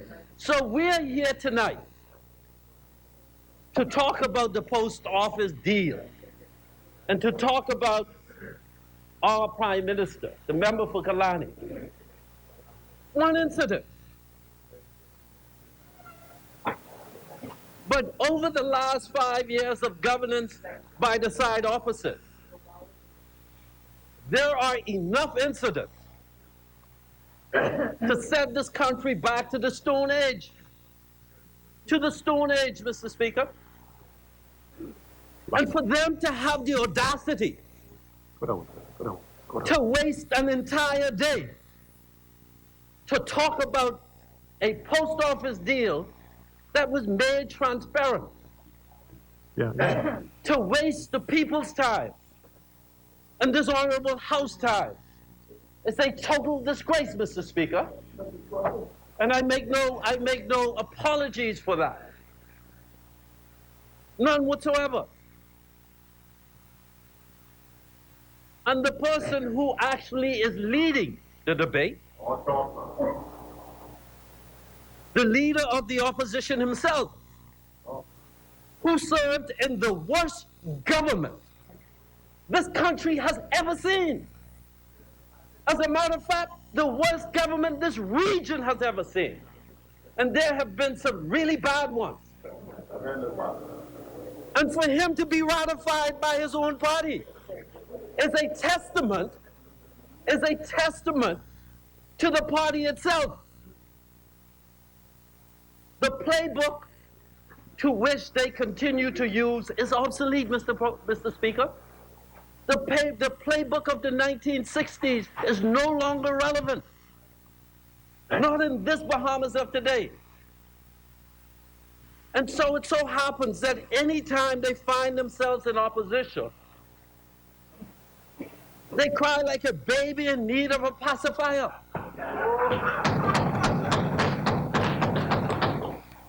There is a view on behalf of the side opposite that they have an inalienable right to be the government of the Bahamas at all times. They could never come to the realization that they are a weakened opposition. And the fact that they have the member for Cat Island and Ron Key as their anointed leader, they ain't coming in no time soon. None. Okay? But not only were they the worst government in the history of the Commonwealth of the Bahamas, but the member for Cat Island himself, the leader of the opposition, was the worst member or cabinet minister for the Ministry of Works, was the worst minister for the Ministry of Works. You heard the member for Long Island. You heard the member for Long Island. Tell us, member, we're talking about no confidence. Tell us about the Gladstone Road wastewater treatment plant. Tell us about that. Don't throw a rock and hide your hand. Let us hear it. Tell us about BAMSI. Tell us about the Star Academy. Over $30 million of the Bahamian people money was invested in such a building. And we don't even own the property. So we can't even get access to the land. Stop, man. And it's still under construction. They often talk, Mr. Speaker, about anchor project. That's a real anchor project. It's the anchor around the necks of the Bahamian people. The Gladstone Road wastewater treatment plant is an anchor around the necks of the Bahamian people. It was supposed to be $9.6 million, but now we're up to $18.3 million, and it's still infinite, despite the reservations and concerns about the management of the water and sewage company, despite their reservation. So we're here talking about that today, and we're talking about governance, and we're talking about a contract for the post office. We can talk about hundreds of contracts over the last few years under the last administration that has set this country back so far that you think we can do it and change it in 2.5 years? Mr. Deputy Speaker, despite the progress that we're making as a country, and I tell you, these have been the most successful 2.5 years in any government, in the history of any government in this country. Okay? The history of any government. But despite the fact, the side opposite, when they were in government, has taken us back so far. But now they expect miracles. They are anxious. They are eager to get back in control. All right? That's what this their no confidence vote is all about. It has nothing to do with the Prime Minister. It has nothing to do with the post office. It has to do with their inalienable right that they should always be the government of the Commonwealth of the Bahamas, that they should always control the public's purse. That's what it has to do with, Mr. Speaker. Nothing else. You know, when we took a note, all right, to lead this country, many of us for the first time, all right, we were very serious about the commitment we made to this country. And to be here today, to be just wasting the people's time, talking about a no confidence in a man who continues to give of his best. Yes, he would have made mistakes. We all do.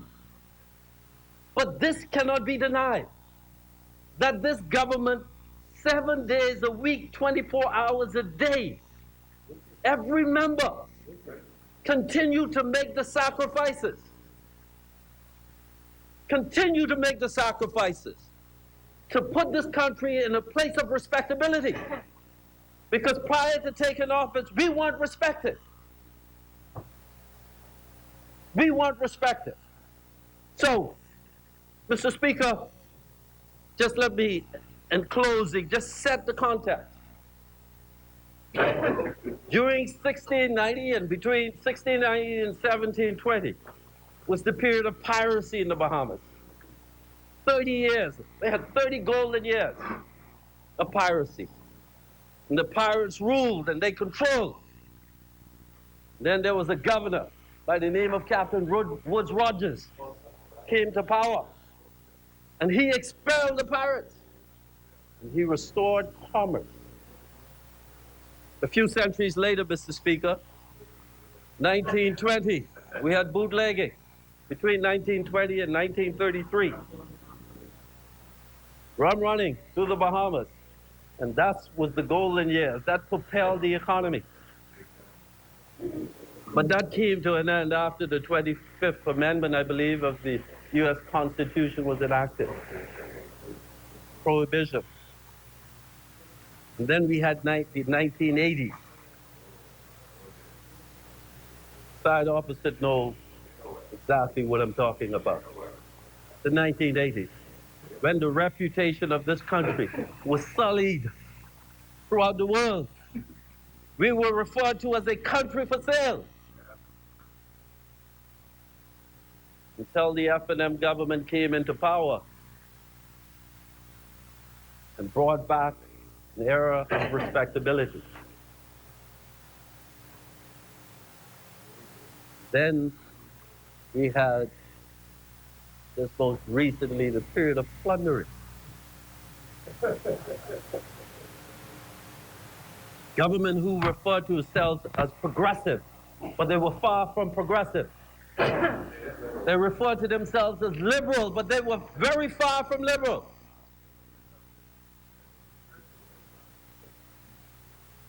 But they were a party, loved to have parties. But they were more like a pacifying, loving plunderers, PLP. Pacifying, loving plunderers. Because they cry when they're not in office. Give us our seat back, we want big government. They cry. Because they can't be where they need to be to do what they need to do. That's why we're here. All right? They always talk about how much they love and they care for the Bahamian people. Almost 40 years in power, and people still using outside toilets. Are we serious about that? Minister of Works having to deal with machinery at BPL from the 1960s. We talk about leadership. We talk about governance. You know, this is more than talk. And as you sit backside opposite and get your talking points as you're doing now, because we don't need talking points. We're governing. And we're being led by the member for Kalani. And he's doing an exceptional job. We have just gone through the most devastating natural disaster in this hemisphere, and one of the worst ever, anywhere the world over, as a very small nation state. But we continue to persevere. We continue to deliver. We continue to drive. And sometimes it may seem that it is not fast enough. But that's how these things work. There are people who would have suffered natural disasters in many developed countries years ago and are still working to put the pieces together. Right? But side opposite want to measure us by the highest standards, and we're okay with that. But they don't want no standards at all for themselves. That's what we're faced with, Mr. Deputy Speaker. That's what we're faced with. And so if we want to prove, Mr. Deputy Speaker, to the young people of this nation that we are all, government and opposition, serious about governing this country, we will spend more time working on finding the fixes to correct the problems to which we face daily, many of the problems to which they would have left behind. But instead, we're here, in my mind, Mr. Speaker, wasting time over something that will never make it past first base. But there is an underlying reason behind it, and we all know that. But we will remain resolute, Mr. Deputy Speaker. We will remain resolute as a people. We will remain resolute as a government. As we work to take our country to where it needs to go, as we work to bring about the higher level of respectability, as we work to improve our economic structures, as we work to improve our social structures, as we work to reduce crime, as we work to improve our health structures, as we work to provide a good living and employment for our young people, as we work to improve our educational system, we will remain resolute and we will not be deterred or sidelined by a small group of individuals who believe that this country only belongs to them. The devil is a liar, Mr. Deputy Speaker. The devil is a liar. Mount Moriah supports the Prime Minister. Thank you, member for Mount Moriah. As many. The chair recognizes the member for Mike Howe.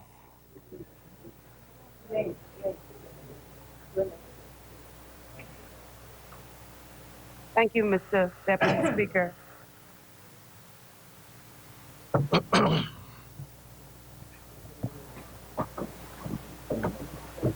Thank you, Mr. Deputy Speaker. Let me thank the people of the Macau constituency for sending me to this honorable house to be their voice. Mr. Speaker, so that there be no question, I fully support the honorable member of Kalani, Dr. the Most Hubert Alexander Minnis. Mr. Speaker, it is said that baseball players only need to know a few things for their job. They need to know how to throw a ball, catch a ball, hit a ball, and run like mad. So it does not matter what you tell them. If it doesn't help in those categories, it really does not matter. Mr. Speaker, the Apostle Paul said, those who have the opportunity must do good for all people, especially for me, are the less fortunate in the country, who the Honorable Prime Minister continue to show compassion for. Mr. Speaker, the people of the Macau constituency continue to see and feel the love and concern from this Prime Minister. On many occasions, they were graced by his presence from Inagua all the way to Crooked Island. For the first time in Inagua, they were given deeds to Crown land under this caring, trustworthy Prime Minister. Yes, we need more things, but we are headed in the right direction. Mr. Speaker, make no mistake, we are better now than pre-2017. Mr. Speaker, it is my view, and I am sure of many people, that a Prime Minister has the right to call any of his cabinet ministers, no matter where they are, and discuss any confidential matters with them. Mr. Speaker, as I stated, leadership is about making hard decisions. And this is what the Prime Minister and his government have been doing. Not always pleasing to some people, but a leader has to live with the decision that they make. Once they know it was the best decision they made, at that point, my cow is in full support of Kalani. Yeah.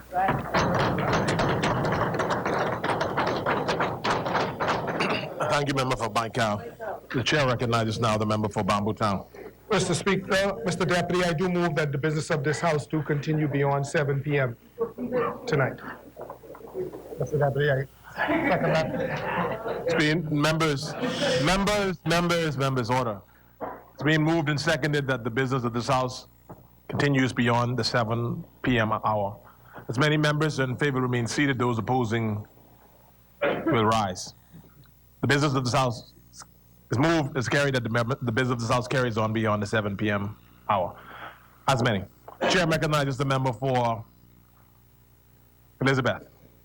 Thank you, Mr. Deputy Speaker. I intend to follow the rule of these. Be brief, brother, be brief.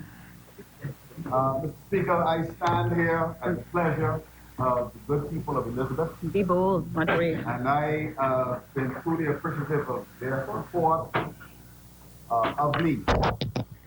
Mr. Speaker, we are here today involved in a process which ought to be a rare and solemn process.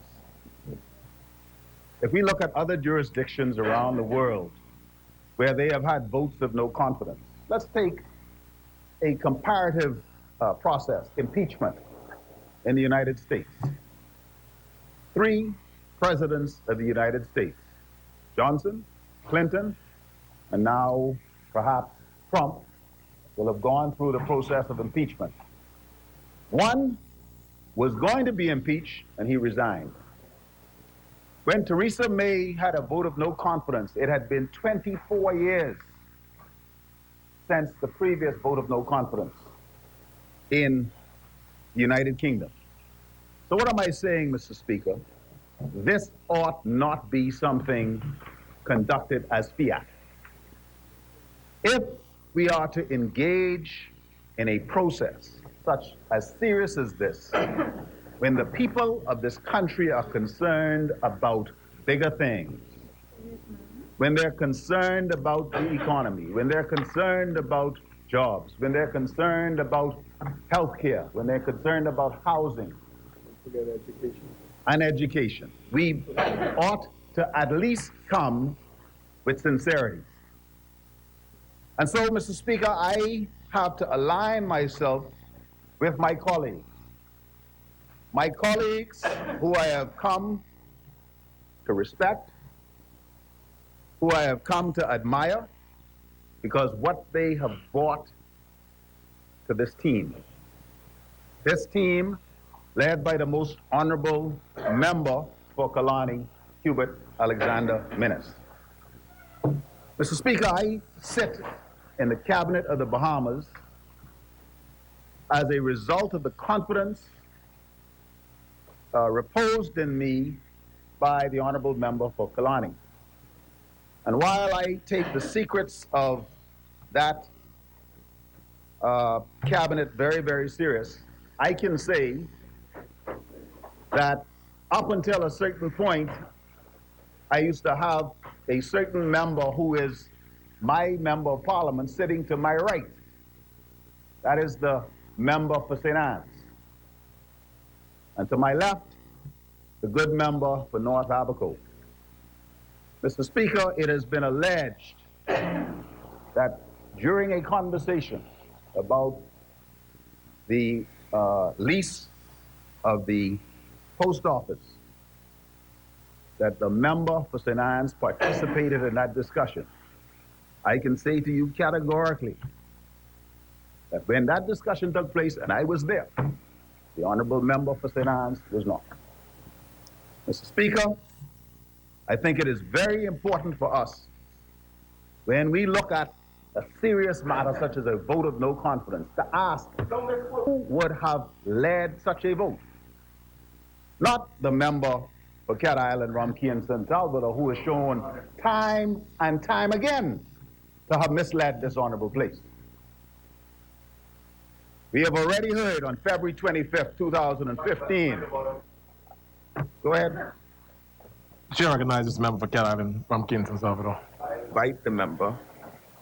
Right. I'm about to. Establish and identify when it was that I misled this house. I'm about to. I'm about to. And the question was over and over. I said time and time again. Or time and today it's time and time and time again. So, Mr. Deputy Speaker, on February 25th, 2015, the Honorable Member for Cat Island, in his contribution to this Honorable House, there's an envelope that I had here, said the following words, and I quote, "The contractor had everything that is required to contract work with my ministry, including contractors' all-risk insurance. However, because of the delay and the fact that the contractor failed to pay the annual premium, the insurance coverage expired." Now, subsequently, the question of who the insurer was, somebody, I believe, by the name of Southern Alliance, was alleged. That was raised by the then Honorable Member for Kalani outside of the House of Assembly. And subsequently, the Honorable Member for Cat Island, Rumkey, and San Salvador later came back March the 4th and said he later told the House that the contractor never had the mandatory all risk, but rather had a quote. Now, that statement contradicts the statement as published in the Nassau Guardian on February 25th, 2015, which we have heard repeated in this House several times. But what I find interesting, the Honorable Member today said to this Honorable House that he was not prompted in any way to set the record straight. I am happy to yield to the Honorable Member. Based on the reports that I see, Which report? the reports as listed in the media, in both the Tribune and the Guardian. No, Mr. Speaker. He said, Mr. Speaker, are you going to yield, Elizabeth, or not? You're standing on a point, on a point of order. Point of order. You see, I yield. The suggestion is that I was prompted to come back to Parliament. The member who sits next to me, I'd intended to ask him, because to either establish or withdraw when he comes, a statement he made and he corrects this matter. Because I want them to establish when was I prompted, who prompted me. I came to this Parliament and the article which they refer has what I had to say about it. Once I discovered, and I discovered it on my own, right? That this is no, Mr. Speaker. Right, what I'm saying, Mr. Speaker, the record. Find the record, Mr. Speaker. Until they're able to establish it, I want them to withdraw that I was prompted in any way to do so. I came here voluntarily and put the information and laid the file on the floor of this house. See, that's what I did. How? How I did? I laid the information on the paper. Member for... No. I'll find it and bring it back. Why bring it back? Member for Elizabeth. Mr. Speaker, as the Honorable Member has questioned the veracity of my last statement, I'll use another example. On the 27th of November this year, the Honorable Member, in speaking about the BEC rate reduction bond, in that debate, BPL rate reduction bond debate, alleged that the basis for the change in policy and the reduction of rates at BEC during the 2002 to 2007 tenure was due to the fact that there was a recession in the Commonwealth of the Bahamas. He then subsequently left this honorable chamber. If you were to go, Mr. Deputy Speaker, and look at the central bank reports, it will show categorically that we have had no better performance in the history of the Bahamas, and there was no recession. And Mr. Speaker, it is clear that the honorable member could not have been ascribing the basis of the change in BEC policy to any recession, because as I understand it, a recession is defined as two successive quarters Of negative growth. Negative growth. So, I guess, Mr. Speaker, since I have had to retract one, I will say it's just time after time that the honorable member has misled this Parliament. But you see, Mr. Speaker, I raise this because we have said it before. You know, when you come to this place, come with clean hands. At any rate, I would like to simply say that this team put together by the most honorable member for Kalani has had some great accomplishments. We don't always see eye to eye. We don't always get it right, but we certainly try. And in the last 2 minutes, Mr. Speaker, I'm just going to say what this Ministry of Health has accomplished since May of 2017 to November of 2019. At PMH, we expanded, we finished the Corey Newbold renovation. We created a business office. We replaced the roof with PMH. We refurbished the dialysis unit. We outfitted EMS with state-of-the-art equipment. We put new CAT scans at both Duran and PMH. We introduced a PAC system for X-ray. We provided scores of new beds for the hospitals. We renovated the labor ward. We corrected the air conditioning in the critical care block. We started the renovation of accident emergency, which is ongoing. We completed the kitchen at Duran. We did remediation work in Cat Island, Orange Creek and Smith Bay. We did remediation work in Inagua, the Matthew Town Clinic. We did remediation work at the Crooked Island Clinic. We acquired new vehicles to assist with surveillance, home visits, and other health functions. At NHI, we implemented an electronic medical record. We have had a partial implementation of electronic immunization registry. We have hired pharmacists, doctors, nurses, dentists, other healthcare workers. We have created EMS stations in Abaco, Flamingo Gardens, West End Clinic. We have revised the emergency flight and triage process.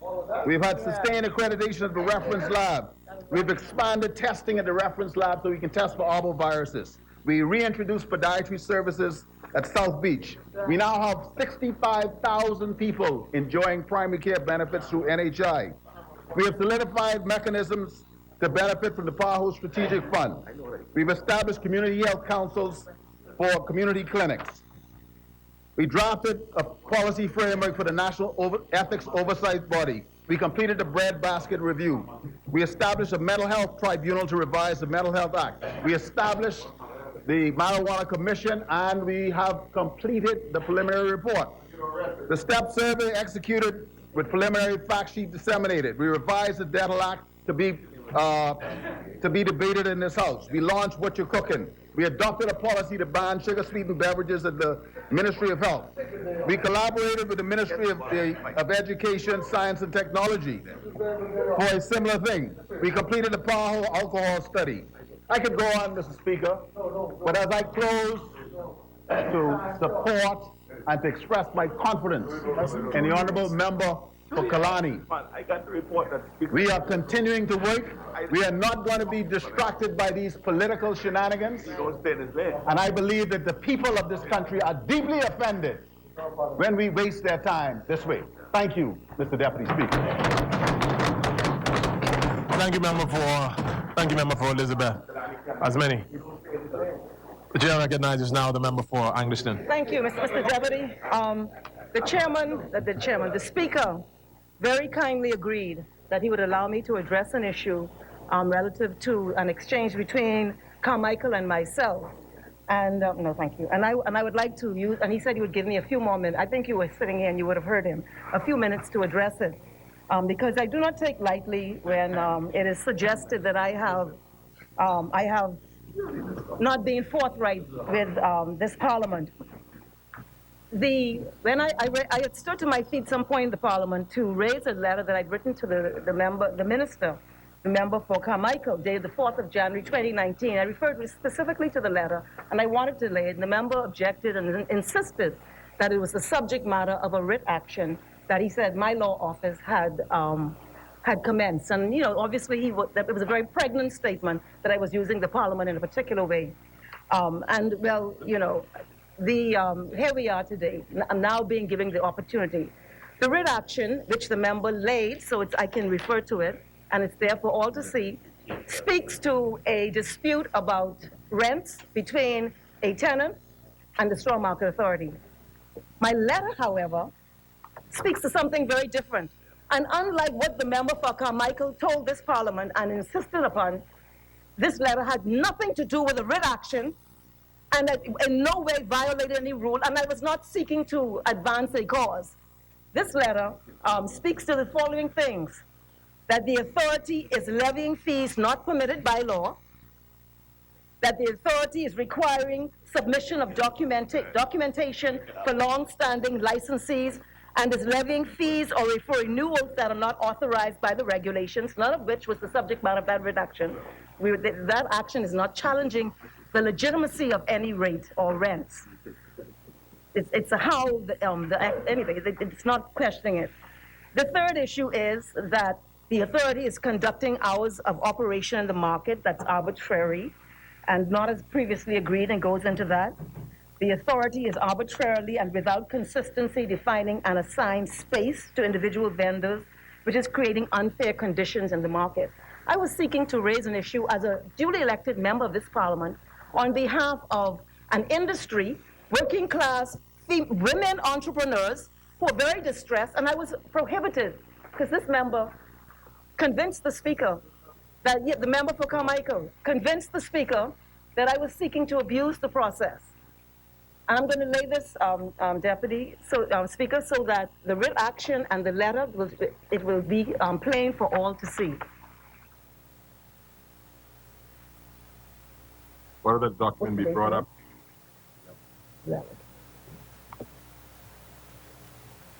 Mr. Speaker, I rise on behalf of the good people of Angliston. And I've heard all of these earnest speeches in here today. What other document do lie on the table? Thank you, Mr. Thank you, Thank you. So thank you, Mr. Deputy. I've heard all of these earnest speeches in this Parliament, passionate, earnest. There's some political realities, you know. One is, first and foremost, you lost a member today. You lost a member of your organization who has gone independent. He is now the second member. The second member who has left your party. And see, we're debating lack of confidence, but we are having much more meaningful examples or manifestations. Order, members. We were doing such a good job today. Yes, I know we were getting into the night and everybody's getting anxious. Thank you. That's just the member of Angliston. Charlotte spoke with his big hypocrite poster, and I didn't interrupt because I want to talk with hypocrites too, because I can get to hypocrite. I'm glad you gave a definition. Thank you very much. That's the educator in you, and we appreciate that. You lost a member. That's the second member you have lost in the last 2 years. And then you have some dubious others, which are bringing into question. You want to talk about confidence? There are some real concrete manifestations about confidence of this administration. More intimate, more compelling than anything the member of Angliston can say. That's number one. Secondly, the other political reality is that the people, let me speak for the people of Angliston, because this is the political reality I wish to rely upon. The people of Angliston live in the real world. And every day they're experiencing real world issues. They're facing the burden of taxation that has been increased by this administration by 60%. And what upsets the people of Angliston, I guess other people at large in this country, is that they were fooled. That makes you mad when someone fooled you, They were fooled because they were told that this was the People's Times government and that taxing was poor governance, that it was lazy, and which implied that they would never do that because they were bringing this new paradigm. But of course, the rest is history. Complete backtrack, complete turnaround. You fool the people. And then, of course, they live in the real world in Angliston, and I know elsewhere in this country, where they know when they go to the food store with minimum wage, that the cost of living and average prices for food and basic essentials have reached under your watch the highest levels in the history of this nation. They also know that joblessness is growing in this country. The people of Angleton feel, especially, they catching hell too, but they feel especially for the people of Grand Bahama, because a recent survey showed that at least 50% of the workforce. Chair recognizes the member for East Grand Bahama. It's certainly misleading. The story that was referenced, or that she is referencing, is not a statistical study. The Department of Social Services has clarified that. And so you cannot rely upon that to suggest that unemployment in Grand Bahama is 50%. There's no doubt that it has increased as a result of Dorian. However, it is certainly not 50%. You know, the member likes to talk about who's misleading. And you know, we don't go there because that's another conversation altogether. It was a government agency that released this report. And that is overseen by a minister who sits around the cabinet table, and that made the public domain. So I hear what you're saying, but misleading. But these are the findings. Now, you could tear them apart if you want, have that conversation with your colleague minister. But right now, we in the Bahamas have been told by a legitimate, respected agency, going door to door, speaking to people in a very different way. They've told us that at least 50% of the workforce is out of work in Grand Bahama, and in West End, up as much as 60%. Before you, South Joe, I think the point of order raised by East Grand Bahama is in refute of what you said, the 50%. Yeah. And he's saying that, I think he is suggesting that you should prove it. But you... No, he's not saying that. I'm speaking to Angliston. He's not saying that. He's not No, he's not. He's tearing apart the survey. He's saying the survey is not scientific. I mean, the whole country, listen. My understanding, Angliston, can I make the point, please, before your colleagues? I think the member for East Grand Bahama is suggesting that the 50%, you were suggesting that there's evidence that there's 50% unemployment in Grand Bahama. And his whole point of rising, I would think, from the chair, was to refute that. Well, you don't feel it to me. There's a study. There's a study. And you keep, I'm just saying, Angliston, that you keep referring that there is evidence of that. There's a study. Yes, and I was wondering if you were going to... No, I mean, is it being refuted? The whole nation heard about it. The minister is right here. I would Yielding. Just on a point of clarification. First, the Department of Social Services is not responsible for data relative. Allow me. And so the Department of Social Services did some assessment only on persons who were affected by the storm. So the data collected and that was used in that report speaks only to persons who were affected in the storm. And that report was of those persons, not Grand Bahama as an entirety. Thank you, Southern Shores, for that. I hear what the member is saying.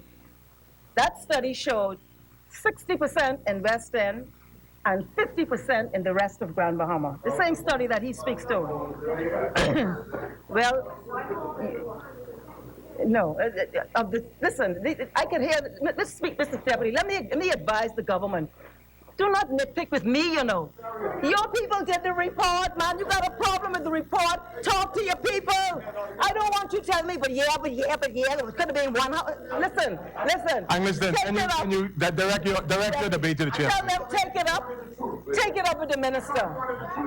Take it up with the minister. No, I hear people in there saying, if you go to one, I don't want no if. We have a report, and that is what is on the record. And so, Mr. Speaker, Mr. Deputy, you want to get up and say something, Vesta? No. Well, you could do it now. Angliston, let's. Good. Member. I'm not facetious, and I don't play in here. I don't play in here, West End. That's the one thing you're going to know about me. So, I want to begin. I want to sing that theme. I want to start again. The real political reality in this debate right now is that during the course of this debate, you lost a member. That's a very serious blow politically. And it is a statement of lack of confidence, unlike anything I can say. Secondly, the people of Angleton got a reality. And I'm explaining the reality now. Those of you who don't appreciate the reality because of some sterile environment that y'all are living in, no problem. But there's a reality for some people in this country. And the people of Angleton watch in dismay. They watch in dismay that opportunities are sparse in this country. But they see a people's time government traveling the globe, up and down, up and down, up and down, with huge delegations, lavish per diem, and accoutrements of first-class living, especially after, this is my real point, because ministers have to travel, you're the ones who made a big story about it. But you do it after our country has suffered such a devastating and tragic blow of Dorian. It's like business as usual. Everybody just going and going and going and going. The people of Angleton had hoped that out of respect, you would have suspended or restricted such activities. But business as usual.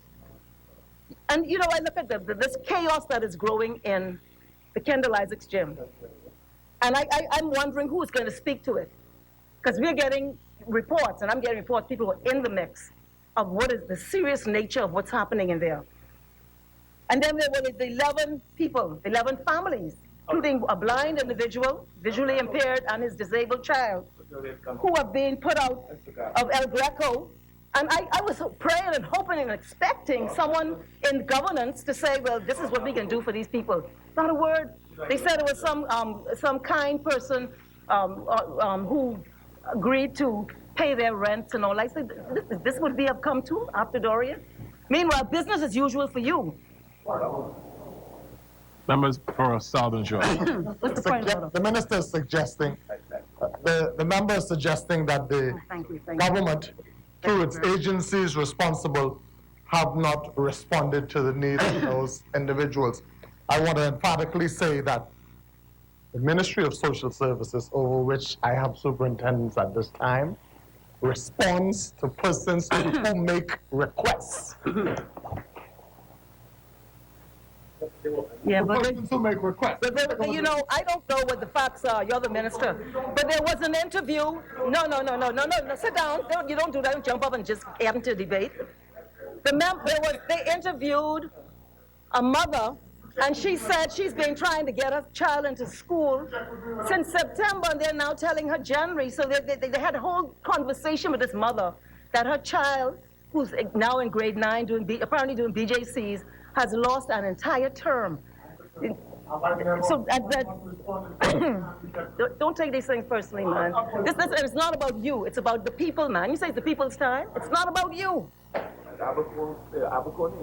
And then you come in here and you come with this counter thing where you say $8.6 billion in investments have been abroad. Well, where it is? Where it is? And then and then is this actual or is this projected? Because we all know projected is, you know, the road to hell is paved with projected. No, like when you break ground and nothing happens. And then you say you bring in billions, but you're borrowing billions. You know, you're borrowing billions. And then, of course, we look at I saw something, it cannot be true, that we, meaning the Bahamian people, are building the shell plant and then giving it to them to manage? When did that become the deal? When did that become with all these billions?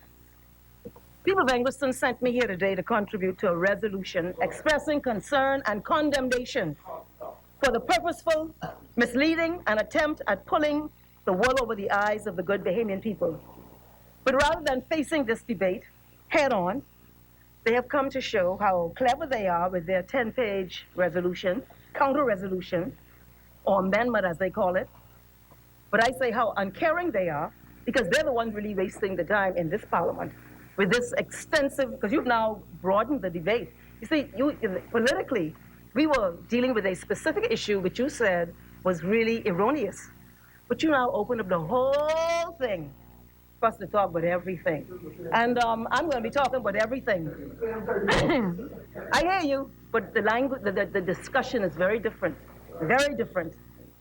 But you've used the opportunity to blow your own horns and to tell the Bahamian people how great you are. Even in the context of what the people of Angleston are feeling right now, we've been in here now all day, and all we've heard is one member after the other saying how we are so wonderful. We are just wonderful people. The member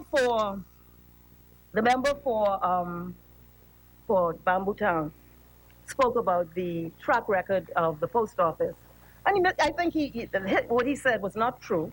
I think he said something to the effect that only some cosmetic work was done at the post office building. It's not true. He has the file. He knows it's not true. Because why would you spend tens of millions of dollars, so he says, each time, which sounds very off the wall, but that's what he says, to do what? To paint and to do cosmetic? He knows that there has been a history of working within the context of that building over the successive administrations, and it is what it is, where it was. And so, what he did not also say is that a solution had been found, and a building was under construction, and that they stopped it. They stopped it. So they actually extended the suffering of the people that they've described in such graphic. I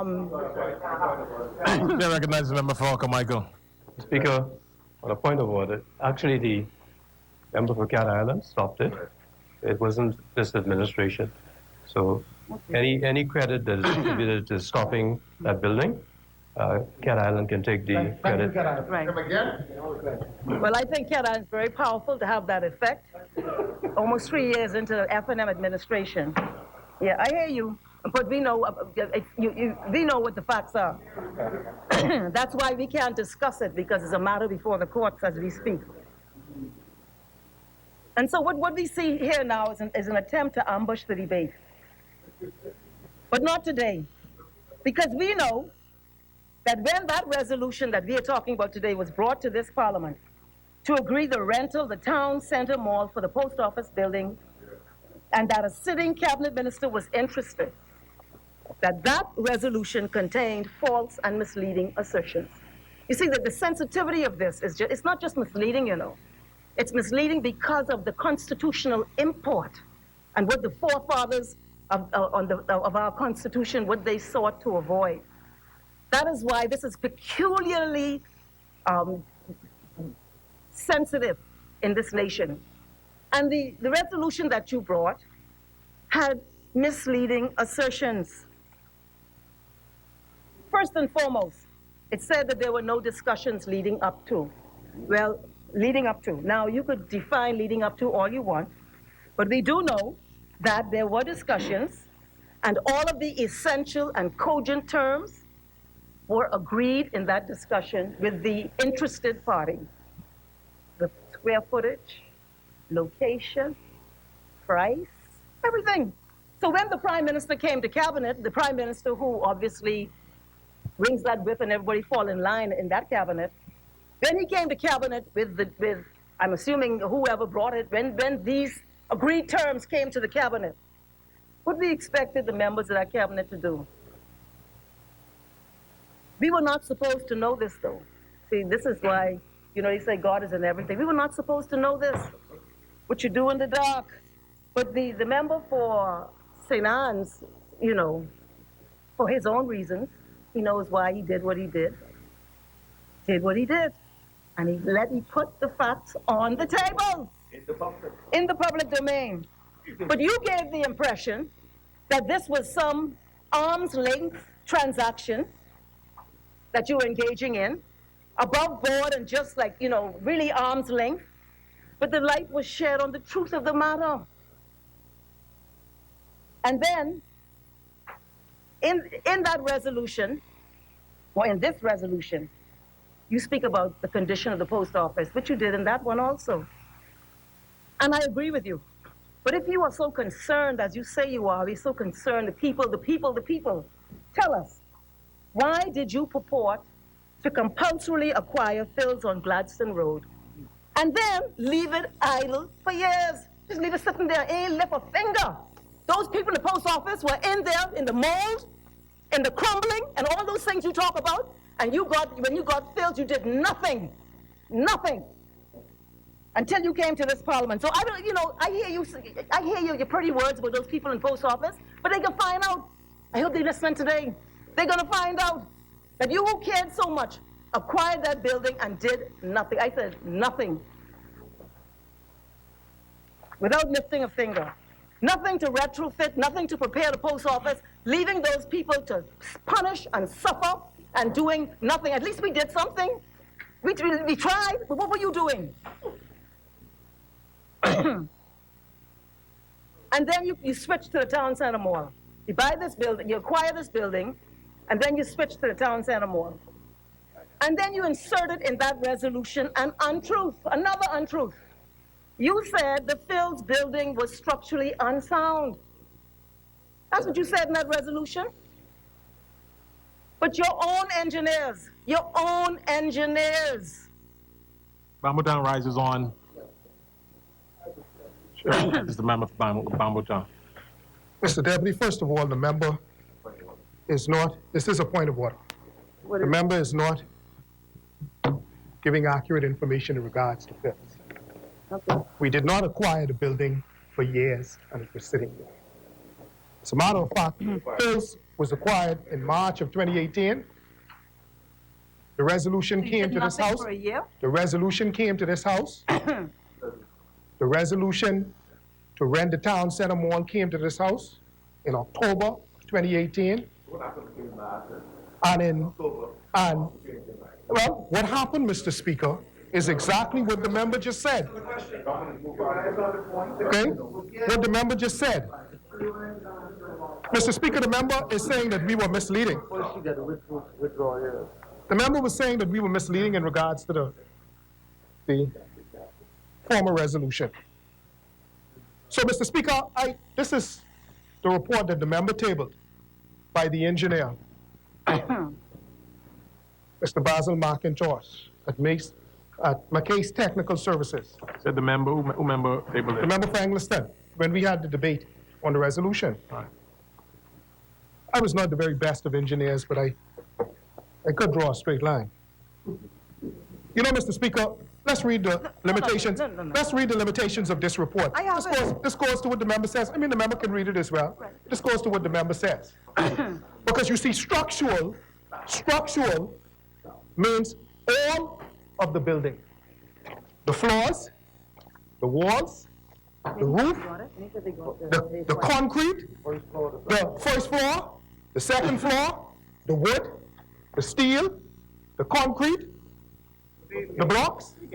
So, Mr. Speaker, let me speak about the limitation of what the engineer... See, in an engineering report, the engineer has to say what is the techniques he used. And I'm saying this so I could get to the point. It says no engineering chemical tests were performed to determine chemical or moisture analysis contents or further geotechnical engineering to determine existing solid rock bearing capacity. That's important. However, empirical methods, including visual inspections, want to remember that, measurements, hammer tapping, which is a test for structures, Schmidt hammer concrete hardness, and engineering experience were used. Some concrete hardness tests were carried out. Complete tests are listed further in this report. However, recommendations are based on the field survey, our design of the structure, and experience with similar projects. Okay. So one of the tests he used was visual, meaning he looked at it, tapped some things with a hammer. Well, I'm an engineer, so I'm not going to speak disparaging of any person in my profession. But I want to get to one of the tests he said he used. He said he used visual. Remember what I said, Mr. Speaker, about all the structures in the building? Everything in the building is considered structural when it comes to supports. And speaking about the interior, Mr. Speaker, the engineer goes on in damages under the heading of damages, he said there is no damage or compromise to the mezzanine floor or roof opening web steel bar joist system. So the steel bar web joist system inside of Phil's, he didn't see any problem with it. No rusting, no warping. He goes on to say, however, evidence revealed that the plywood deck to the roof of the lean-to structure is badly rotten. The plywood, replace the plywood. Vehemence know what plywood is, you know. Listen, Vehemence know what plywood is. you know why this is important? You see, when we looked at the building in February and March, and we acquired the building, there was a second floor mezzanine where all of the offices of Phil's used to be located. That was made of plywood sitting on steel on a web joist. Deputy, am I going to be able to finish? The plywood, Mr. Deputy, the plywood of which that second floor was constructed was rotten, Mr. Speaker. So much so that all of that plywood was removed from the Phil's building, Mr. Speaker, Mr. Deputy. And that, Mr. Speaker, increased when the building was first looked at. There was no anticipation that this government was going to have to construct office space for the post office person. That was not taken into consideration in the cost. So when we said the $4 million was going to be used for renovation, the second floor mezzanine, the construction of which was not going to be a part of that. And I spoke, Mr. Speaker, Mr. Deputy, the 1,600 amp service was completely gutted and gone. 1,600 amps. You know what the cost of 1,600 amps is to reinstall? The air conditioning system, Mr. Speaker, gone from off the top of the roof. No. Which was there when we acquired the building. Mr. Deputy, The generator that was given, I'm going to allow you to respond. when we acquired the building. I'm going to allow you So when you ask about why we decide to go to Phil's, why we decide to go to Phil's, Mr. Speaker, when you look at the time it would have required to do all of the renovations to that building, Mr. Speaker, we would have still been here like... Thank you, Bamboo Town. I'm only allow Bamboo Town. That's why we made it. Thank you, Bamboo Town. Only because it's material to the debate. I'm gonna allow you to respond in English then. There are two problems with that vigorous exposition just now. First of all, and it's the most fundamental one, the resolution says that the building had structural defects. Where is your evidence? Which report do you have that you relied upon that said that building had structural defect? Not structural, what was the language I used? Structurally unsound. What report are you, no, I don't want you picking up with plywood in this thing. In fact, you know what McCase actually says, and seeing I don't have the report, but I made a note. This is what he says. He says that... This is the same report, Angliston? It's in the same report. He said that the building will have another 20 years of useful life. That's what he said. Don't tell us about no plywood. Don't tell us about no plywood. He said the building was structurally sound. And so when you put it in that resolution, it was not true. Just like when you said that the member for St. Anne's was not involved in discussions. It was not arm's length. There was a private conversation which cut the deal. And then came the cabinet and you all fell in line. It was that the building was condemned. Yes. Listen, see, this is the point I'm making, you know. We see it right here, right now. This government is making a practice of trying to make fools of the Bahamian people. Stop it! Stop it! Stop it! Stop it! Stop it! The engineer said 20 years left on that building, and it was structurally sound. In fact, you know, he was listening to the debate too. Don't forget that part. Okay? And this practice of sort of undermining the average intelligence of Bahamians, or the intelligence of the average Bahamian, that's what I want to say, started when Kalani was in opposition. When he made promises on taking office, and then he flip-flopped overnight in plain sight. In opposition, you know, he has a track record. And, you know, the member for Exuma quoted this, and he didn't know who said, what was Maya Angelou? Maya Angelou says, when someone shows you who they are the first time, believe them.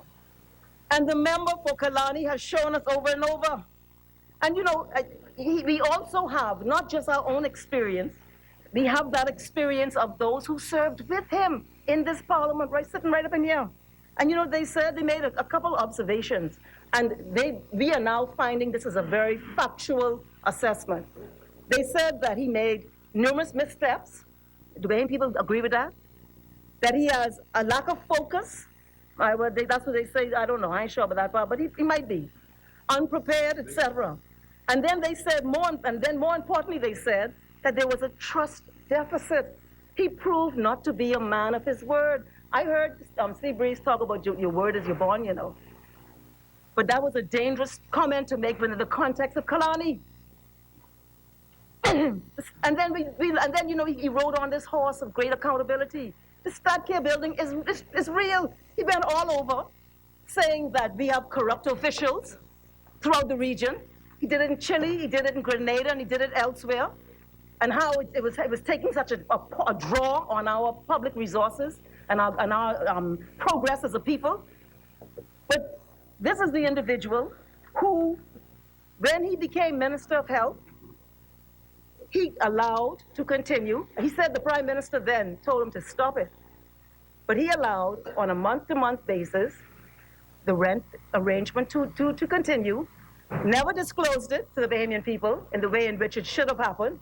And then he blamed it on the PLP. He said they started the contract, but that contract ended. His own was different. He had a different arrangement. It was month to month to month to month. And then, of course, you know, the stem cell. You know, the member, see, we talk about misleading, and what you see is not what you get, and your word being your bond. The member for Kalani, licensed as Minister of Health, a stem cell establishment in Grand Bahama with not a piece of a regulation. And then when we became a government and we brought regulations, he didn't support it. He said we're doing it for vested interests or special interests. But who was the special interest he did it for? With no regulations. Minister of Health did that. And then came back in this parliament, wouldn't support regulations. Would not support regulations. And then, of course, there was the medical tourism thing. He's not here. But I raised it in the parliament. They were about to engage in some medical tourism of a doctor in Florida. He was Minister of Health, who was struck from the medical records in Florida for prescribing drugs unlawfully. And then he got up in Parliament and he said, well, that's not happening anymore. And then, of course, you know, when you look at all of these things and the description of his colleagues about what he is and how he is, when the Bahamian people see that you make certain representations, certain earnest, principled, high, lofty explanations or exclamations, and then you, on a dime.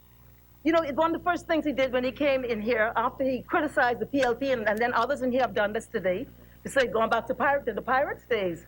But, you know, listen, that is not working in here today. You have some other political realities that the whole country is seeing. The Prime Minister told the Bahamian people that the salary of parliamentarians was too low. That's his words, too low. And he had to increase it. And when he saw it became politically offensive, I believe he found a circumvented route to address the issue. How did we find out? During the budget debate, when we were going through the heads. I asked the Prime Minister, I asked him whether he had created any new executive positions, chairman positions. He said no. I said, what about the Education Loan Authority? You know what he said? Oh, yeah. He remembered. I said, were there any others? Because I know there are others. You know what he said? I got to get back to you on that. I'm still waiting. And then, during that same debate, we found out that you increased the perks for cabinet ministers. That stuff, we're supposed to know about that. That's not secret under what you're doing in the cabinet office. The Bahamian people are entitled to know how their public resources are being paid. You increased gas allowance. I don't begrudge you that, you know. We didn't get it and no one else did because we decided we would not get it. We didn't want it. You had one or two colleagues say, we've got to get it. We said no. I didn't want it. I paid for my gas for 5 years. But I see plenty there now. You gave yourself an added perk. Then you increased the per diem for travel. And then, you know, even on this $1,400 lump sum, right? I don't want people to misunderstand this lump sum. My understanding is the lump sum is a negotiated benefit with the Bahamas Public Services Union. It was overdue in being paid, and as a result, the union and its members went to the cabinet office and demonstrated for their money. The money is being paid now. So yes, you're paying it finally, but this is not. Members. This does not make you something special. Carolyn. You're doing what you ought to have done long time ago. So why would I congratulate you? That is there. The workers are entitled to that and had to wait. You said you would pay 8 and then 6, and you remember the whole debate. Twice, 2 or 3 times they went out there demonstrating. So you've now agreed finally to pay the people their money. And then the issue of the minimum wage, okay? We all know that people cannot survive on this current wage. But one of the members over there, you guys get confused, been here all day, said how great the economy is doing. We're doing so good, and wasn't this, and we were just so good. Well, if we were doing so good, why didn't you introduce a minimum wage then? Why didn't you do it then? Why have you decided now, after a massive hurricane, more borrowing, tourism numbers struggling? I just saw a report. I hear you talking about record numbers, but no, I heard him. Struggling now. He has to go and do some extra stuff, $500,000 to go 500,000 to do some other stuff. So why? But now you're doing it now. Hmm? No. I read his report. But the member for finance, he put down the hammer. See, now we know who in charge here now. He say, ain't happening like that. Okay? He got the checkbook. But we are tempted that this back-to-back thing, the 1,400 finally, after people were fighting like hell for it, and this thing about the minimum wage, it's a deflection. And if you're really serious with minimum wage, why haven't you engaged the private sector, where the bulk of the working population lives and resides and works with their little dollar? If you're serious, but you haven't done that. You've gone with a group, I think they say it's about 2,000 people or whatever it is in public service. You're not serious. You say you're playing with our minds, and you got to stop it, because Bahamians are intelligent. Bahamians had great leadership, you know.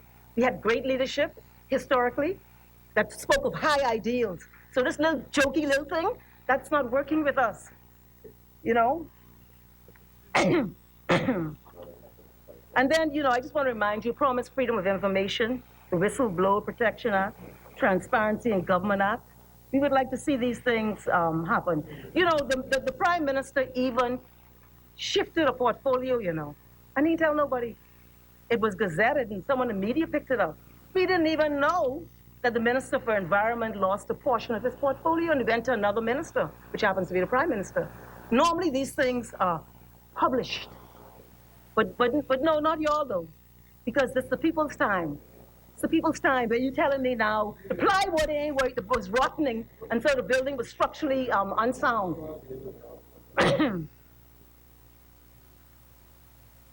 And then, you know, there's some institutional issues, constitutional issues that are causing concern in this country.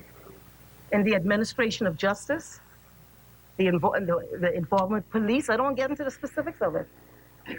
But all of us who want the protection of our Constitution, we are very worried about the practices we seeing right now. And it came out in particular in the most recent high-profile case. And then I heard the member for, let me just say on this issue of Crown land before I forget, I'm down to 4 minutes now. The Crown land. I hear you saying the Prime Minister giving out Crown land. Listen, Crown land is not the subject of Santa Claus. If you're giving out Crown land, we want to know, what is your criteria? I don't want to see no picture of the Prime Minister handing something to someone in Mayagüana. What we want to know is, in Mayagüana, what is the criteria you have applied in determining that individual should get Crown land? Because is anyone else equally affected? It has to be transparent. And that is, we are, to this date, we do not know the criteria that's being applied for giving away Crown land in this country.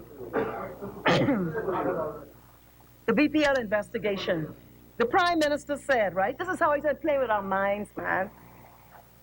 And you could call this misleading at large. He promised that he was going to do an investigation in BPL after the board and etc. The media hounded him. They hounded him. And then ultimately, about a year later, or a year and a half later, he said that he had hired a firm, but he couldn't tell us who the firm is. We're paying for it, but we can't know who it is. That this firm would engage in an investigation. So, you know he ain't serious. You know the Prime Minister's not serious. You wait a whole year plus before you do anything, and that's only because you're pressured. And then you say you have, please,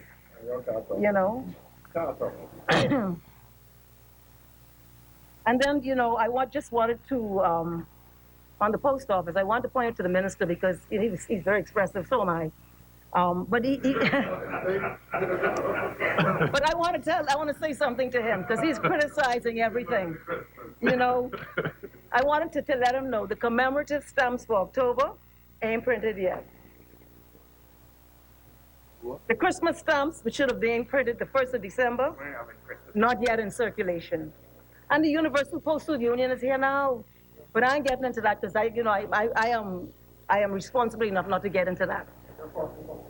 The point I'm making is, the problem we are having, and I getting ready because I want to talk about the doctors because the doctors are very puzzled by the minister's response. They're very, very puzzled. Yes. And so, because there was an ad indicating, in fact, someone kindly sent me the ad. People are so kind. Read that ad, please. And it speaks about how many people are going to be hired. People think that they've lost their jobs. So I heard you saying, I'm not sure, in fact, I'm not even sure what you're saying. No. No, we don't want to hear that. We don't want to hear that. No, we don't want to hear that. No, we don't want to hear that. No. We don't want to hear that. But, like the woman, like the president of the union said, who does this, man? Who does this before Christmas? Who does this in the people's time?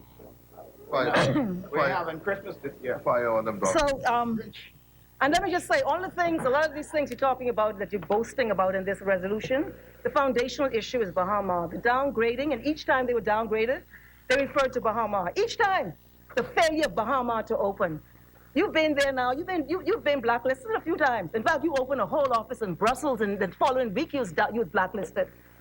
So let's not get too carried away with what these external agencies say, okay? And we remember how you treated us when we were blacklisted, or almost blacklisted, But we haven't done that on that side. I don't know. That's the good people over here. That ain't my style because I will remind you of how you all carried on. So I want to end by saying this, Mr. Beverly.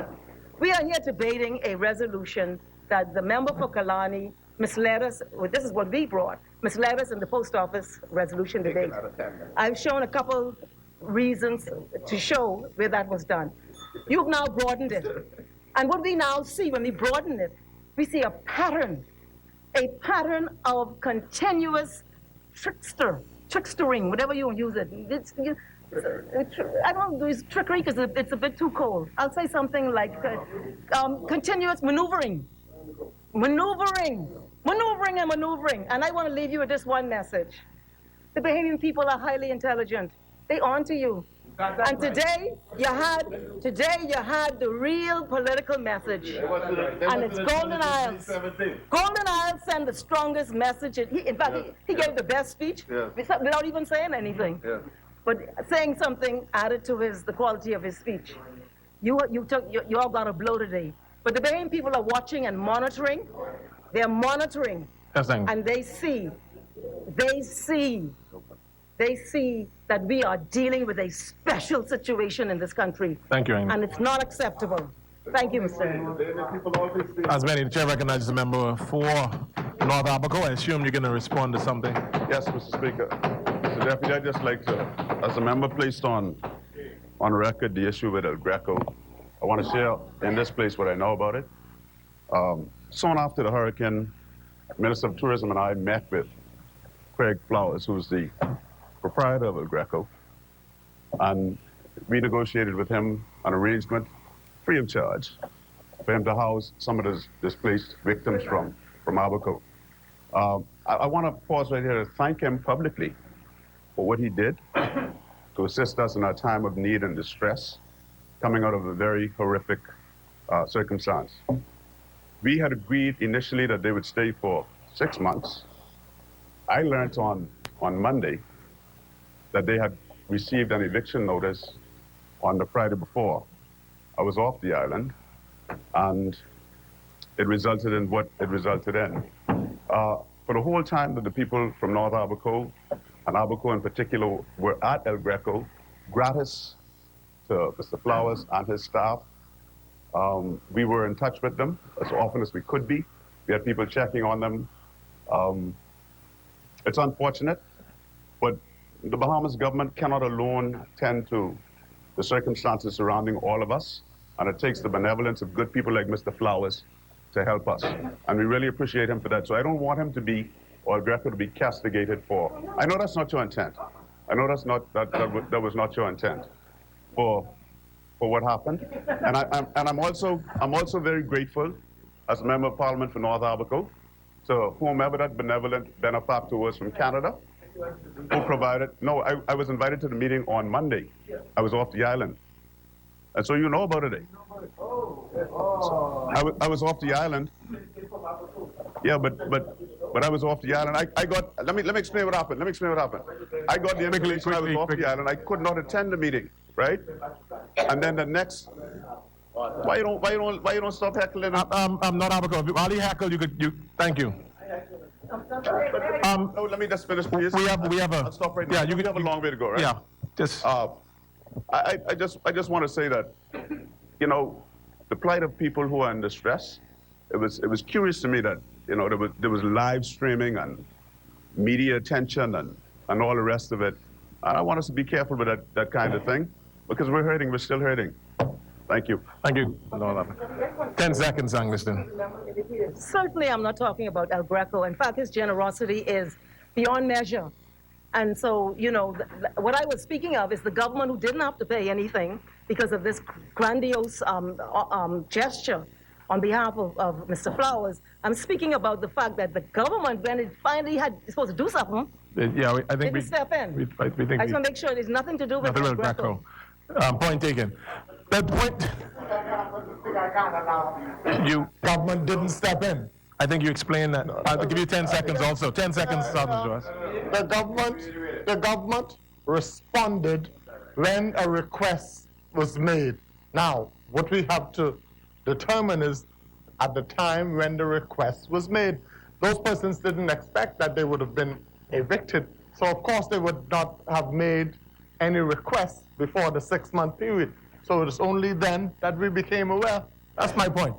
It's cleared up. The chair is not going to entertain. That's it, Angliston. That's it. We're not going on all night on this Greco situation. So thank you, Flowers. The chair recognizes as many members. The chair recognizes the member for Pinewood. The chair recognizes the member for Pinewood. Yeah, thank you, Mr. Deputy. I rise by the grace of God and for the good of Pinewood. I'd be brief in this debate. It's quite frank and quite simple. I've said it before, that when I have an issue with Kalani, I'll go to him personally to his face. I would let him know, and I would do what I need to do. That has not changed because I had not said anything to the contrary. I have the utmost faith in the member for Kalani, and indeed our team, because he that has an ear to hear, let him hear. Who have eyes to see, let him see. I grew up in a real world. I grew up in a world where I kind of come to the point and I know the nature of people. I know the humanity. I'm Bahamian. I know how we go. Being an MP does not stop my humanity nor my Bahamian nature. I know how we are. I know what it is when you walk into a house that has been damaged, flooded, or suffer a disaster, and the processes you need to go through to restore something. So I understand the impatience of some persons who may be impatient by nature, but I know what it takes to be a steadfast father amongst children who find themselves hungry with mummies at the stove cooking. I understand what it is when you find people impatient and saying what the government isn't doing, can't doing. But leadership is about maturity, it's about understanding what you must do in the crisis. The reality about this government, what I love about our leader, is he has a good ability to adapt, to improvise, and to overcome. If that is not good leadership, I don't know where else we can find it. I find this amusing because even now, in a negative way, even now, and though it's lawful and though it's procedural, and I understand that, and I think the member for Cat Island, Rumkey, alluded to the different characters of leadership in the community, including political and even the religious leader and the moral conscience. So I'll speak to the moral side of this. This is fishy beyond measure. Because I personally believe that we should be wasting time and effort, though procedurally correct, though legally correct, though an entitlement to anyone in here to stand and raise such a motion, yet in these times to be distracting from the matters of a state to address something. I find it rather peculiar that a leader would waste his powder and his soldiers and his men in a fruitless battle. I find that interesting. What if this really was a war? What if this really was a life and death situation? Do you throw away the lives of your soldier to fight a battle that cannot be won? What kind of leadership is that? What are you trying to achieve? It certainly isn't victory. Is it some sort of self-gratification? Is it some sort of what? What is it? What is it? The community of Pinewood has been plagued with serious issues that MP after MP and government after government have not satisfied. And I am banking on the success of the Kalani-led Free National Movement government to achieve the equilibrium we need in this country so that some things in Pinewood that have been neglected historically could be done. So every time I see when something get offset, like with Dorian or budget change, my strategy have to change because my thing is some things need to be done for my community within this 5-year term. So sitting here even now, as we are moving an aggressive agenda, we are being thrown off for a whole day of people's business to do something, though legal, to do something, though within your right, has no moral or rational reasoning behind it. I would prefer a member of Cat Island, Rumkey, or Southbourne audience to pick up and ask me my opinion, poll me on the phone. I'll tell you whether I support the minister, our prime minister or not. And serve as this whole debate. We have critical matters now that we have to come back next week to address because of this. You know, I sit there and I listen, I started to think during this whole debate, and I invite everybody, there's enough being said about it that's so true. And I began to think about the beguilement in the Garden of Eden with the first human beings, and I said, you know, if Adam and Eve had known the history of that snake, when he said, had God said, you think we would have been in the situation we're in right now? No. But we in this country have the history of those that are pointing a finger and raising an issue. And quite frankly, with that level of history, I ain't hearing you. You have no standing to raise an issue of conflict. We have no issue to stand here, as Anderson would have said, about the concern about the people's money. And stand up here, which, mind you, I believe everything counts, you know, raise biggest in school uniforms for a few $1,000s. It's important when blatantly your leaders sitting here, and many times I've sat in this debate and watched the leader of the opposition got shut down with no objections. The carnal wastage of monies in the millions. And you can stand up in this house and complain about thousands of dollars that may have been not spent on uniforms and raise no conflict about millions and millions and millions of dollars. How can we be what they call, as leaders, all of us penny pinching and pound poor? Shame, shame. How could we do that?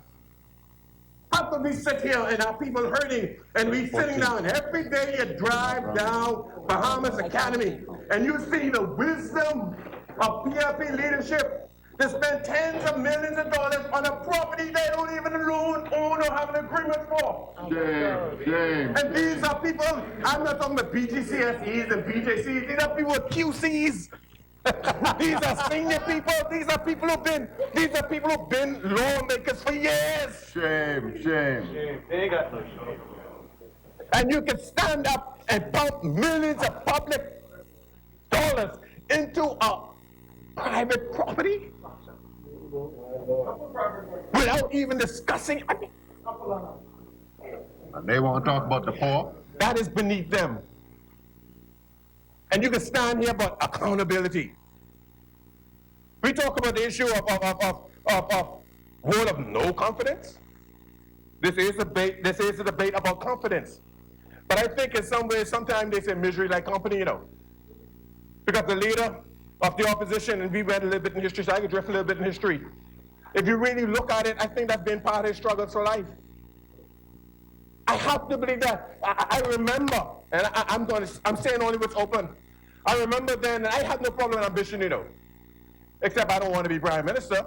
I just want a good country so I can go chill out, go back and plant some trees and have some fun, have a good life with my family. Get the country right, and I don't need to be here. And honey. I ain't so, oh, you know that, I ain't so hooked, and I will not get hooked on here, because I know how people go. I will not. I ain't losing myself up in this. And I ain't giving myself, I'm here to serve, but I ain't your slave. I'm no man's slave. But there is an ambition to be a leader, and I remember the agreement, and I'm talking no confidence here now. I remember the agreement between the publicized agreement between the former prime minister and the deputy. You know what? I'll serve for half a term. Then I'm going to give you your right. Half a term came. Half a term went. And he looked at, and the leader of opposition probably said, and I'm saying my opinion, are we there yet? And he said, that was a vote of no confidence. Arriving at the election, after the deadline of the first promise, you look at him and say, are we there yet? Let me get you across the bridge and we can do this again. Bamboozled. Quite frankly, the leader of the opposition should not be expressing lack of confidence, but thanks for the F&M that made room for him to be opposition leader. Because if the human-led administration had not extirpated the Right Honorable Perry Gladstone Christie, I can assure you His time wouldn't have come yet. that they would have been negotiating another possible midterm committance of opposition leadership. Maybe Gladys will be. Maybe there's somewhere locked within inside of us, we feel that what you go through, everybody else must go through. I am not being disparaging, I'm stating a simple fact. But don't bring that here, man. And the ultimate vote of no confidence, happened on May the 10th. Yeah. And that vote of confidence has a time-stamped signature. I repeatedly hear, I ain't listening, but with Freedom of Information Act and this, and listen, we have 5 years to do that, just like you had 5 years to fix everything we're fixing now.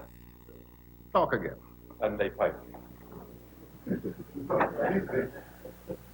The reality is this, you know, with the wastage, the abuse of power. I said as a young person, I look around and I say, my Lord, this is what we doing from senior people. Only 2 things stands in this house, you know, for me. For one is my confidence based on reality, not on emotion, not even on party loyalty, you know, but just the reality of the level of God-given leadership he has invested in the free national movement at this point in time. These men and women around me, I have confidence in them, and I have confidence in our leadership. That is my backbone. That is a backbone to me that is stronger than colors. Because these fallible human beings are trying their best in an area, we came in a political area that was reflective of Dorian. The PLP was the political equivalent to Dorian to the whole Commonwealth of the Bahamas. And we have been in recovery mode ever since. And they have no moral authority to stand here and mention anything about confidence. They squander billions of dollars in that.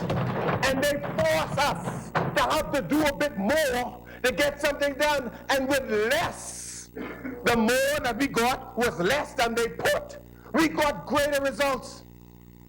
You say lack no confidence, and you could stand here and speak with fiscal responsibility when 5 times you've gone at it, and each time we failed and got downgraded and downgraded and downgraded, and you could look at me and talk?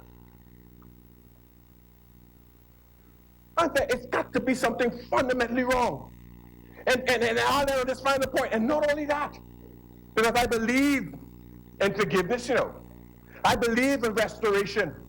But they remain unapologetic, and anything that they do is so much to the point that when I listen to him, they even blame the Bahamian people for making mistakes. That's right. By voting them out. That's right. They even accuse the Bahamian people of being misguided. Not smart enough. In their overwhelming landslide decision. Everybody is wrong, except them. And the only time the Bahamian people isn't wrong in the sight of the PLP is when they need them for a vote, then they say just the F&M. But indirectly, they blame everybody but themselves when only them had the reins. And I say this to us in closing. The reality is, if you're all leadership, lead. Because when the election day come around, we can't blame nobody else. That's when our vote will come. So in the meantime, don't be distracted by whatever curls up in the tree, looks at you and say, how God says.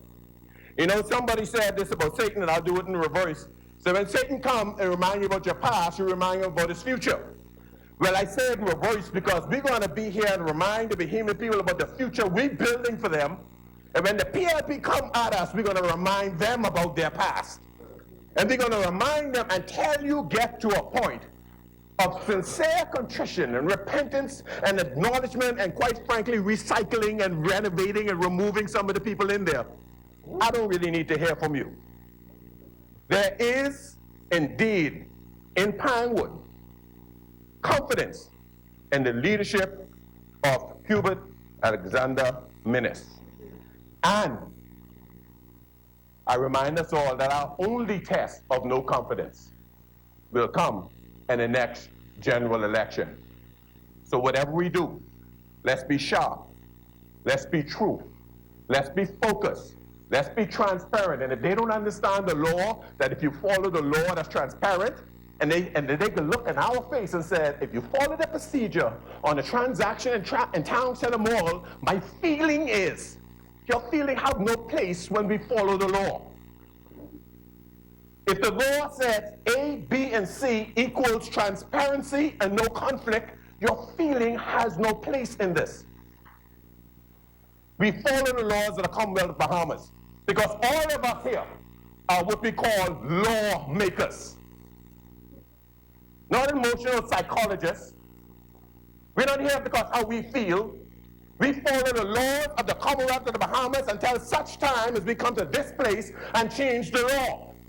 And if the law says that a cabinet minister that has any vested interest must follow these steps and it is justified as proper, no one has any moral standing to come and say it is other than that. And what makes it even worse, we did not create that law that set that standard.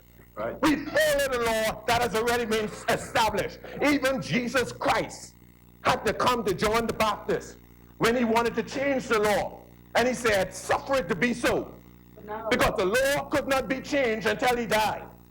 So all of us with our righteous indignation sometimes rise up, must realize that you are obligated to follow the written procedure until such time as the procedure change. Until then, your opinion is improper and it has no place. The Pinewood rests on the simple matter that I'm with Kalani, I'm with the team, I'm with anyone who accepts the reality that the Bahamas need good, honest, transparent leadership. And that we will not waste this 5 years, the remainder of this 5 years, without accomplishing what we had set out to do to the Bahamian people, for the Bahamian people, for the good of the Commonwealth of the Bahamas. Pine good rest.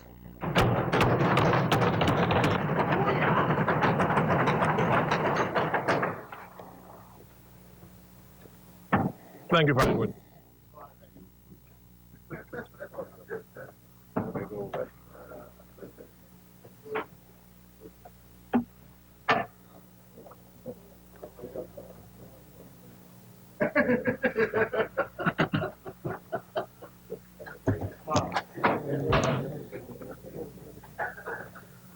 Honorable members, when I used to be a basketball player and the game got exciting, sometimes people will come to you and you say, give me 5. And they get excited and give you 10. A word to the wise should be sufficient. As many? The chair recognizes the honorable member for West Grand Bahama and Bimini. Mr. Speaker, I rise with the great... Thank you. Mr. Speaker, I rise with the breath that God has given me and the strength given to me by my constituents of West Grand Bahama and Bimini to represent them in this honorable house.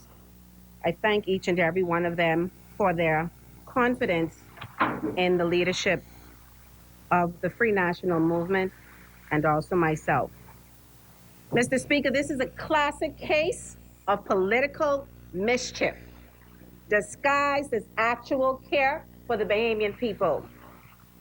Members opposite continue to convey why they have no confidence that the Member of Parliament for Killarney, our country's Prime Minister, the Most Honorable Dr. Hubert Minnis, should remain in his post to lead this country. Mr. Speaker, while they have every right to do so, truth be told, they are fully aware they will not get the support that they are looking for. It is an elementary attempt to wreak havoc just because. A desperate approach as a result of realizing that their reign is no more. The sun is out, Mr. Speaker, and Bahamians are not gullible to the politics of yesteryear and the Progressive Liberal Party. FYI, members opposite, Bahamians voted the PLP out. That equals no confidence. FYI, members opposite, Bahamians are no longer going to be used as toys in a political matrix. FYI, members opposite, Bahamians are weighing the good and the bad. And to date, they are fully aware that this administration is doing really good in spite of the mess left by the previous.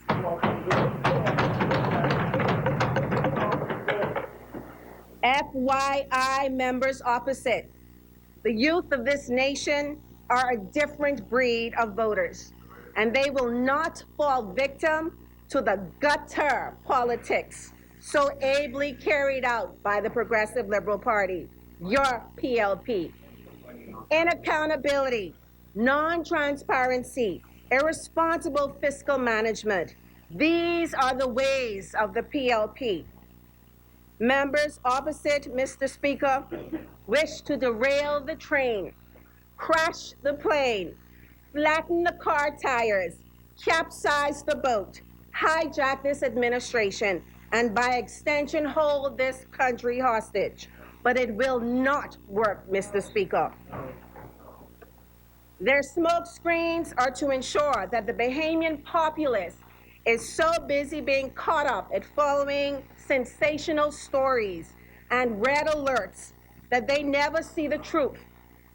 the truth about becoming entrepreneurs, the truth about free education, the truth about better healthcare systems, the truth about infrastructural upgrades, the truth about welfare services, the truth about Crown grants getting in the hands of people after years.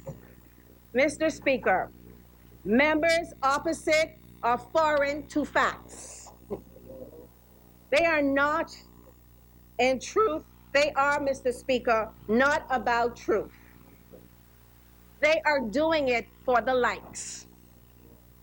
I appeal to every Bahamian, do not fall into that ditch with them. Knowing is where transformation of minds and situations begin. Know this fact. This administration, under the leadership of the Most Honorable Dr. Hubert Minnis and his cabinet and members of Parliament, are making the tough decisions for all the right reasons. Do not abandon your choice of government. Believe in that choice which you made in May 2017. Mr. Speaker, amnesia is a serious thing, and members opposite seem to forget that they were voted out, and that is where they will stay. So fire away. Use a conversation between colleagues as your basis of no confidence in the country's PM. But be reminded that transparency is knowing, and the Bahamian people are aware, whereas under the PLP, hardly anybody ever knows what takes place. Mr. Speaker, West Grand Bahama is going to put it very simply. The Bahamian people did not make a mistake. They know that it will take some time to clean up the mess. And as we go through it, Mr. Speaker, we will go through it together so that we will all reach the glory land. Mr. Speaker, the Progressive Liberal Party has no basis. They will continue to sensationalize, spread misinformation, have people to believe that what they're saying is truth. But I am reminded, Mr. Speaker, to make that appeal to the Bahamian populace. Do not be fooled. The Progressive Liberal Party means you no good. Keep them out, Mr. Speaker. 2022 is close, and their basis for this no confidence vote is null and void. West Grand Bahama supports the PM.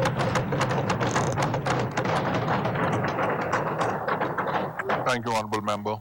As many. Chair recognizes the Honorable Member for North Eleuthera. Mr. Speaker, I will be very, very brief because my two armor bearers have spoken so eloquently for me.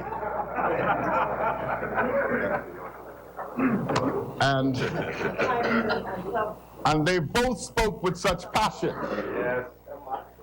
And so I feel relieved that I could just simply say, North Eleuthera supports this resolution.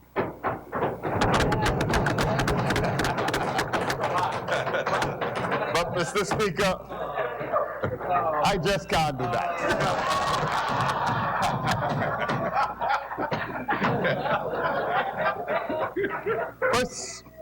First, let me say to the people of North Eleuthera, who I thank for the opportunity in sending me here to represent them and to be their voice in this place. And I know that the people of North Eleuthera would want me to speak on their commitment to the leadership of this place when I refer to the Most Honorable Dr. Hubert Minnis. First, let me say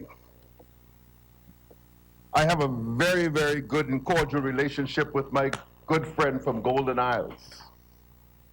And I realize, based on his feelings and his belief, he felt compelled to make the decision that he felt that he needed to make. And I just say to my brother, Press on. And God will be with you and direct you. Nevertheless, Mr. Speaker, why are we here? Why are we here? And who brought this here before us? And for what purpose? First of all, everybody knows the condition of what the post office was. And everybody needed to have that issue addressed. And that is what prompted the most honorable Prime Minister to take the steps that he took. Now, you may differ in your opinion as to what took place, but there was no malfeasance involved. There was no corruption involved. It was the Bahamian people? It was done in the best interest of the Bahamian people. And you know what's so amazing, Mr. Speaker? Almost at every junction, the loyal opposition had a plan to fix it. They always were about to do something about it. You know, they at every junction, they was going to fix it. And you know, Mr. Speaker, if there's something wrong, it's because of them. Because had they fixed it, we wouldn't have been here today or tonight.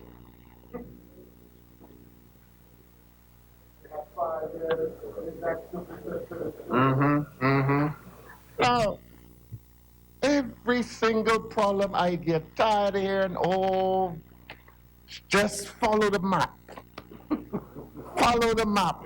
We're being asked to do something that they couldn't do. No. It's almost like last week, the BPL matter, 2015, they passed a bill, but yet they didn't have it's kahunas parliamentary. And testicular fortitude. They didn't have what it took Or testicular to fortitude. follow through. But yet one of them said here today that sometimes you have to make decisions that are not in the best interest of you politically, but it's in the best interest of your country. Yes, the majority. But they never seem to be able to pull that trigger. They have problems. It's all for them. Maybe. And you know, Mr. Speaker, I get tired of people always, well, certain persons on the other side are always trying to make me feel guilty, but I don't care about poor people. But they want privilege. Mr. Speaker, I don't want them to mix me up with finance, you know. I come from the poor. My mom was poor, my pa was poor. And so don't tell me that I don't care about the poor or about poor people out there. I got poor family members.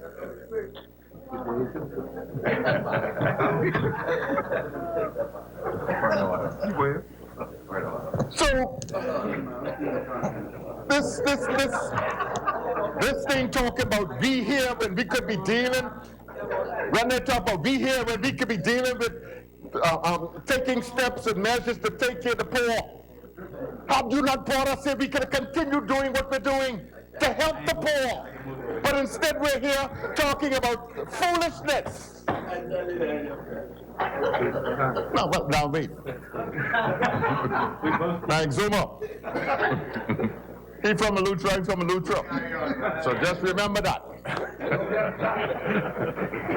Don't get in that. We family.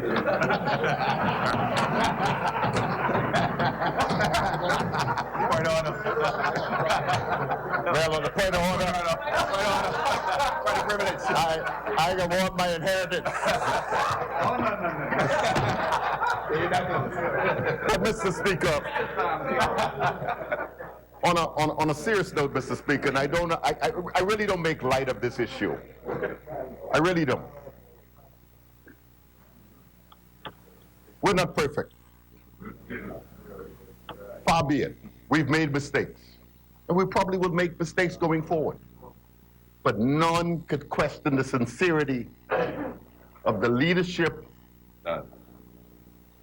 of this government in trying to move forward in getting things done. And there was no need for this, Mr. Speaker, because in 2022, the Bahamian people, they will make that decision as to whether or not they have confidence in us going forward. And so this was a very, very unnecessary exercise. And so all I say to the good leader from Kalani, the Most Honorable Hubert Minnis, my Prime Minister, my leader, continue to carry on with the confidence of the people of North Eleuthera and its representative. And on that, I so rest. Thank you, Honourable Member. As many. Chair recognizes the Honourable Member for Central Grand Bahama. Thank you, Mr. Speaker. And I thank the people of Central Grand Bahama for sending me to this honorable house. Mr. Speaker, I stand today to express confidence in the leadership of the member of Kalani and the Prime Minister of the Commonwealth of the Bahamas. Mr. Speaker, as a precocious adolescent growing up in Waikiki, Grand Bahama, there were many lessons that my parents would have taught me about life and the challenges that one often encounters in his or her desires to achieving an objective. When my father, Reverend I.M. Lewis, passed away, I realized that the knowledge he imparted in me about all facts of life were indeed valid and valuable in solidifying a foundation that was predicated on attributes such as integrity, humility, trust, dedication, commitment, honor, and a strong penchant for collaboration. Mr. Speaker, my father was not a politician, and based on my recollection, he never aspired to be one. He was placated in living a life of serving the Almighty God, not that we cannot do both. Notwithstanding my father's position, Mr. Speaker, several years ago, I made a decision to venture into an arena where my father, if he was alive, and upon seeking his advice for guidance on the way forward, I'm certainly he would have simply intimated, son, while I wish you all the best, I hope you are fully aware of what you are doing. For the life of a politician is similar to that of the sea. There are calm days, and there are most certainly days when the waters are most unpleasant. But be prepared for both. Mr. Speaker, recently I was appointed to the position of Minister of State with responsibility for the Ministry of Disaster Preparedness, Management, and Reconstruction, rough waters. The appointment to this position came as a result of someone who recognized my professional expertise, and I have no doubt the virtues that I would have gained from my father. Today, I stand in this august institution to herald my resolute support for the Honorable Member of Parliament for Kalani. I note with poignancy, Mr. Speaker, that in the absence of my father, Dr. Minnis, while stern at times, has provided the political guidance that I deem as invaluable in fulfilling my political goals for the constituency of Central Grand Bahama and by extension, the Commonwealth of the Bahamas.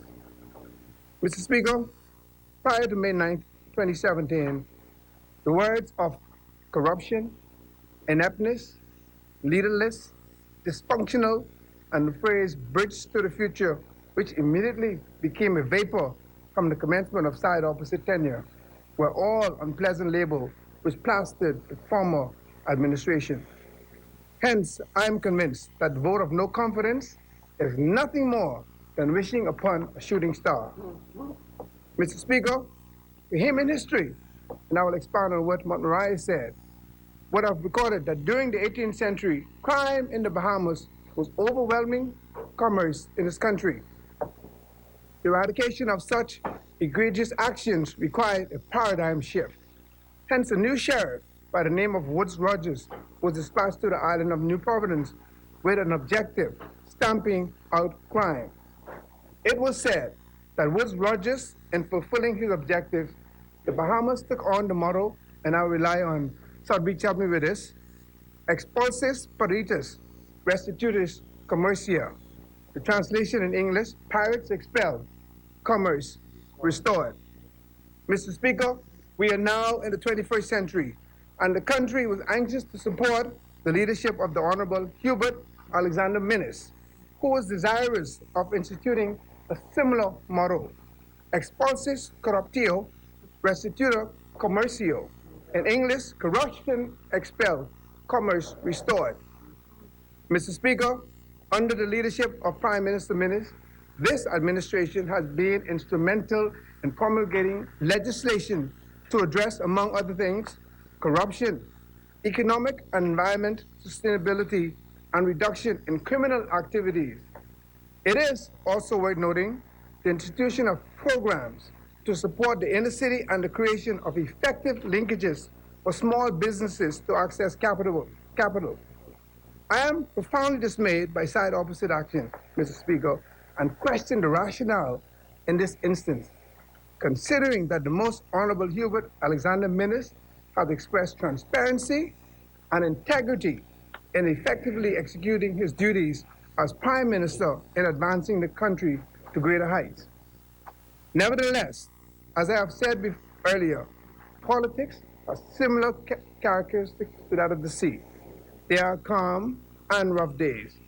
I have no doubt that the Member of Parliament for Kalani will not allow the antics of side opposite to distract the implementation of this administration's strategic plan for the country. Mr. Speaker, Central Grand Bahama will continue to support the Honorable Member of Parliament for the constituency of Kalani in his capacity as Prime Minister for the Commonwealth of the Bahamas.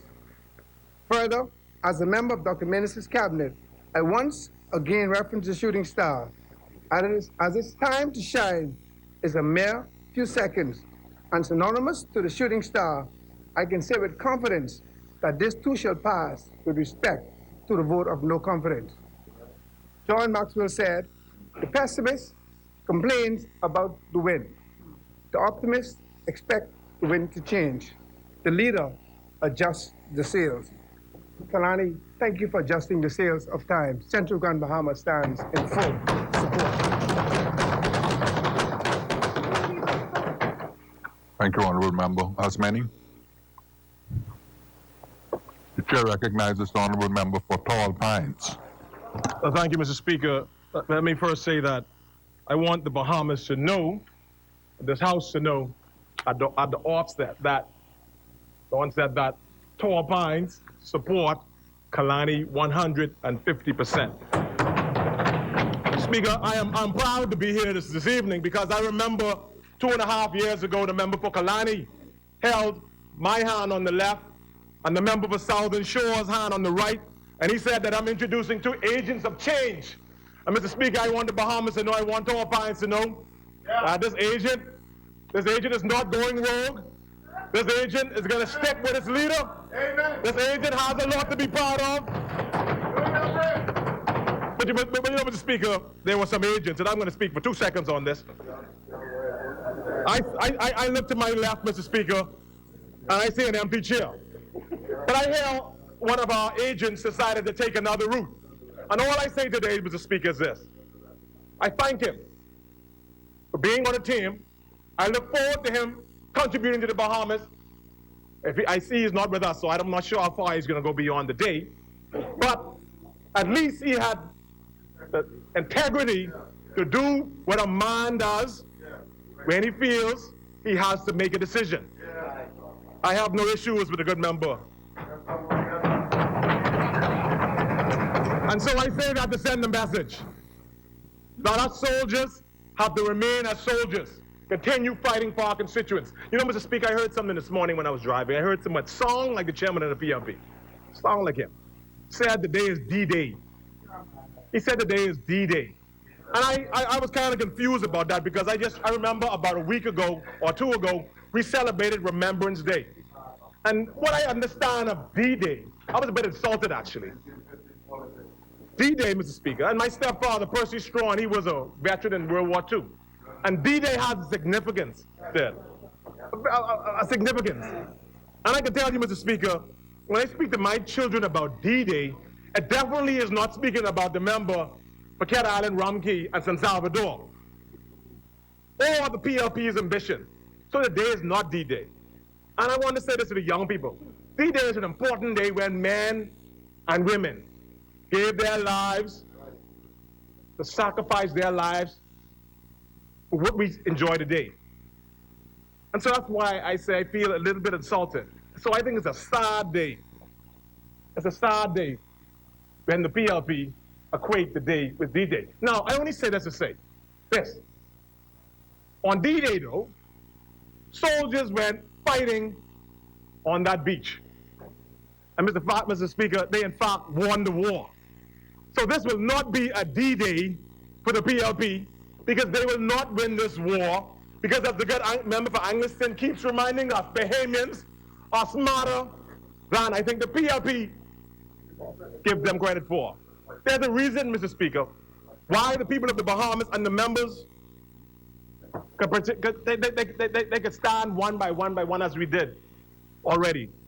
They say that the people of the Bahamas and the members of Torrey Pines put their confidence in Kalani. Speaker, we put our confidence in Kalani because we saw something different in his leadership. And today we are benefiting from his leadership today. Speaker, the member for Exuma talked about the fact that we must listen to the voices of the people. I'm here today to say, Mr. Speaker, that we did listen to the voices of the people. The people wanted a better economy, Mr. Speaker. And now today we have delivered on a better economy. We have restored economic viability in the Bahamas. The Speaker spoke about it, $8.6 billion in foreign direct investment. They wanted, Mr. Speaker, an economy that was moving forward. And if it wasn't for the Dorian hurricane, we would have been seeing greater growth. So we did listen to the people. They wanted a better economy. The people wanted us to address corruption. I know the PLP don't like to hear that word corruption, but I'm going to say it. They wanted us to address corruption, Mr. Speaker. And that is why this government, led by the member for Kalani, has already introduced several bills and acts, passed several acts to address anti-corruption, Mr. Speaker, including, I must mention, the Independent Director of Public Prosecution. Mr. Speaker, I want Exuma and Ragged Island to understand that the people wanted a better educational system. And so significant advancements were made in education. Mr. Speaker, the people wanted reform with land. And this is why we've tabled land reform bills, affordable home legislation. And we're now looking at how we can improve the lives of people in the over-the-hill area. So Angleston, we have listened to the people, and Kalani and the F&M has delivered on those promises we've made to them. Mr. Speaker, I could stand here and talk about the successes of Torrey Pines as the result of Kalani, but I'm going to address one thing. I want to address the fact that it was because of the member of Kalani and the member for Marathon, their leadership. I hear the member for Pinewood saying that Dorian might have affected his chances of them fixing the most significant issue in his constituency. Mr. Speaker, if it's only because the member for Kalani has addressed, and not only addressed, but he has solved, he has fixed the most vexing problem in Torrey Pines, the most vexing, I say, Mr. Speaker, the most vexing issue in the Southwest District of New Providence, and I dare say the most vexing issue in terms of the environment. So thank you, Marathon. Thank you, Kalani. They've fixed the landfill issue, Mr. Speaker. So I have to be passionate about that. My people can now breathe. My people can now enjoy the parks that we have built for them. My people can now enjoy their homes. There have been talks, Mr. Speaker, about, you know what it is to walk in Victoria Gardens, to walk in Jubilee Gardens, to walk on Fire Trail Road, and the biggest thing they're concerned about is their health. The other things they're concerned about, Mr. Speaker, is the fact that their homes are now being, some of them said when they go to the banks don't even want them to sell, they can't sell their homes. Their greatest asset. Speaker, the people of Torrey Pines, grateful. We're grateful for Kalani. We're grateful for Marathon. But Kalani, as a soldier for Kalani, as a soldier for the FNM, but more importantly, as a soldier for the people of Torrey Pines, I want to say, and I want to make it very clear, we love Kalani. We respect Kalani. We will continue to move forward with Kalani. Torrey Pines support the amended resolution. We support the leadership, the prime ministership of the member for Kalani, Mr. Speaker. Thank you, honourable member.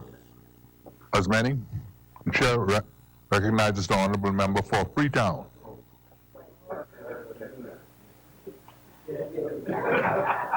Mr. Speaker, I think everything that could possibly be said about how terrible the PLP is has been said. So there's really no reason for me to go any further. I think we can all agree that they were the worst government in the history of the Commonwealth of the Bahamas. And I can tell you, there ain't no whip on me.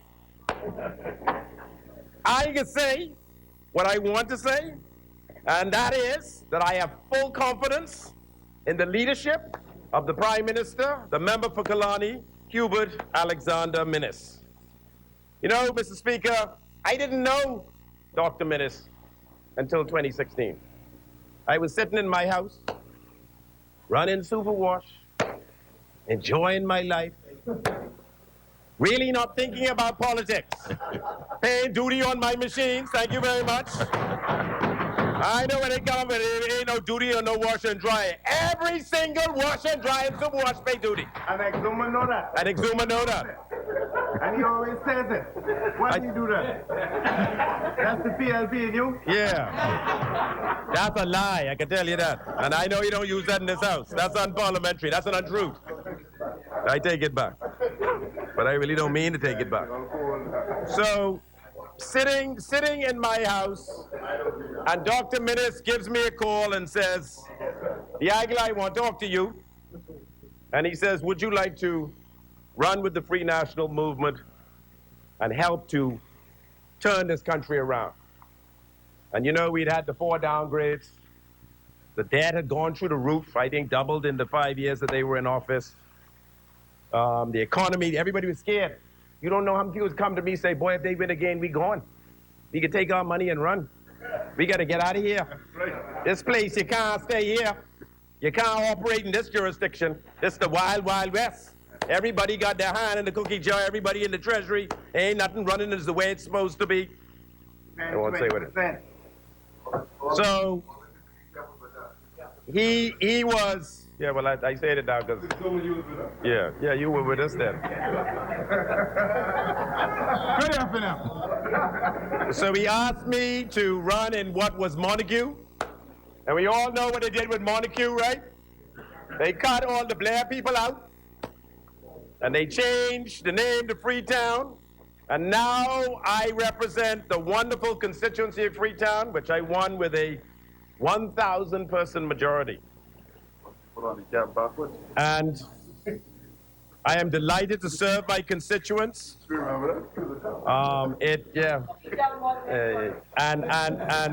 you come from now? I was having a good time before you got. I was having a good time. I sit down. No, you now, you rise up in this place today. You done talk now. This my time.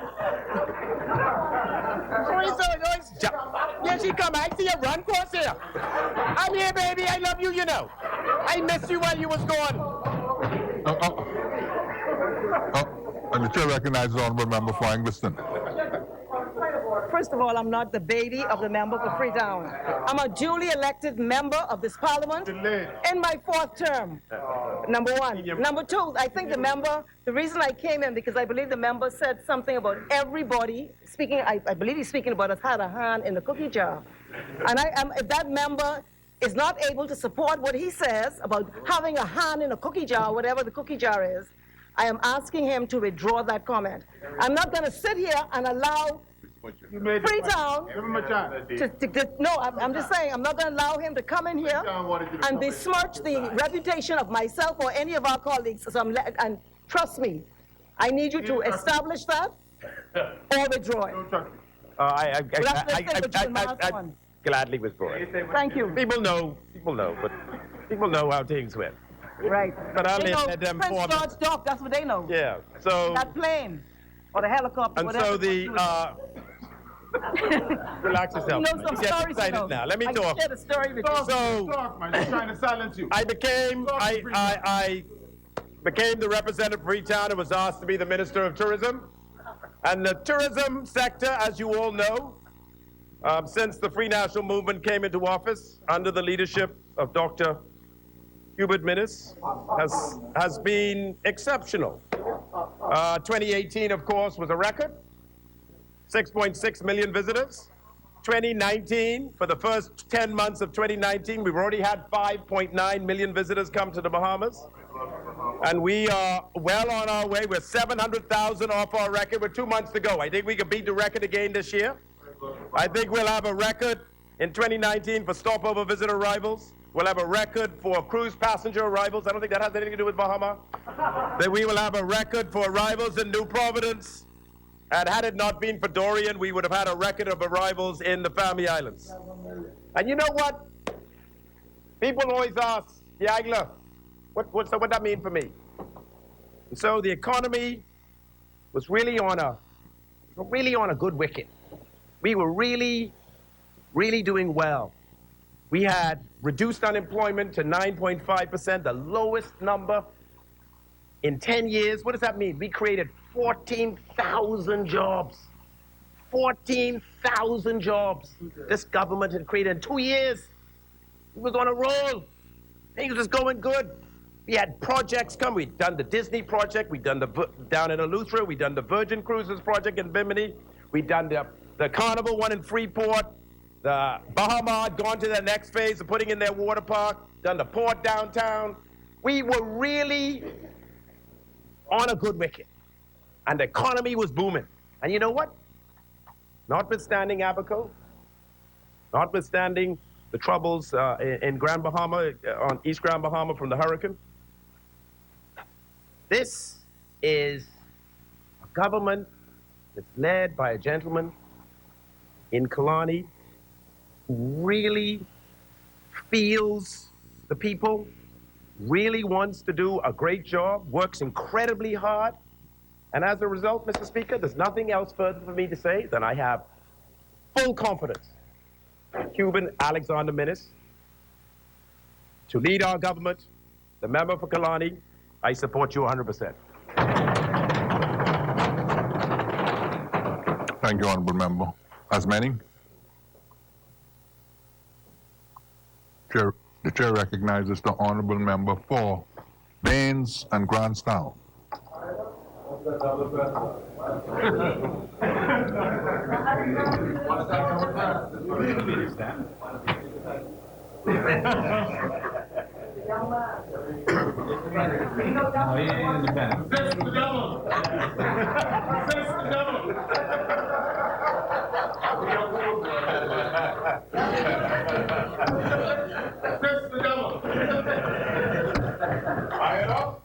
Ready to go. Ready to go.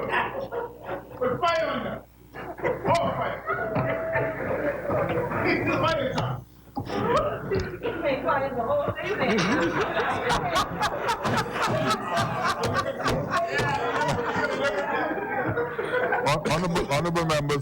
Honorable members.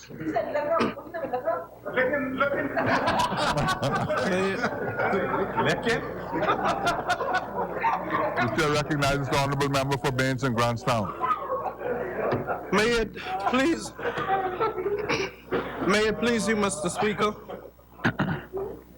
It is with enormous thanks and gratitude that I embrace this lectern this evening on behalf of the industrious and noble professionals, entrepreneurs, civil servants, and the residents of Baines and Grandstown to bring contribution to the deliberation at hand. Mr. Speaker, it was on May 10, 2017, when the Bahamian people... Powerful, you bring the PM in. It was on May 10, 2017, when the Bahamian people gave to the Free National Movement a resounding mandate to be their government. The member for Kalani, being the duly elected leader of the FNM, was invited by the then Governor General, Her Excellency, the Most Honorable Dame Margaret Pinlin, to be sworn in as the fourth Prime Minister of the Commonwealth of the Bahamas. The member was then asked, or given the unique task and responsibility to form the next government of the Bahamas. With such an overwhelming mandate by the Bahamian people, given the FNM 35 seats to the PLP 4 seats, one could almost foreshadow that the member for Kalani and Prime Minister of the Bahamas would not travel an easy road. But with much excitement and a hope for building a better Bahamas for all, his government soldiered on. The many promises made to the Bahamian people and commitments to organizations were not mere rhetoric or hollowed words. They were a true, genuine desire to make sure that every Bahamian obtained a fair share of the economic pie. With a bold vision and an optimistic outlook, the future for Bahamians seemed undoubtedly bright. And with every passing day, Bahamians, both young and old, rich and poor, held their breath, anxiously awaiting the break that they had hoped for, the break that they had walked the streets for, knocked on doors and made telephone calls for, and waited hours in long lines at the voting booths for. Once time had passed and the excitement of a new government had faded away, the bureaucracies of government kicked in. And this, coupled with the fact that the fiscal position of the country's economy can be likened to going to war with an unloaded gun, a powerful weapon, yet useless in the greatest time of need. Now that the soldiers are on the battlefield, the troops are getting hungry, and some platoons have broken ranks. The member for Kalani, as Commander-in-Chief, can either surrender or retreat or keep pressing forward. Mr. Speaker, I could only imagine that the problems that come across the Prime Minister's desk on a daily basis are no easy ones. The decisions that the member for Kalani made over the past 2.5 years were not always the popular ones, nor were they always met with complete buy-in and support. But the Commander-in-Chief made a decision anyway. Why? Because there's a quote that says, "The war is not won by the battles you win, but by the battles you choose." And the member for Kalani didn't always win in the court of public opinion, but his decisions were steadfast and measured. Mr. Speaker, I didn't always agree with every decision made by the member for Kalani. In those moments, my views were expressed. And yes, it came with its fair share of consequences, but none to the extent that I had to question the member's ability to lead the troops. The member for Kalani has been tested, tried, and proven. Need I remind those on the battlefield that it was this member who, perhaps after the greatest defeat in his life, being ousted as the then leader of the opposition, mounted the most revolutionary general election campaign in history, winning all but 4 seats to become Prime Minister.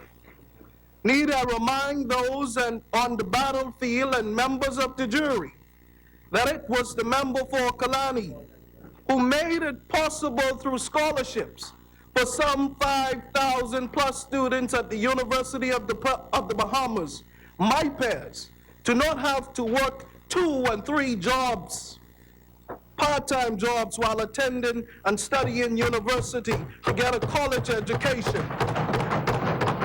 Need I remind members of the jury that it was the member for Kalani who established the Small Business Development Center and provided grants of $2,500 and $5,000 to residents of the over-the-hill communities, which afforded them the opportunity to start up small businesses for the common man on the streets.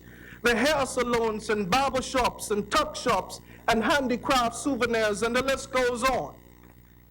If that isn't enough, Mr. Speaker, need I also remind the members that it was the member for Kalani who became the first sitting prime minister to publicly express his support for the decriminalization of marijuana and expunging of criminal records for thousands of Bahamian young men whose past still hunt them even to this day. Many of whom, Mr. Speaker, are residents of my community, who I speak with every day. And just like them, I too am looking forward to that debate and the hopeful passing of what will be a landmark bill. Mr. Speaker, at this crucial moment in our country, the stakes could not be any higher. When women are making great inroads on getting their message across about the need to end gender-based violence, when police and defense force officers are working overtime to guard and protect our streets and borders, when many Bahamians are still working 2 and 3 jobs to make ends meet, when unions, unrest, and uproars are becoming more louder each day, when the government has made land and education more affordable for Bahamians, when the government has finally put an end to the city dump fires, when this government has already signed over $8 billion in investments, when, whether through the good and the bad times, over the past 2.5 years, my passionate belief that this government, led by the member for Kalani, can get this country back on track has not wavered, and it will not waver tonight.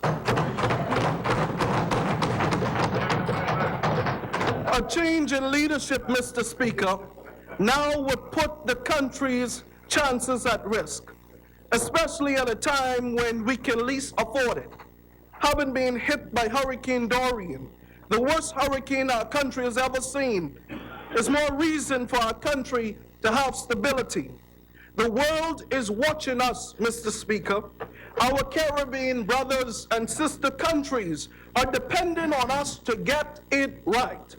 The people of Abaco and Grand Bahama, whose lives will never be the same, are dependent on us to get it right, and moreover, get back to the business of running and managing this country. They want us to do what's in their best interest. Mr. Speaker, it is sad because our deliberations today are only in the best interest of the opposition. And the Bahamian people desire that we would address more vital issues that affect them on a daily basis. Issues of land reform, energy reform, health insurance, a livable wage, affordable housing and mortgage relief, and the list goes on. These are the public's priorities, and it should be ours too. Mr. Speaker, my contribution tonight is one of obligation on behalf of every young person in the Commonwealth of the Bahamas. My very existence in this honorable House is due in part by the confidence that the member for Kalani reposed in young people of the Commonwealth of the Bahamas. The member decided that he would take the bold risk and offer for me a place on his team. And despite the then fact that I was only 21 years old at the time, a freshman in college, but a young community activist. My ratification was symbolic of the confidence that the member for Kalani has in young people's ability to affect change and be a part of the decision-making process. I'm reminded, Mr. Speaker, of Habakkuk 2 and 3 that says, for the vision is yet for the appointed time. It hastened towards the goal, and it will not fail. Though it tarries, wait for it, for it will certainly come. It will not be delayed. Mr. Speaker, it is with the same spirit of boldness and confidence expressed to young people by the member for Kalani, by virtue of myself, the member for Central and South Abaco, and the member for Long Island, that I express on behalf of every young person in the Commonwealth of the Bahamas our unshakable, unmovable, irrefutable confidence in the member for Kalani. I yield the floor.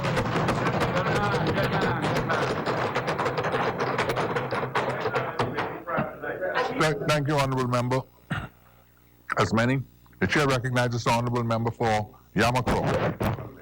Mr. Speaker, let me say it is a delight and a distinguished pleasure to stand here this evening and to express not only my personal support for the member for Kalani, but the support of the Yamakro constituency. And I was given a special message to bring here tonight, and that is the young at heart ladies from Dow's Cat Island sends their regards, and they support Kalani.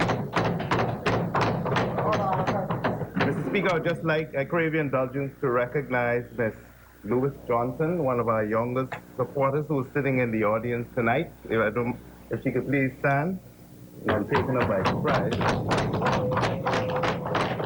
And she is here also to support Kalani. Mr. Speaker, I quote. That's a neat story. That's a hardcore supporter. Anywhere is better for the post office. And Mr. Speaker, that statement was enunciated by Mr. Ferguson, the President, Kingsley Ferguson, the President of the Bahamas Public Service Union. And why I say that? I hear people, Mr. Speaker, speak about the people, the concerns of the people. But what we hear in Mr. Kingsley Ferguson's pronouncement represented consultation. And he spoke to the level of consultation in terms of the hardship, the inhumane conditions under which people were working in the post office. And he spoke about his consultation with the Minister for Transport, the intention of the Minister to allow them to have a personal viewing of the property. And he said one of their greatest concerns in going into the property was that they should be provided with a cafeteria, and that was done. Yeah. Mr. Speaker, I've heard about the concerns expressed about this contract. But it's interesting, Mr. Speaker, there's a history to this whole thing, and it's grounded in the Constitution. And this Article 48 of the Constitution, Mr. Speaker, and I'm only going to take my 5 minutes, says that if you're interested in running for the House of Assembly, it requires you to disclose any government contract. So it presupposes that someone can come into Parliament and run when you have a government contract. Because one of the things that would disqualify you is that of being a bankrupt. And so if you want to get your money by cash and go and run and be successful in the House, you can just simply disclose. And if you're a sitting member of Parliament, Article 49 says, if you become interested, there's a time when you disclose that, Mr. Speaker. And in all the circumstances that occurred, all of us who are in here, Mr. Speaker, very well understand the mechanisms for the government entering into a contract. And what the discussions that had occurred between Kalani and the member for Finance did not even equate to an invitation to treaty. Because that information has to be put before a cabinet. There has to be a discussion. There has to be a decision. and then it is brought. But it came here to this house. It was brought to the people. And we had that discussion. But what is so duplicitous, Mr. Speaker, and I'm not going to disclose anybody's business, you know, the persons who sat here, who may be in here, may have interest in contracts that they did not disclose, and they sit here bold-faced it and perpetrate something that they pretend is foreign to the Constitution of the Bahamas. And it says that you can run as long as you disclose, because you want to know where your interests lie. And even if you're a sitting member of this House, you can disclose that contract or disclose that interest, and you could still be here. And the vote was taken. But Mr. Speaker, this is the reason why I want to ask, you know, it's interesting to hear a person saying today, and speaking to Kalani, but I remember when a sitting justice of the Supreme Court spoke to matters that were raised in this House, and says that we should not demonize or threaten with imprisonment or vilify judges for doing their jobs. And I know Cat Island sat here at the opening of the Supreme Court when that was said. And where was all this conscience? Was there a vote of no confidence? Mr. Speaker, you know, I just had the opportunity, I hear about the traveling, and I want to commend Kalani for going to the UN, for bringing the whole concern about the climate crisis. I want to commend him for, I sat down, I heard him speak to no less a person than Mr. Donald Trump. It was calling from all around the world.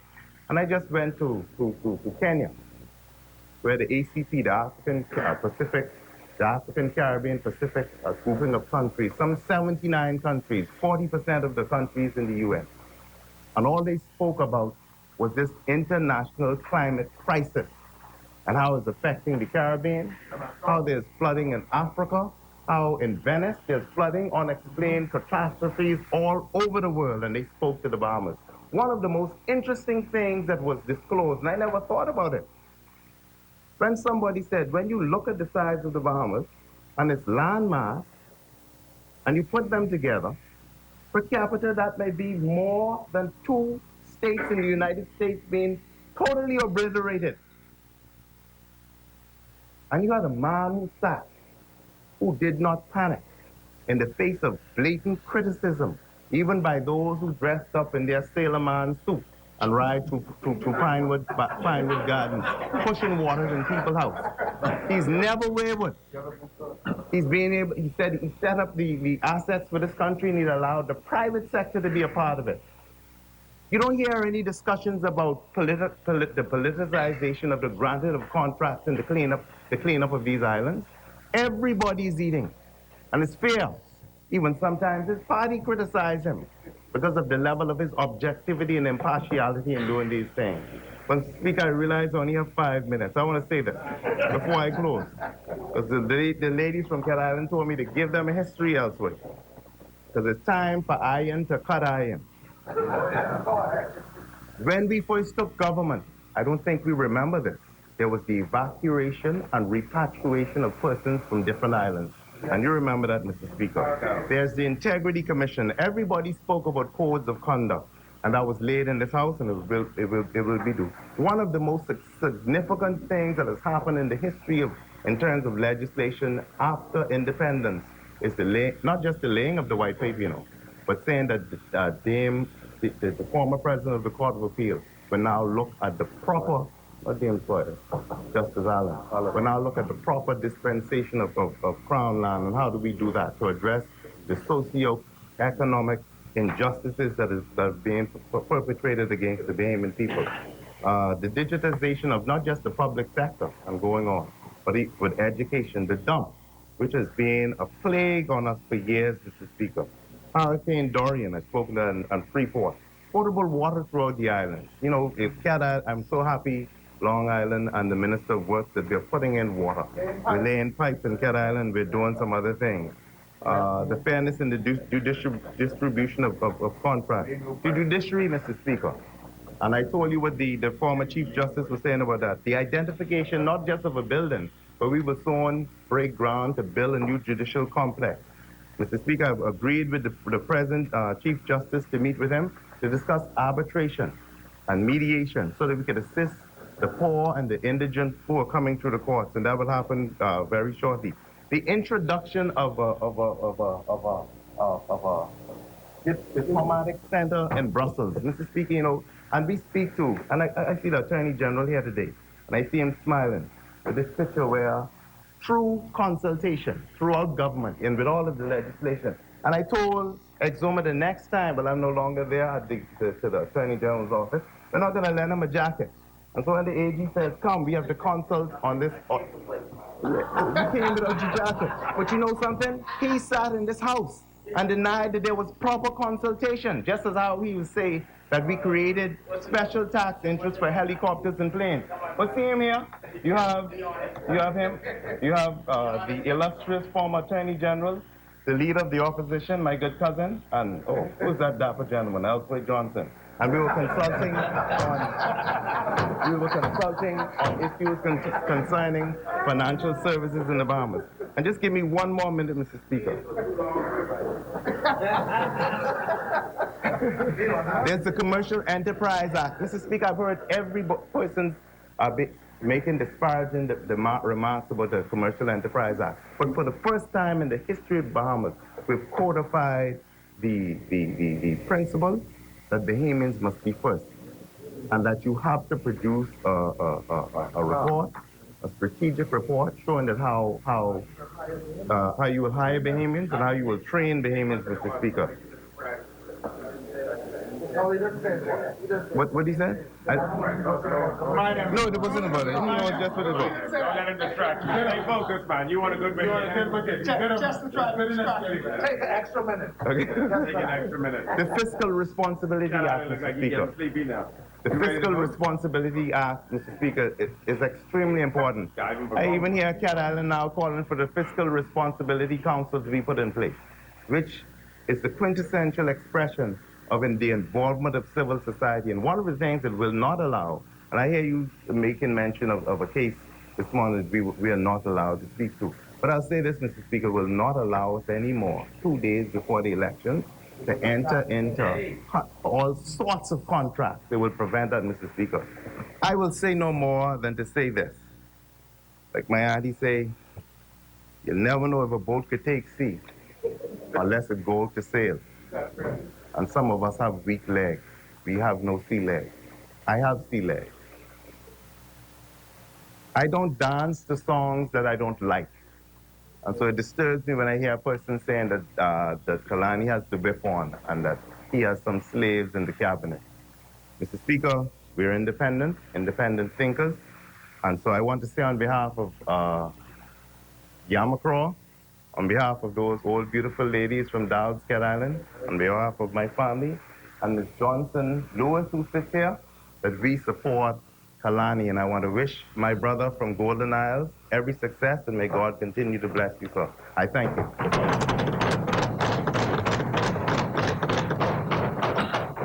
Thank you, Honorable Member. As many. The chair recognizes the Honorable Member for Central and South Abaco. Thank you, Mr. Speaker. Mr. Speaker, as always, it is my privilege and pleasure to rise on behalf of the good and industrious people of Central and South Abaco. Sorry, I won't need that. Through both the good times and now, of course, Mr. Speaker, through the bad and the difficult. And many, Mr. Speaker, no doubt are wondering, I know myself am one for wondering, the same sentiment that would have been expressed by my colleague from North Abaco, which is, why are we spending this time here tonight dealing with this issue when there's so much to be done, so many people that need help, so many that are suffering, and are the Bahamian people going to perceive what we're doing here today, particularly the people of Abaco and the people of East Grand Bahama? Is this, Mr. Speaker, worth their time? Because we all here, Mr. Speaker, of course, serving at their pleasure. So, Mr. Speaker, why are we here tonight? We're here to, initially, Mr. Speaker, to discuss a resolution put forward by the side opposite, which, from the outset, was admitted that they, I think the word was mathematical impossibility or something to that nature. I won't cite it verbatim, but it was something to that nature, Mr. Speaker. The insistence was something that they had no realistic expectation would come to any sort of fruition. But they said, Mr. Speaker, that this is a moral point. It's a stand for democracy. It's a stand for transparency. So from the outset, we already moved the goalpost. It's not a genuine motion to produce anything. We're making a stand on principle. But then that principle slides further, Mr. Speaker. Mr. Speaker, as many throughout our nation follow the day-to-day business of politics and legislation at various, some very closely, some maybe more at arm's length. And no doubt some will gaze at the headlines and see once more something to do with Town Center Mall and Post Office and question if haven't they already seen this before? Because, Mr. Speaker, these same matters that were brought forward by the side opposite today, which were all kinds of insinuations and innuendo, Mr. Speaker, done in the dark, not transparent, et cetera, et cetera. It was done in here, Mr. Speaker, in this House, in front of the cameras and the media and in the public eye. We had a resolution to address this very same matter because the administration understood that it had to be done in a certain way and a certain light of transparency. So already starting from perhaps a less than genuine outset, Mr. Speaker, and now we're sliding even farther now to, it's about confidence and the leadership. It's about whether the whip is on, Mr. Speaker, or do we have the courage to stand against something that we presumably know is wrong. So, Mr. Speaker, we keep moving. We, as a parliamentary caucus, we amend the motion, not only to say to deny outright, but that, in fact, we do have confidence in what we're doing, Mr. Speaker, and we have confidence in our leadership. And, Mr. Speaker, this is a very large pet peeve of mine, and I think a lot of people, Mr. Speaker. When we talk about having confidence in leadership or having confidence in individuals or confidence in a team, many persons, Mr. Speaker, and we've echoed the same sentiment a lot tonight from the opposition and members from this side. The Bahamian people are intelligent people, and they've always been a very demanding and very, at times, unforgiving electorate, as they should be. That's what makes a healthy democracy. But I'll go farther. I won't say the word intelligent, Mr. Speaker. I want to be more specific. They're getting more sophisticated in how they interpret the actions, not only of us out there, what we do out there, but what we do in this place. And certain tactics, certain things we do, certain things we say, become a little more transparent in a whole different sense, Mr. Speaker. So I want to echo that because we're more sophisticated than that, Mr. Speaker. A lot of the same arguments that we've heard over and over again, they're old, Mr. Speaker. They're not in vogue, and we're more mature than that, Mr. Speaker. I'll just leave it at that. So, Mr. Speaker, we stand here tonight, the conclusion of a very long night. There are several more contributors left, and I'm very cognizant of my 5 minutes. So, Mr. Speaker, we're here tonight to get back on track, to hopefully remind and express to the Bahamian people that having confidence means not just supporting, and it does not make you cowardly, or it does not make you, there's some other words that I won't repeat that were said, insinuating some sort of subservience. Right.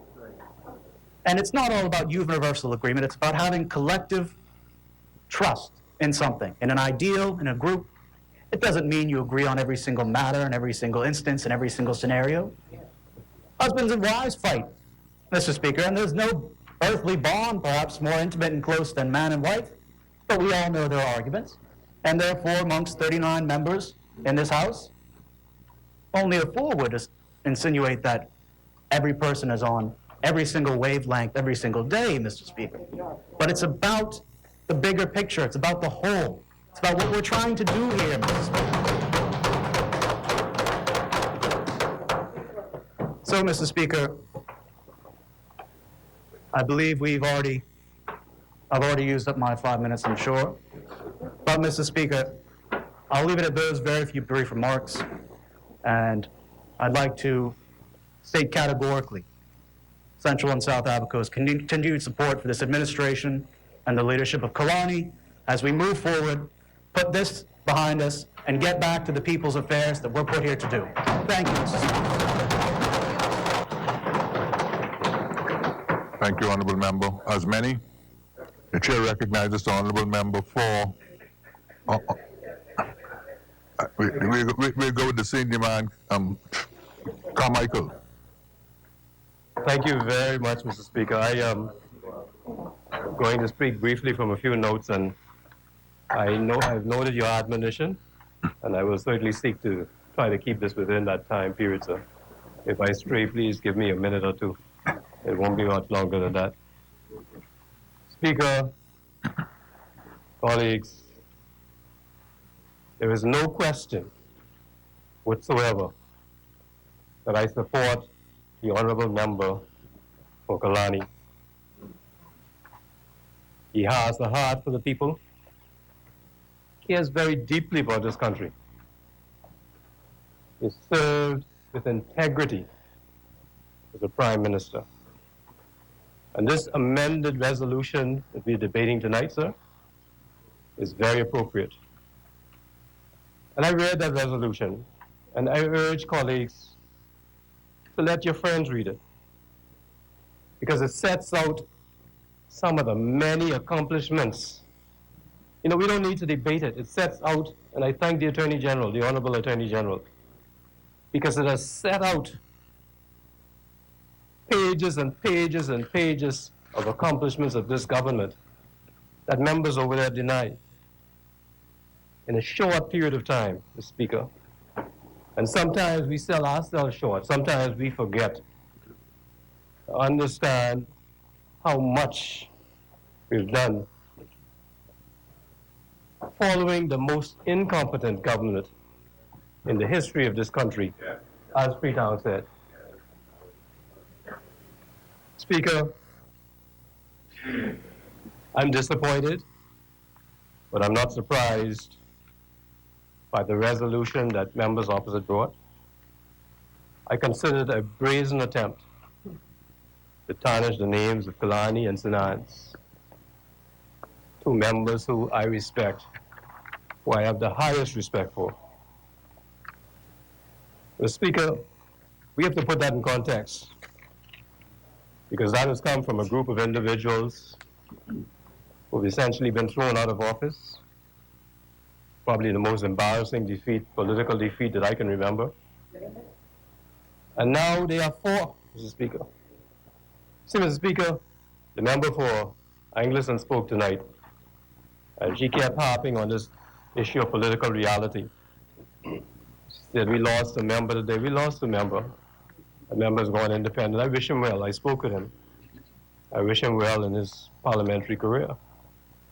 We did lose a member. Mr. Speaker, notwithstanding the fact that we lost a member, I want them to remember they lost 25 members on May 17, 2007. 26? 26. And one day, we lost one. The Speaker, the Speaker. Well, I think it'd be good for you. Speaker.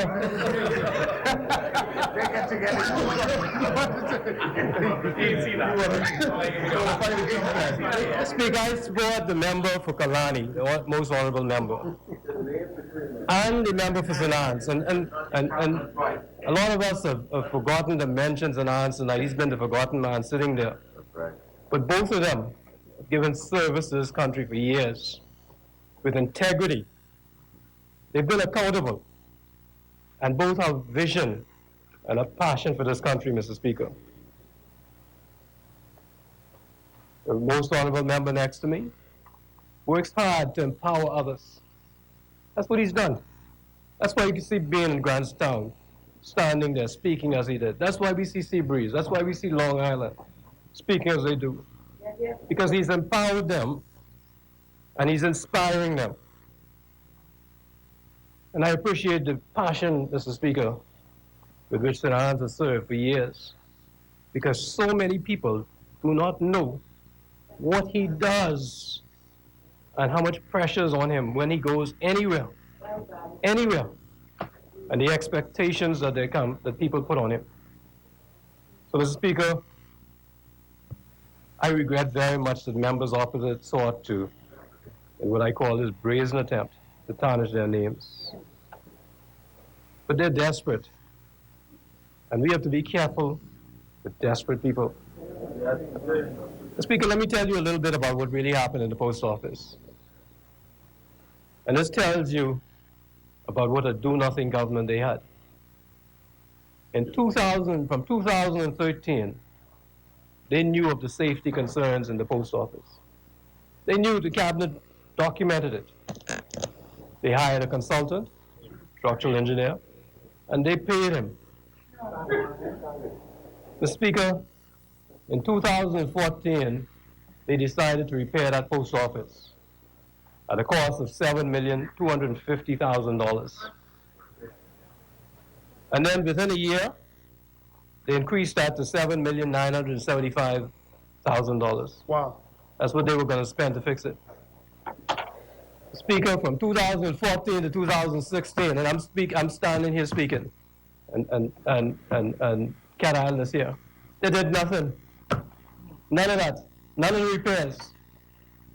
All the great plans they had for 2 years.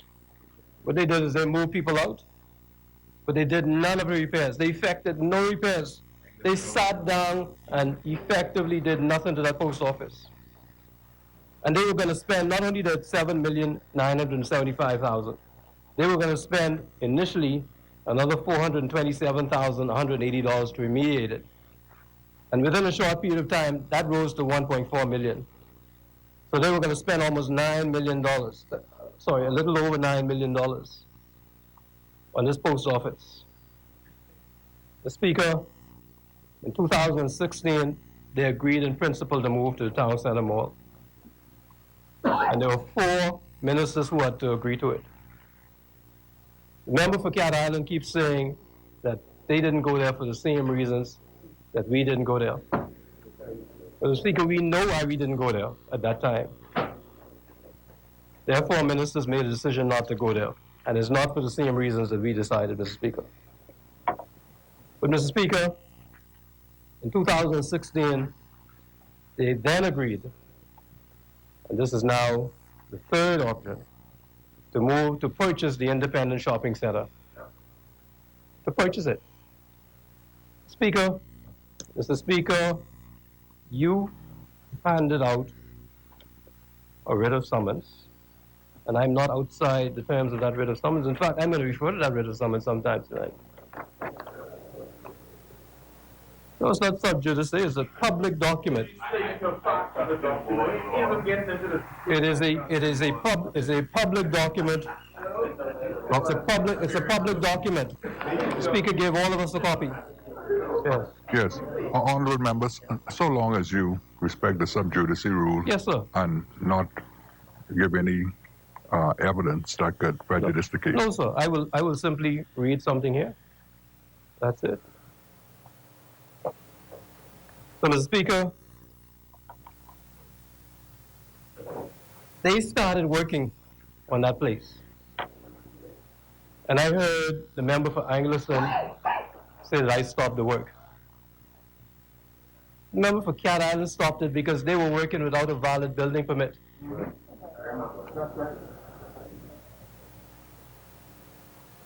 Speaker, I'm not going to talk about the millions that were thrown away, but I'm going to read this a portion of this general endorsement of this writ that you gave me, and the fact speaks for itself. They refer to a public-private partnership agreement in writing, dated the 9th of May, 2017. 9th of May. When's the election? They signed many, many, many, many agreements on the night of May. One day before elections, Mr. Speaker, they were signing contracts everywhere. The night of May. Fiscal responsibility. That's in this pleading here. They were busy signing while everybody was out there campaigning. That's probably why we took up a couple extra seats. They were signing contracts. You're busy signing contracts. So, Mr. Speaker, I have a theory about the opposition over there. Cuz don't play, boy. And the reality is, when they're in power, and they were in power all these years, from 2013, trying to figure out what to do at the post office. And they didn't fix anything. Speaker, I believe they're happy that they're FNM1. Because they know that we are going to fix things when we get in office.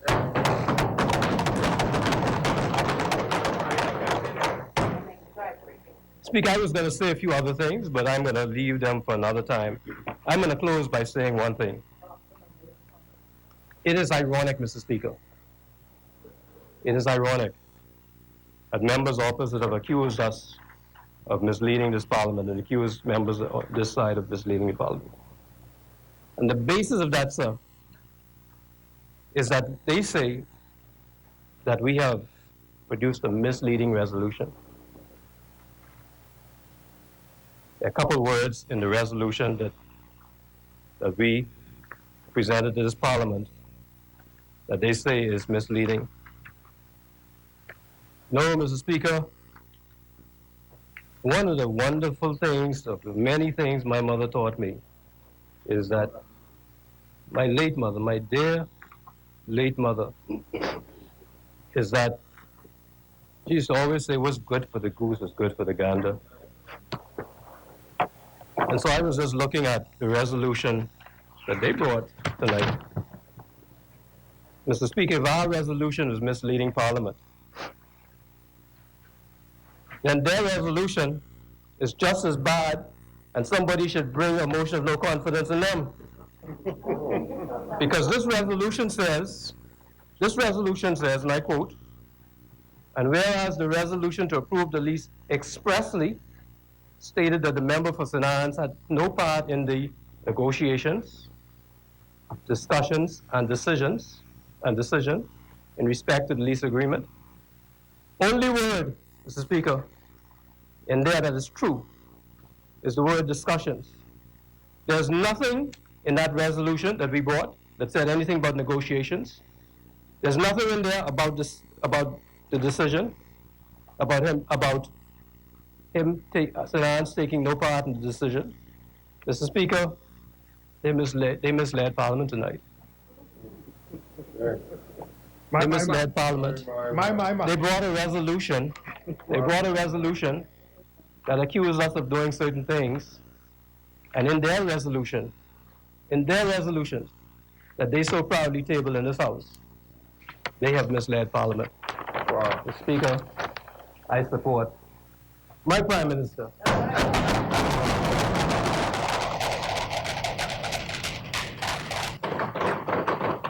Thank you, Honourable Member. As many. Chair recognizes the Honourable Member for North Andros and the Berry Islands. Thank you, Mr. Speaker. I do rise on behalf of the great people of North Andros and the Berry Islands. And before I start, let me just say that North Andros and the Berry Islands have no doubt and will always support the member for Kalani. Mr. Speaker, as I was sitting there, I was listening to all my colleagues talk about the honorable member for Cat Island and what happened, and I want to thank them for bringing up Bamsey because, thank God, we know that those shingles now that has been burned down with no insurance has come out to light again. You know the shingles, the millions of shingles. But you know what is good? when you could come forward in this house and you could talk about things that you definitely did. And you bring it forth in here and expect for people to forget what you did. It's amazing. But I will not go on with that. Let me talk about what has transpired in North Andros from 20 or 30 years ago and in the Berry Islands. And not under any other administration, anyone, that this has happened. First of all, we've had problems with our economy.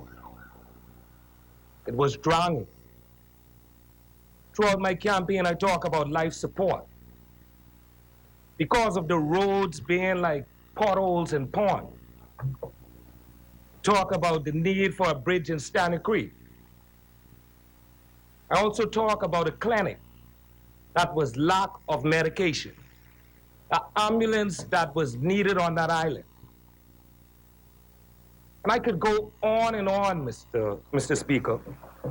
But most of all, what caught my attention the most was the economy and where the people were unemployed. I applied for my people, came in here, talk about what needed to be done. And I didn't just fly in North Andros, Mr. Speaker. I want people to understand this. And I like when tourism brought out, I don't just fly there, I live there. That's where I live all my life. So nobody could come in North Andros and tell me what happened from what did not happen. Administrations after administrations, 7.1 million gallons of water for many years going out of North Andros. But we had no good water coming to our homes. Rusty water. You can imagine washing your white clothes and it coming out dirty and it was when you put it in. That's what we faced. So what seemed to be so little for many was much for us. Now that we can talk about the water pressure going into our homes, clear water, not brackish water. When we could talk about the roads that after 15 to 20 years that are now fixed. Every time you hear people go to Andros, they talk about the roads, the roads, the roads. You never know how important it is. This is what infrastructure upgrade is all about. And that happened under this minister-led administration. Ambulance, transporting people inside of a back of a vehicle. I was one in an accident on the back of a truck in pain. This is why I came into this parliament to fight. Because people were dying on the road, in a vehicle, trying to get to a hospital or to a clinic. Had my aunt died that way, in her arm, in her daughter's arm. Years and years of needing an ambulance for assistance. Now North Andros has one. This happened under this administration. We now have the economy of Andros moving, not by drugs. Those days of the 80s are gone. We now have a real economy in North Andros, something that was lacking for years and years. And I can go on and on for the things that has happened so far. Not that I want to brag and throw it in the other member's face because it'll look like everything focused on North Andros, even though the Prime Minister is from Andros. You talk about what the former PM did in Abaco. You talk about what the other one did in where else. Well, I'll tell you what the Prime Minister did for North Andros and what is continuing to happen in North Andros. Roads have been paved that have never been paved before in North Andros. These things may sound small, but it means a lot to our people. Mouths that have never been fed before with employment are now being fed. And I challenge anyone to come against me with that. Yes, I always say, the quickest way you could find people to say things that, oh, it started underneath the PLP. Oh, it started under this. Every time election came about, they scraped the road. For 7 years, 5 years, nothing done. But people ain't fooled no more, you know. They ain't fooled. But then all this vision that they see now that this may be done and that may be done and all of these other stuff was never done in those times. But now that it's being done, oh, the PLP started. Well, heck, the F&M government did what needed to be done in this country. And I want to thank this administration, this minister-led administration that I am not and will never be ashamed of, because we are grateful for what is transpiring. I look at the Berry Islands, years and years of not having a terminal. Oh, you may say the PLP started this, the PLP did this. It was never done. Never done. Now you want to brag on the merits, that's fine. But people are not fooled. They know who did it. And they know who will continue to fight and fix things in this country. This is what it's all about. And my favorite phrase is always, as we move, because we are moving in a positive direction where there's hope in the hearts of those people in North Andros. This is what it's all about. This is why I am here. And this is why I'm happy to be a part of this administration. North Andros and the Berry Islands will support and stand behind this member for Kalani. Thank you.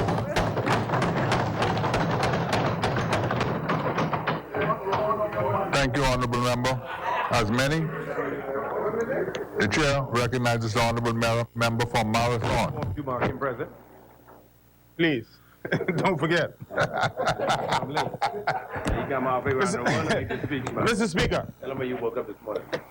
before I get started, I was sitting down here and I was listening to some of the speeches. I feel privileged.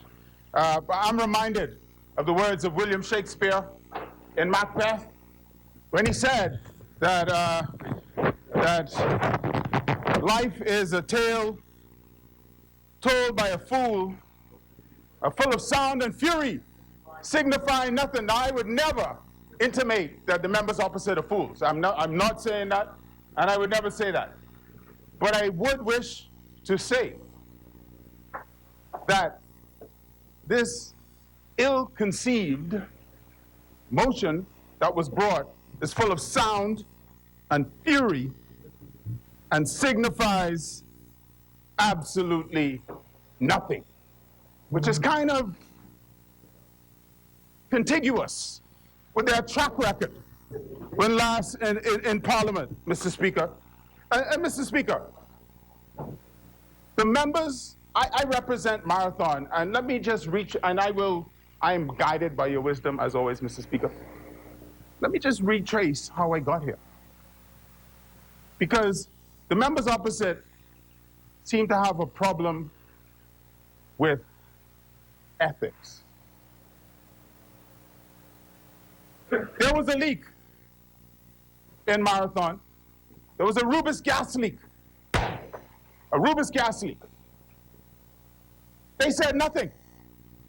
The people bathed in contaminated water. Oh, no. They drank contaminated water. No. Right?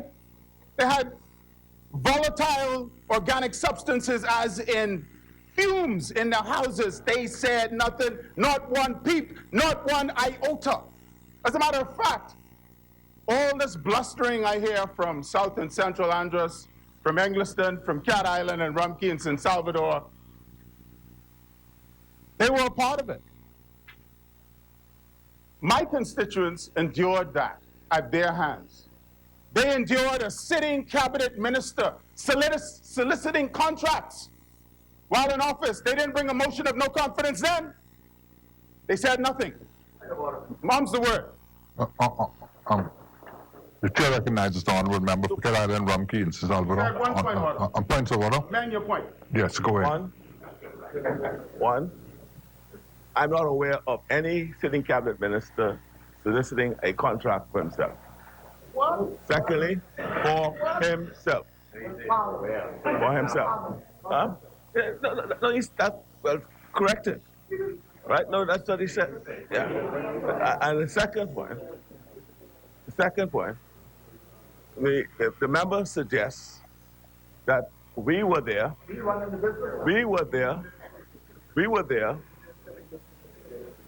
when his constituents were drinking contaminated water, breathing contaminated air. Correct. Right? And Mr. Speaker, And bathing in contaminated water. Mr. Speaker, the official report that was done through the experts did not suggest that any of the things happened. It was anecdotal. Mr. Speaker, it was there. Yes. Mr. Speaker. You gotta stay in your lane, brave man. Mr. Speaker, now, I understand, you know, if I was a member for Cat Island, Rumkey, and San Salvador, and I was a part of the Christie Davis administration, I'd be ashamed of that too. I can understand that. The fact of the matter is that you said nothing, while my people, all right, my people who I represent, who I had to stand up for, right? I had to stand up for them. You said nothing, you hit it, and they bathed in the water, they drank it. Come on, man, come on. And are you talking, you know, you sat in cabinet and one of your colleagues was soliciting contracts. You know that. The Bahamian public knows that. So no matter, anytime you get up to defend what is indefensible, you show the Bahamian public the complete moral vacuum upon which you stand. A pedestal of nothingness, right? That's what you show them. And for standing up for them, here's what I got. I got death threats, right? I got death threats. I got the tires to my car slashed, all of them, multiple times. People smashed the window to my office. They smashed the windows at my home. They threatened my family, right? This is the price we had to pay to get here, right? This is the price we had to pay. Because if we left it to you, or you know, or all or no, they'd still be dealing with the Rubis gas leak, right? So let's not forget, right? Let's not forget. So now here we are with this motion, this ill-conceived motion. You know, and I asked myself something, because one of the things about the report, which you had for months and months and months, you had it for months. You see, getting that information and having that information in hand can't teach you the ethics of the right thing to do. It can't teach you that. See, if it's not in you, then you don't know it. And that is the problem that we had, and this is why we believe in the leadership of Kalani. The ethics of the right thing to do. Now I've heard all of this talk, and listen to all this talk, right? All kind of sound and fury, a whole bunch of nothingness. I never heard the member for Exuma and Ragged Island disassociate himself because he's now associating himself with y'all and he's guilty as well, right? Now, I'll say this, right? The ethics of the right thing to do when you come and you meet an economy in shambles. The ethics of the right thing to do when tourism is on a slump, the downgrades, crime. What is the ethics of the right thing? See, transformation is never easy, right? Transformation is never easy. We met this country in a wreck, and it's a wreck that you created. See, transformation, I want to remind the Bahamian public, Transformation is not easy. It's not an easy thing to do. And when you look around, we are transforming this Bahamian society. You know, my colleague who sits to my right, he's telling you, tourism, hot, hot, hot, right? He's telling you that. The Minister of Works, the good member for Carmichael, is transforming the energy sector. And you and every single Bahamian will reap the results. And if you base it on his track record, he's transformed what happened at Clifton Pier. When you issued a contract to one of your people, a ridiculous contract that didn't solve the problem of the oil seepage at Clifton Pier and ultimately had to be stopped by the Ministry of Works. See, that is the ethics that we're talking about. There's no ambiguity here. It's knowing what to do and doing the right thing. I would even echo the sentiments from my good member from Long Island, right? You know, the one where you send him out there with a toothbrush to clean oil spill. That same one. That one. I would echo the sentiments of my good member from Long Island, right? Water is being delivered in homes throughout the Bahamas, right? Pipe laying, poles being erected.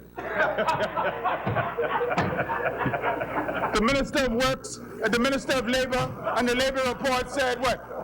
He said, right? The economy is expanding and creating jobs.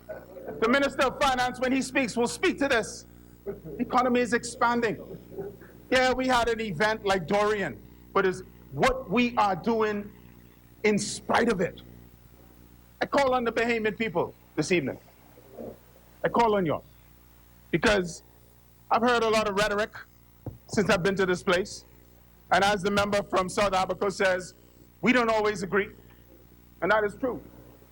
Disagreements happen. But there's a collective spirit, a collective unity that says we will move this country forward in the right direction and transform it despite what they have to say. That's what we're saying. I want you to know that we in the Ministry of Environment and Housing, we're doing our part. We're doing our part. See, I'm minding them because I came here tonight to get some things off of my chest. You see? I had to listen to them. For 2.5 years, I listened to them. I got to get some things off my chest. I didn't hear the talks. I hear the talks, right? I hear the talks. And I want to say a special good evening to all my family in Cat Island. Yeah. Right? Arthurstown, Cat Island. Masons Bay, Acklands. Arima, Trinidad, and Tobago. All of them. But I can tell you something. We in the Ministry of Housing and Environment are doing our part. And I know that when you see our success, somewhere inside you, you see shadows of your own failure. And I think that is what eats at you. See? That is what eats at you. But when you go to church at Sunday, you can make your peace if you go. But I know one thing is for sure. We will continue in the right direction. We will continue to provide service lots for Bahamians at a price that they can afford, not overpriced houses built by cronies. We will continue to install renewable energy, over 1 megawatt installed already. We will continue to tackle the big problems that you dilly-dallied with, like what's at the landfill, right? Like the emissions at Clifton Pier. We will continue to tackle the big issues. And I would like to say and offer my congratulations. I see the Attorney General there, to the Office of the Attorney General for drafting the most comprehensive environmental suite of legislation ever to hit this country that's now in the Senate. We'll continue to do it. You know why? Because the Bahamian people hold the FNM to a higher standard, and we will not let them down. So I'm here to say that in spite of everything, in spite of all the threats that have been ushered to me, all of the disparaging remarks, we remain focused and committed, and we've done more than 2.5 years than you have done in 10. And you brag about how long you've been in this office. It ain't about longevity, it's what you get done. That's what makes the difference.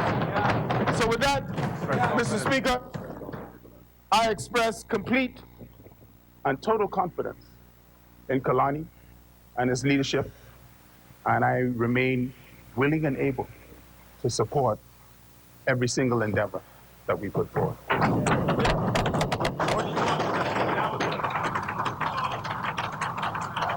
Thank you, Honorable Member. The Chair recognizes the Honorable Member for Marco City. Thank you very much, Mr. Speaker. I expected this evening that I would have been in Grand Bahama preparing for the Marco City Town meeting, which is tomorrow night at New Life Worship Center on Coral Road for all residents of Marco City who have been affected by the most recent catastrophic hurricane. We begin at 6 p.m. tomorrow night, and so, Mr. Speaker, I'd expected I'd be on the ground planning and, of course, spending the evening with my family. Fate would have it, Mr. Speaker, that instead we are here debating an amended resolution. It is, in my view, Mr. Speaker, a resolution I wish we did not have to debate. The initial resolution would have definitely been dead on arrival, and the side opposite is aware of that. So there must be other motivations for having put it forward. In my view, there is a strategic campaign that I think, if you are in opposition, is a wise move. And I've heard it stated by some members opposite that their campaign is a campaign to inflict debt by 1,000 cuts. That's what it is. And that resolution is an ongoing attempt to inflict cuts on this administration. It is clear that there is an attempt to create a narrative of incompetence, conflict of interest, corruption, absence of care for the Bahamian people. And so the opposition, in many ways, is doing its job, Mr. Speaker. The government has an obligation to vigorously defend those charges, not merely in words, but by the kinds of legislation, policies, programs, and projects we put in place. And tonight, you've heard many of my colleagues credibly lay out the case that what has been laid as a charge against this administration is, in fact, inaccurate. I do regret that we engaged this resolution in amending it, so we've spent the entire day here. And I believe a lot of the information that have come out have been important information. It may have been better to have simply ended this very early today and pivot to other legislation that would directly impact the persons in Gladstone Terrace, in Mayfield Park, in Fiddler's Green, in Redwood Lane, on Fort Brisha. Mr. Speaker, one of the things that I attempt to do when I speak in this place, and I know this is a far cry from the days when I was in the Senate, and some people said I carried on like a beast. Well, I try to ask myself, is what I am saying of any consequence to the people that I serve, and is it advancing their condition? Because the truth is, in this place, most of our conditions are fairly good. Our prospects for survival and doing well in the future is substantially, in most cases, better than the people that we serve. And so I'm cautious. I come from the theater, so performing comes easily, but it doesn't necessarily come with the results that our people require. Mr. Speaker, some interesting charges have been laid that I wish to respond to, because when persons charge an administration with corruption or serving special interests, they're charging all of us. And so no one is exempt. And the reality is, one of my colleagues laid it out well. Our system of governance makes provision for a sitting member of parliament or a member of the cabinet to declare an interest in a business, and if they go through the correct process, they might engage in the business. And so that is not an issue of corruption. You can charge a government with acting in an ill-advised manner because it gives the appearance of something. Giving the appearance is fundamentally different than somebody engaging in corruption. And it is offensive for some to believe that they are able to credit you with having integrity, but in charging a member of your team, they pull you into the accusation of corruption. I do not believe that the men and women I serve with are going to sit down while a corrupt deal is being hatched and executed and remain silent in the process. Not at all, not at all. Furthermore, Mr. Speaker, furthermore, when I hear the term that the whip is on, as an African who happen to live in the Bahamas and now labeled Bahamian, as an African, it is one of the most offensive characterization of what governs how I behave in this place. For there is no whip on me. I speak my mind. It doesn't matter who it is. I try to do so respectfully and humbly.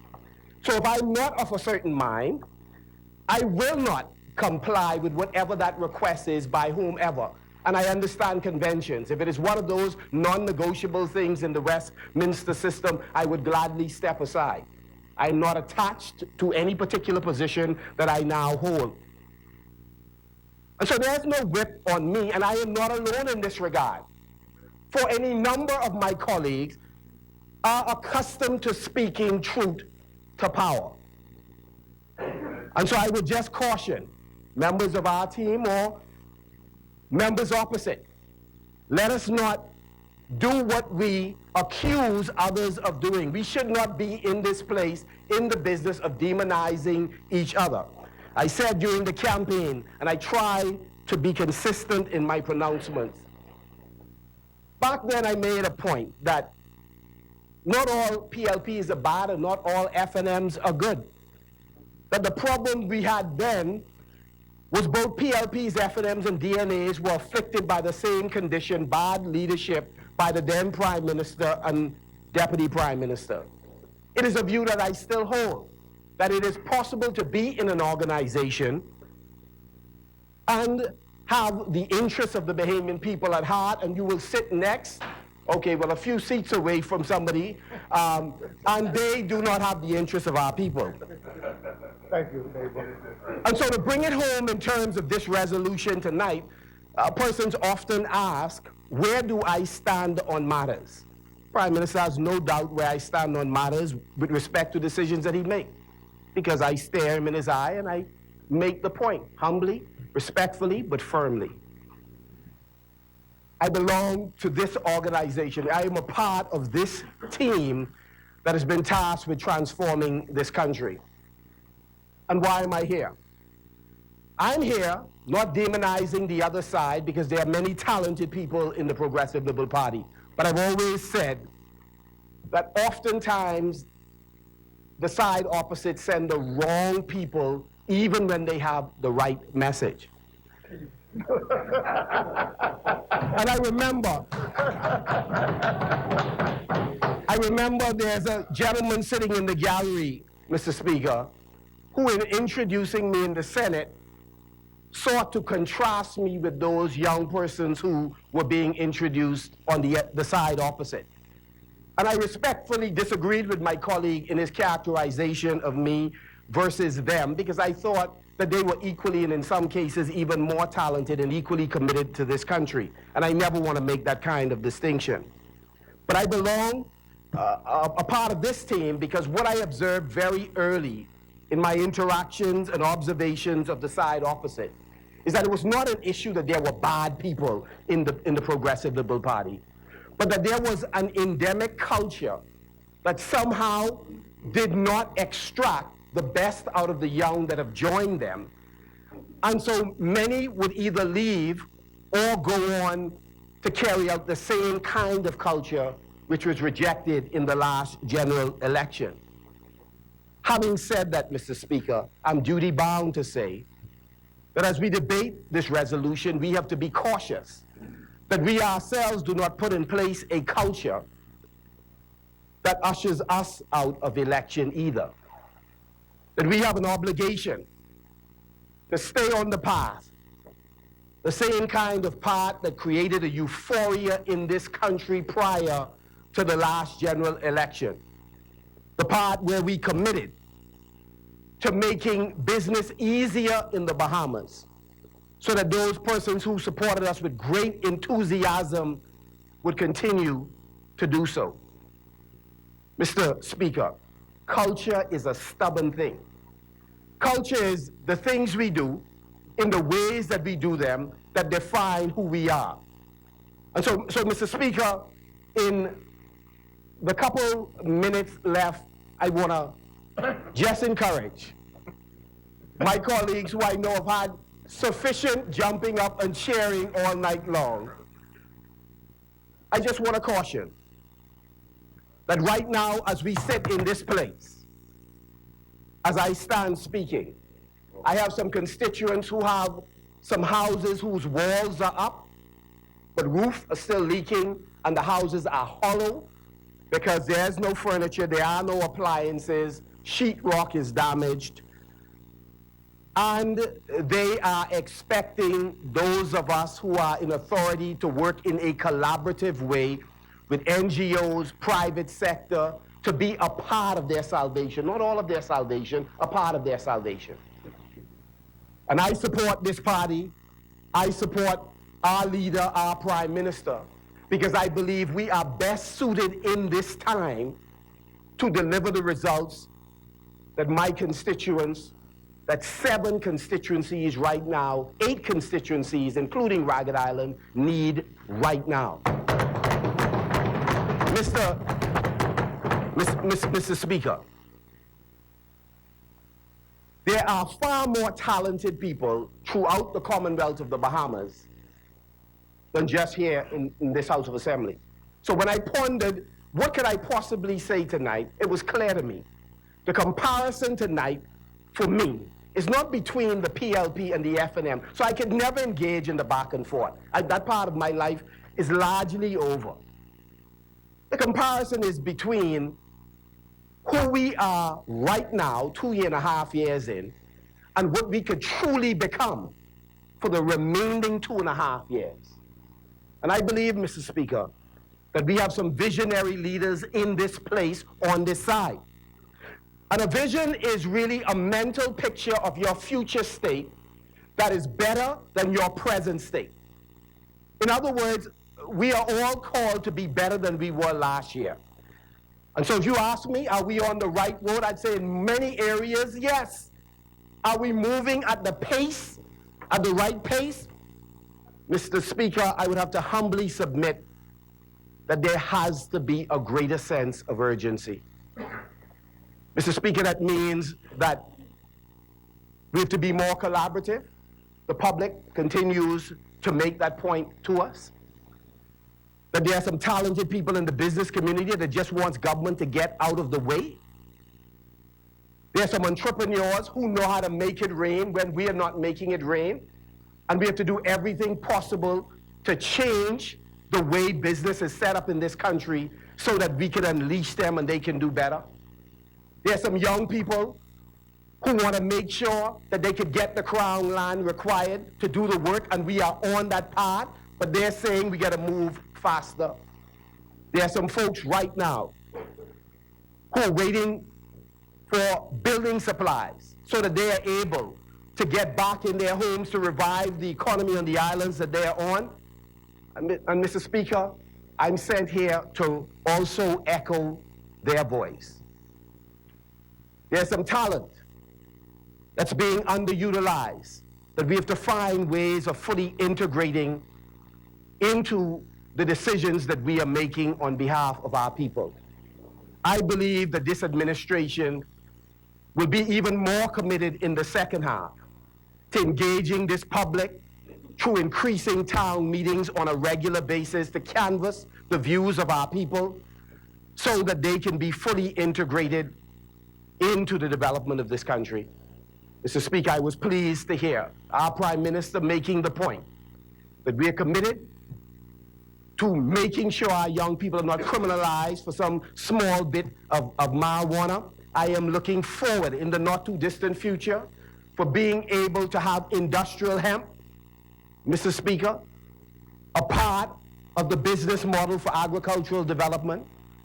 I look forward, Mr. Speaker, to seeing urban agriculture, as the Prime Minister is committed to, throughout the inner city areas on the vacant properties that we have cleared over and over but have grown back up. We could put communal gardens there, and I know the Prime Minister is committed to urban gardens, recreational spaces where our people can exercise. Mr. Speaker, we committed prior to the election that the persons at Bark in Andros would in fact have the property that they have been on in many cases for more than 30 years.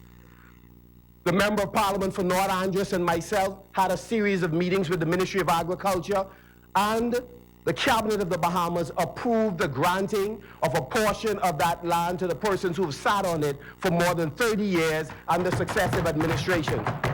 We promised to protect Bahamian waters for Bahamians and to close the loopholes that permit persons to simply own a Bahamian vessels but employ foreigners to run the dive program. We ended that this year by making sure we did not sign one permit for a non-Bahamian diver to dive in Bahamian waters after they had fished out their own waters. We've gone ahead under this administration, this Prime Minister, to amend the Fisheries Act, and we now have a draft that we're working with the Attorney General's office. And in this fiscal year, we will have a new Fisheries Act that shows that we are committed to the blue economy and we are committed to growing the fisheries sector in the Commonwealth of the Bahamas. Mr. Speaker, the comparison is not between the other side. It's about where we are now and where we should be as a people. Mr. Speaker, I support the Member of Parliament for Marathon, who is committed to our housing program, and we are grateful that having spoken with him, several of us in here will be working with contractors in our constituency to launch housing programs, because on some of the islands, the sale of a lot will be invaluable. On some other islands, people need an actual home. And so I want to say to those persons in Marco City in particular, I look forward to spending time with you tomorrow to answer your questions, to carefully lay out the vision for the rebuilding and the reconstruction of homes in Marco City. We've been happy to be distributing building supplies, food products, furniture, emergency needs that you have. We know that you're going through a difficult time, but we are committed to making sure that you are made whole. We are committing next week, in conjunction with the Minister for Reconstruction, Recovery, and Addressing Disaster, that we will be issuing vouchers, I am advised, as early as next week to those residents who need vouchers to assist them in the rebuilding process in Grand Bahama and in Abaco. And so God bless you, and I'll see you tomorrow night at New Life Worship Center. Mr. Speaker. Thank you, Honorable Member. As many, the Chair recognizes the Honorable Member for East Grand Bahama. Thank you, Mr. Speaker. Mr. Speaker, I rise on behalf of the wonderful people of East Grand Bahama, from Coral Road in the west to Sweeting's Key in the east, and Water Key on the north. Mr. Speaker, this situation reminds me of a similar situation we had when we were on that side. Then we were faced with a similar kind of question, although, albeit an internal question. And I remember there were three of us then: Kalani, myself, and Bamboo Town. And we made a stand at that time, Mr. Speaker, a principled stand. And each of us having to ask ourselves the question, were the charges laid out against our leader valid? Were they supportable? And were they based upon objective versus subjective evaluation? Mr. Speaker, speaking for myself at that time, I believe then, as I believe now, that our leader, despite whatever challenge may be, ultimately has the best interest of this country and its people at heart.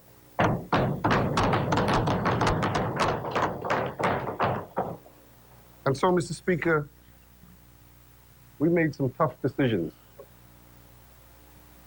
Looking our friends and our colleagues in the eye and telling them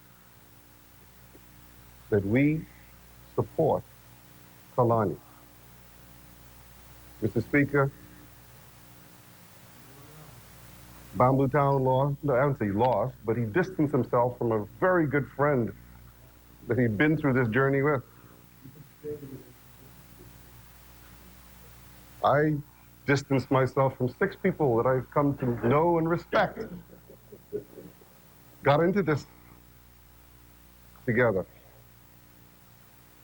That was not easy times, Mr. Speaker.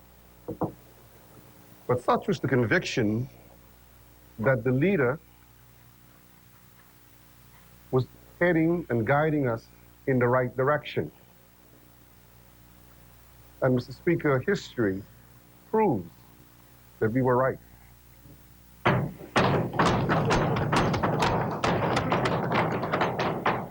Mr. Speaker, I want to recognize Ms. Cheryl Rule, who every now and then sends me an inspirational note.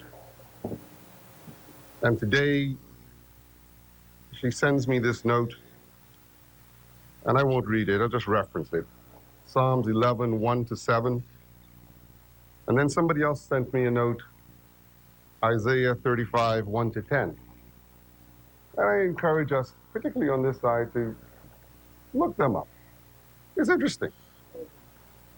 You know, and it's very relevant to the challenges that the leader faces, that we face today.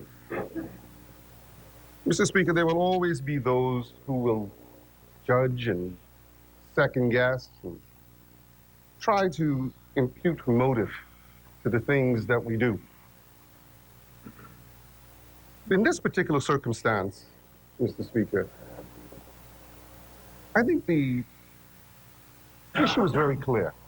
And we can play around with the language and make it mean whatever we want it to mean. But at the end of the day, you ask yourself a question. What was the circumstances that drove the government to do and take the action that it took? No one here can dispute that the post office was in a shambles, that it was unhealthy, that when it rained, it was raining more inside than it was outside of the building. It was clearly a mess. We heard already the attempts by the side opposite to deal with the matter. But up to May of 2017, they were a complete failure at fixing the issue. It's not true. I only ask a simple question. Were the people in the post office? That may be so. The question is, when we took office, were the people in a deplorable situation in the post office? May of 2019, they were in. So, Mr. Speaker, again, who in their right mind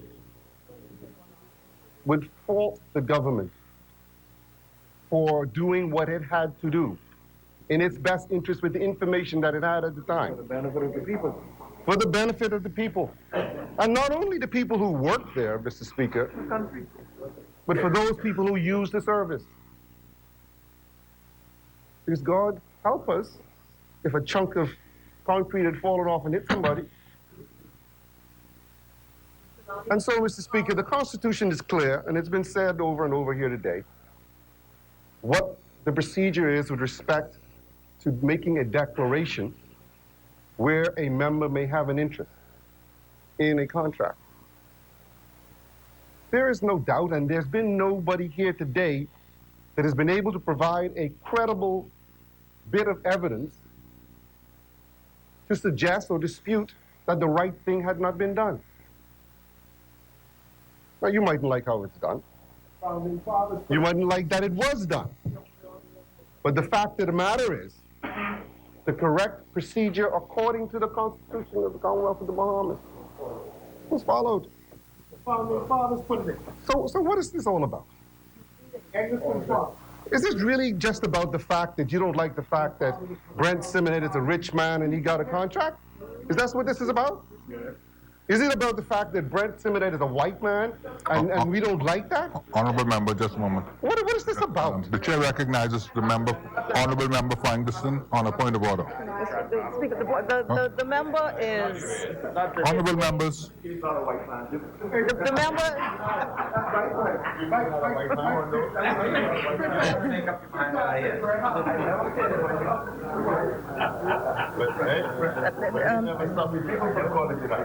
Mr. Speaker, the member is mischaracterizing deliberately the position of the opposition. No one ever said that it was because the owner of Town Center Mall is a white man or a rich man or any of those things. The issue that is on the table, no, there's no question to be asked. It's clear. The question is clearly, the question on the table clearly is whether or not in that resolution, and the member for Kalani misled the Parliament. It's not even about St. Anne's. Why, Mr. Speaker, why is this member dragging St. Anne's into it? It's not about St. Anne's. It's about Kalani. And you're not it's about Kalani. Mr. Speaker, with respect, I ask the question again.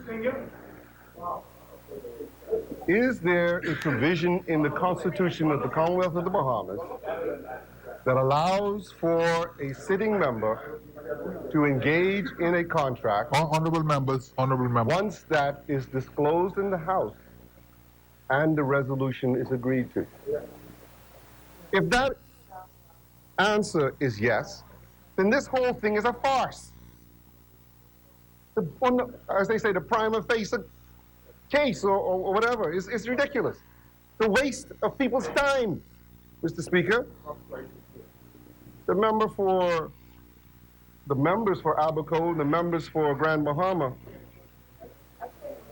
I think for us, this is particularly vexing because this does not advance the condition of our constituents, Mr. Speaker.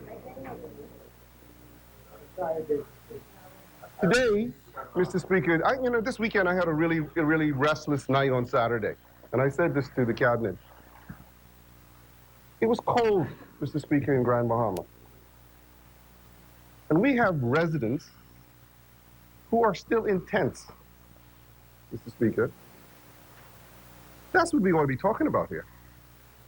How are we going to resolve those situations? How are we going to get electricity back into East Grand Bahama? And again, I'm talking about all of Grand Bahama, because even the Freeport areas of my constituency are still challenged with respect to electricity. How are we going to fix that? And I said to the power company, that I was going to call their name today, because I don't believe that they understand or they are sensitive to the needs of the people in my area, and indeed in some other areas of Grand Bahama. And they have a moral and ethical responsibility as well as a financial fiduciary responsibility, given the franchise that they have, to act and to provide the service. And I say to the Grand Bahama Port Authority, as the regulator of that utility, you have a fiduciary responsibility to act, to ensure that service is provided to the people. You can't just decide up unilaterally that you're not going to provide service or restore service. That's not the relationship. And so I'd only say this, to those who have the responsibility, exercise it. Otherwise, devolve it. Divest yourself of it and give it to the Utilities Regulation Commission authority so that they can do what needs to be done. But at the end of the day, we need electricity in East Grand Bahama. Similarly, Mr. Speaker, since I'm on it, we need water, potable water in East Grand Bahama, in Grand Bahama. And again, the regulator and the provider, an incestuous relationship. If they're not prepared to do what needs to be done, then they ought to divest themselves of the regulatory responsibility and give it to somebody who's prepared to do what is necessary. Because the people of Grand Bahama deserve to have potable water. It affects everything. Everything. I go to take a shower in my house and I turn on the water, my tap goes, salt. And it's not water and sewage this time. And you know, as a proud Grand Bahama man, I'm embarrassed by that. Because we had the best water, the best services in Grand Bahama. And maybe we need you to come and take over Grand Bahama, I don't know. But what I am saying is those who are charged with the responsibility need to take care of their responsibility. And what it costs is what it costs. If you can't do it, say so. Because the people deserve service. Mr. Speaker, the last thing I'm going to say about the hurricane and the effects is that we recognize that we have a long road to go. The decisions to be made in the recovery and the reconstruction are not easy or inexpensive.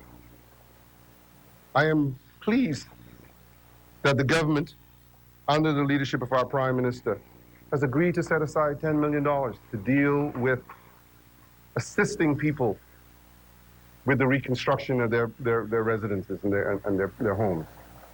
We've also set aside another $10 million to assist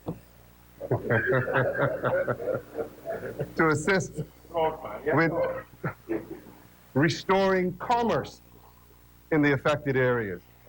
Real money to provide capital through either grants or loans to help people to restock, to rebuild their premises, reacquire equipment so they can get back and going in business as quickly as possible.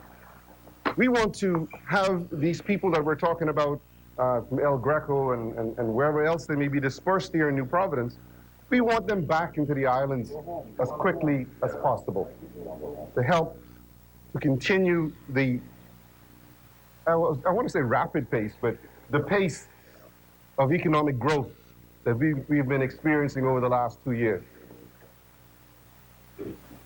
It's been alluded to earlier about the progress that we were making in terms of the economy, in terms of empowering our people, which is a different thing than providing jobs, Mr. Speaker. And that's something that I am very proud of, and I think this government is very proud of.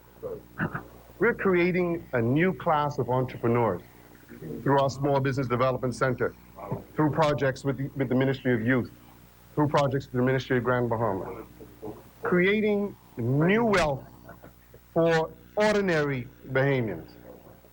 And that is something that certainly I'm very proud of because, again, the one ingredient that we've been missing in our development is personal empowerment.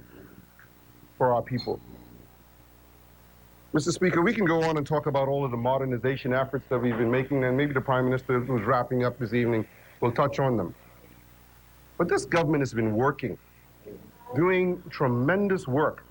And as you listen to the minister speak, you hear just a snippet of the kinds of accomplishments we've been having in terms of successes over the last 2 years. And so, Mr. Speaker, I don't think there's any question with respect to the support of our leader, the support of our Prime Minister, the member for Kalani. And so this, you know, the respect that he commands in his cabinet, the respect that he commands from his party is only matched by the respect he has from the international community. You heard about the efforts and the support that have been given to this country as a result or following Hurricane Dorian. Unprecedented support because of the respect that the international community has for our Prime Minister and for this government. Mr. Speaker, no, I'm going to say that they didn't respond to the last government. Mr. Speaker, again, I'm not going to belabor the point because the leader will wrap up. But I just want to say that, you know, a point was made earlier that we lost 2 members, 1 member tonight. And that is true. The point has already been made that in the last election, the opposition lost 33 members. But even before that, when we were in opposition, the then governing party lost 2 members. The difference between us and them, though, is that while our 2 members had gone independent, their 2 members came to the FNM. Oh, I see. Just a little different. Just a little different. But I don't know what the point of order could be there. It's the truth. So, Mr. Speaker, again, I want to express to the residents of East Grand Bahama that we are working very diligently to try and address the issues. The issues we have are very significant, very, very complex, very challenging. But we are making progress. We are delivering some building materials. I want to thank all of the NGOs that have been assisting us to restore and to provide the assistance that we've been able to provide so far. We are anticipating and exploring some very interesting proposals that have been put to us that we will share very shortly. We are planning our Christmas function, and you'll hear more about that next week when we come back. But Mr. Speaker, on behalf of the people of East Grand Bahama, I want to express our solidarity and our confidence in our Prime Minister and in our leadership. Mr. Speaker, East Grand Bahama expresses its support for the resolution and its confidence and support of our leader, the member for Kalani. Thank you.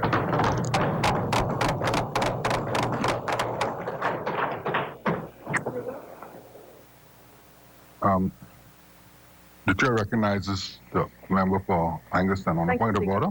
Yes, the point of order. The member for East Grand Bahama, I think he misrepresented the historical event of members leaving the organization, the Free National, the Progressive Party, just as they went independent. And I think it was when the then leader, the member for Kalani, faced a challenge with his other traditional members that he struck a deal with the 2. And so it's not correct to say the difference is that the jury's still out. We just had something happen tonight. Stay tuned. Stay tuned. The member may be historically correct, but I would say to her, as of today, they are still independent members, and until she gets them, my point stands. Their members came to the FNM. The members that left the Free National Movement are still independent. And when they come over, then we can talk. But for now, it's more. Honorable members, honorable member,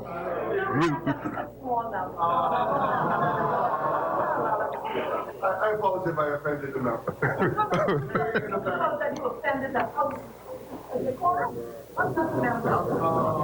What's your point, sir? Honorable Member Ferguson. Honorable members, it has been moved and seconded that the following counter resolution of confidence in the member for Kalani and Prime Minister to pass. Honorable member, I'm putting the question. The question on the resolution. I'm on the amended resolution. I'm putting the question.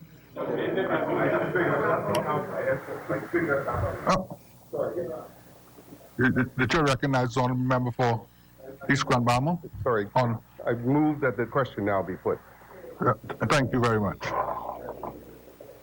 Honorable members, it has been moved and second.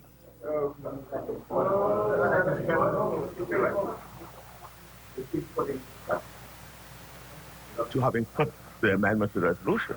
The question on which debate would rest is the substantive resolution that I put.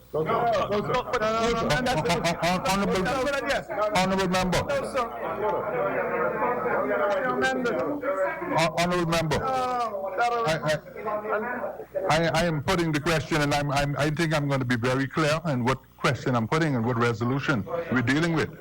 To honorable members, it has been moved and seconded that the counter resolution of confidence in the member for Kalani and Prime Minister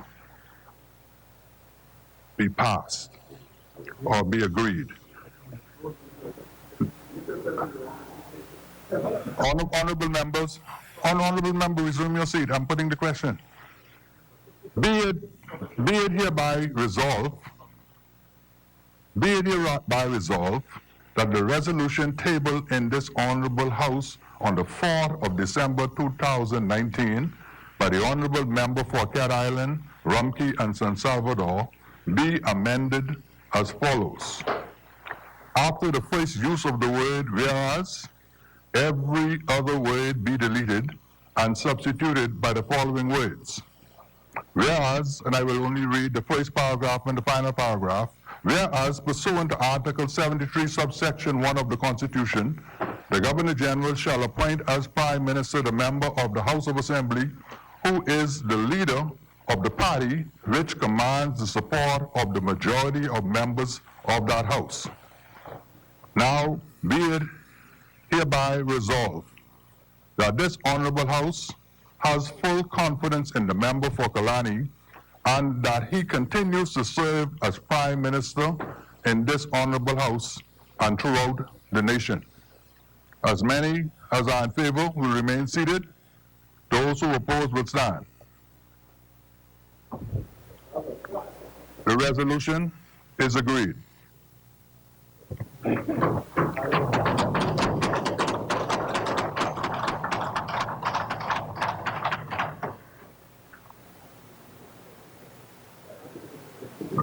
The chair recognizes the honorable member for Cat Island, Rumpke and San Salvador.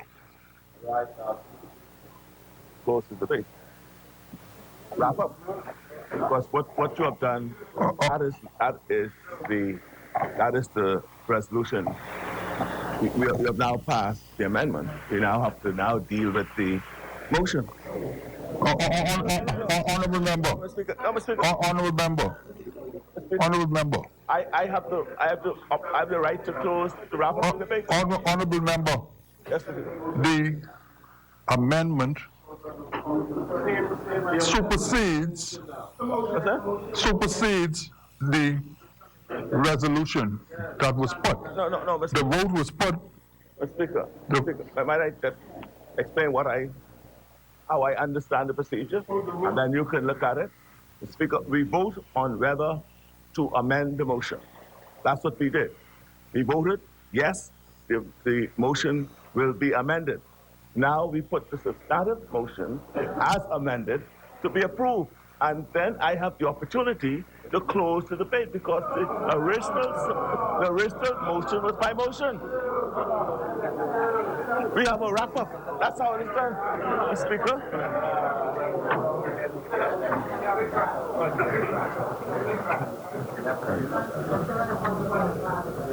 That's what we did, Mr. Speaker. Honorable member, that is not my understanding of the procedure.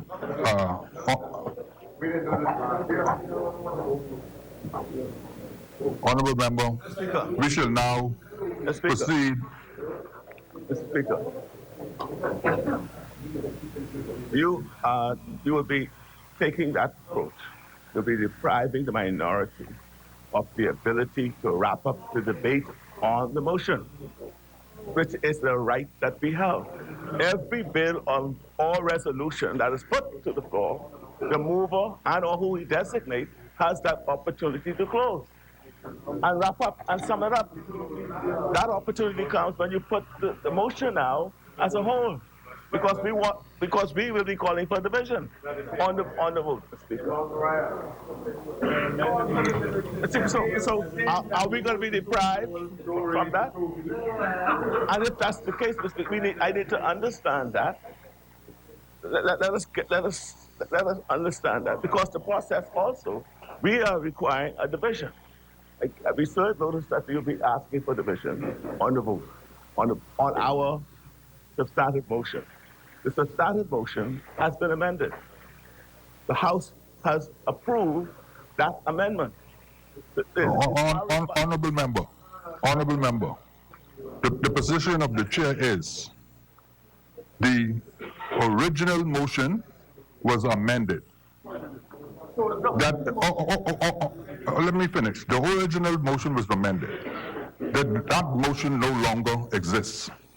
The amended motion is what was on the floor and was continued the debate. The debate flowed from the amendment, and that amendment superseded and basically nullified the honorable member resumed, and so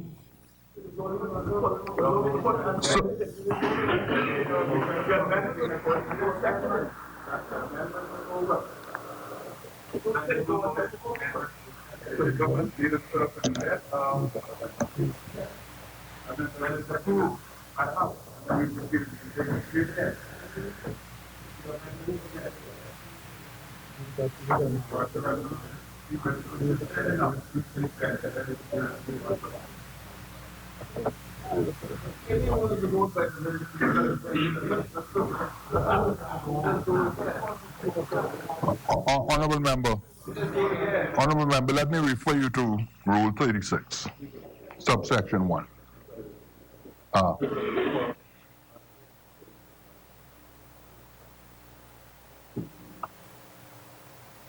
It says, 36.1, after any question has been proposed in the House or in committee of the whole House, any member rising in his place without notice, and whether any other member is addressing the chair or not, may move that the question be now put, and the motion shall be put forthwith and decided without amendment or debate.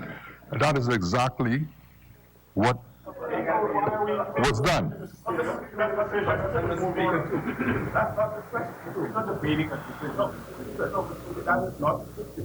The issue is not closure of the debate. The issue is that you're going to deprive the minority of their ability to wrap up the debate as is required by the Honorable member. Honorable member.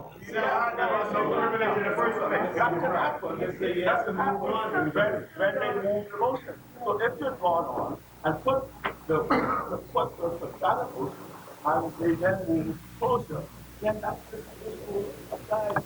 Honorable member, I put. Were you listening? I read the substantive motion as amended. Right. And I put the question. No, Mr. The matter has. So you put the question of the motion. I didn't put the question of the motion.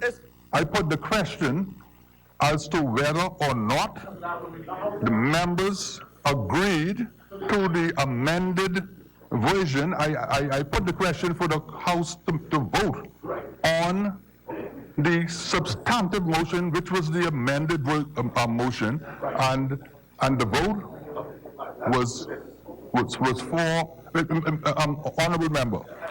I am not going to entertain this discussion any further. If you wish to challenge the ruling of the chair, bring a substantive motion. We're moving on. Honorable member, resume your seat. Honorable member.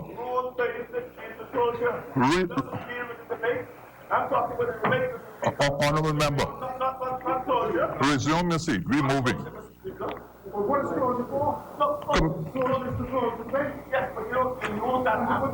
Honorable member, enhance it.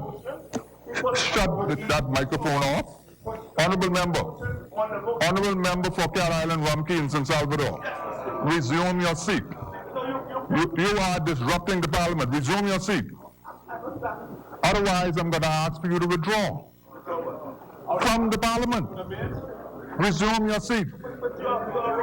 Well, bring a substantive motion. If you think that I'm wrong, bring a substantive motion. Introduction. The chair, we're moving on the order of business. At this point, communication by the speaker. The chair will now recognize the honorable member for Kalani.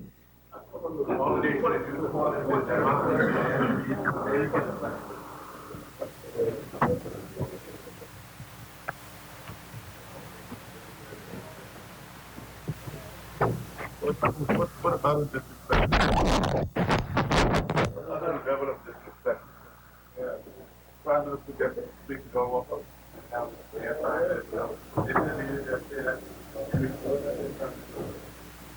And then you'll be the only make them off.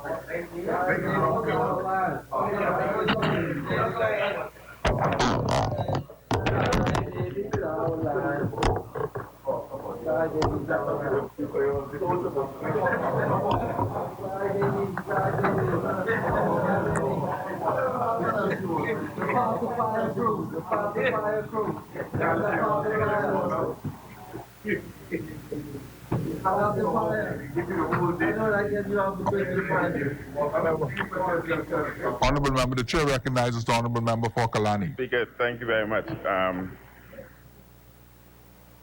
Cat Island, Rumkey, and San Salvador, I think you should stay there. Some things I'm going to refer to you.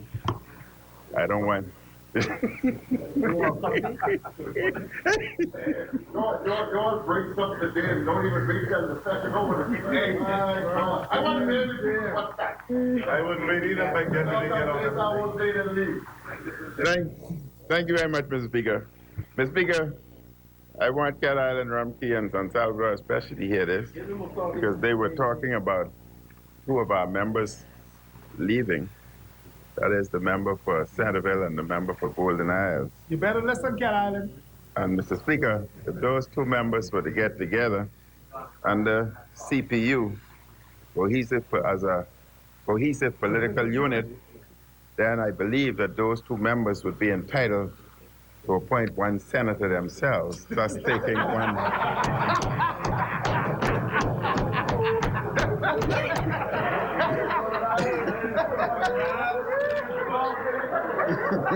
All reads tonight, boy. You ought to appoint the senator in the morning.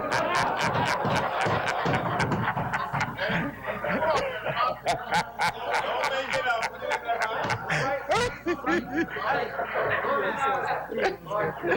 Don't make Ronnie Martin now. They get by? They can get by? Oh, that's He's the official opposition now. If they got three more, then there'd be no PLP. They would be the official opposition. Do you want to borrow three of us?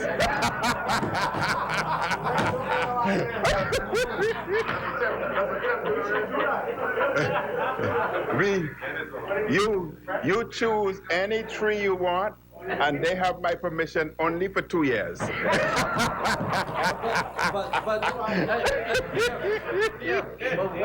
one of the three must be the leader of the opposition. Yes. And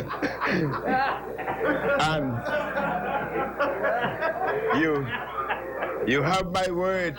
You have my word, Golden Isles. You have my word, Golden Isles. Listen to me carefully. That you would be the official opposition. Wow. One of my three will be the leader of the opposition. And you will be the deputy leader. Lord have mercy, what a deal. What you can do is mark, man. What's mark again? Nah, I'm not getting that. But Mr. Speaker, before I move into my contribution, the question was put with respect to how we're moving forward with Hurricane Dorian. And we know that housing is a problem. And we are in the process now, Mr. Speaker, of demarcating chunks of land to commence construction of subdivisions. We're also having just next year a donor conference by UNDP, United Nations, and we're hoping that we would raise sufficient money where we can place the infrastructure in place in those various subdivisions. So we'd have the land that would be basically donated or free to the homeowner. The infrastructure would essentially be free to the homeowners, and that would be put in by the donor group. We also know that the land falls within the economic free zone, therefore all duties are free. And if we're doing 400 homes, then we can establish RFP with 4 or 5 contractors who would be able to build these homes. And I would think, Mr. Speaker, we would be able to build homes the cheapest ever in the Bahamas with all the amenities being added.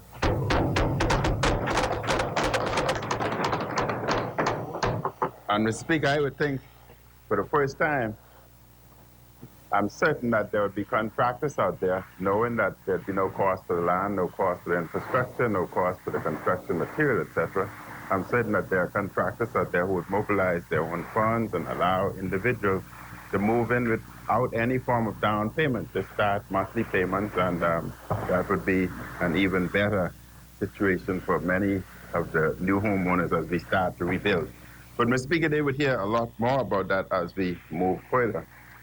Then I must congratulate the Minister of Tourism and Tourism, the tourist agency themselves. I think they've done an excellent job. Mr. Speaker, we were hit by Dorian, and our tourist industry, our numbers would have subsequently decreased. Tourism subsequently commenced a very aggressive marketing program, both here and abroad, utilizing all resources to them. And when Puerto Rico and St. Martin experienced a similar situation, it took Puerto Rico 15 months to return to 70% of their pre-Dorian numbers or pre-hurricane numbers. It took St. Martin 20 months to return to 70% of its pre-hurricane numbers. Through our marketing and other strategies, our numbers returned to 80% pre-hurricane within 2 months, Mr. Speaker.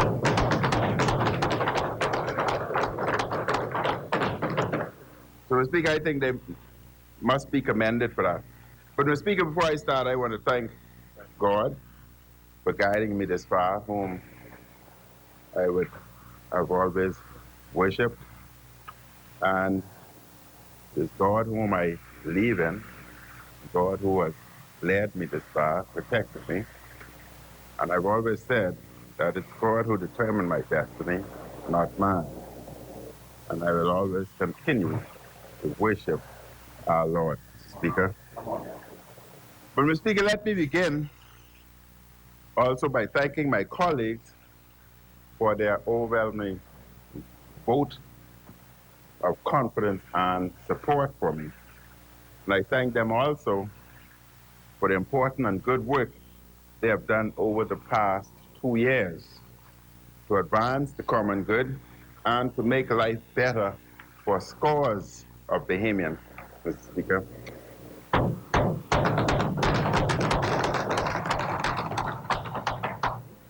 Mr. Speaker, I also thank my colleagues in this chamber and in the country for their pledges and demonstration of support. And I cannot depart from thanking others without thanking my constituency, Kalani, who has supported me since 2007. And I was happy that they've supported me to the extent during the last election that I had obtained as much as 73% of the votes cast within the Kalani constituency, only beaten by Sanans, who received 76% of the votes within the Sanans constituency. I see he's smiling, and I know he's very elated. Mr. Speaker, it is with deep appreciation that I thank them, the Bahamian people, for the tremendous privilege of serving as head of government. With their support and God's grace and guidance, I rededicated myself to advance the interests of all Bahamians, especially the poor and the vulnerable. And Mr. Speaker, for Christians, the holy season of Advent has begun. In just 2 weeks from today, we will celebrate Christmas, the birth of our Lord Jesus Christ. And this is the season of light, a season of hope, and Mr. Speaker, most certainly a season of joy. It is a time to celebrate, enjoy family and community, especially after the worst hurricane had hit our shores just several months ago. And during this season, the country usually puts partisan politics aside. During Junkanoo rush outs, Mr. Speaker, we are Bahamians first. We are not PLP, nor are we FNMs. We are Bahamians. And during the Junkanoo parade, we would have groups like Valley Boys, Saxon Superstars, One Family, Prodigal Son, Music Makers, Genesis Roots, and they will all, Mr. Speaker, have members from all political stripes during Christmas and New Year's. We leave partisan politics aside when we hit Bay Street.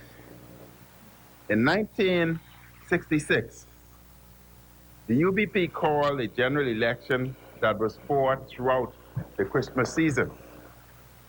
The country was disgusted that the UBP would inject partisan politics into the Christmas season when the country was celebrating the love of God in Jesus Christ and celebrating the holiday season.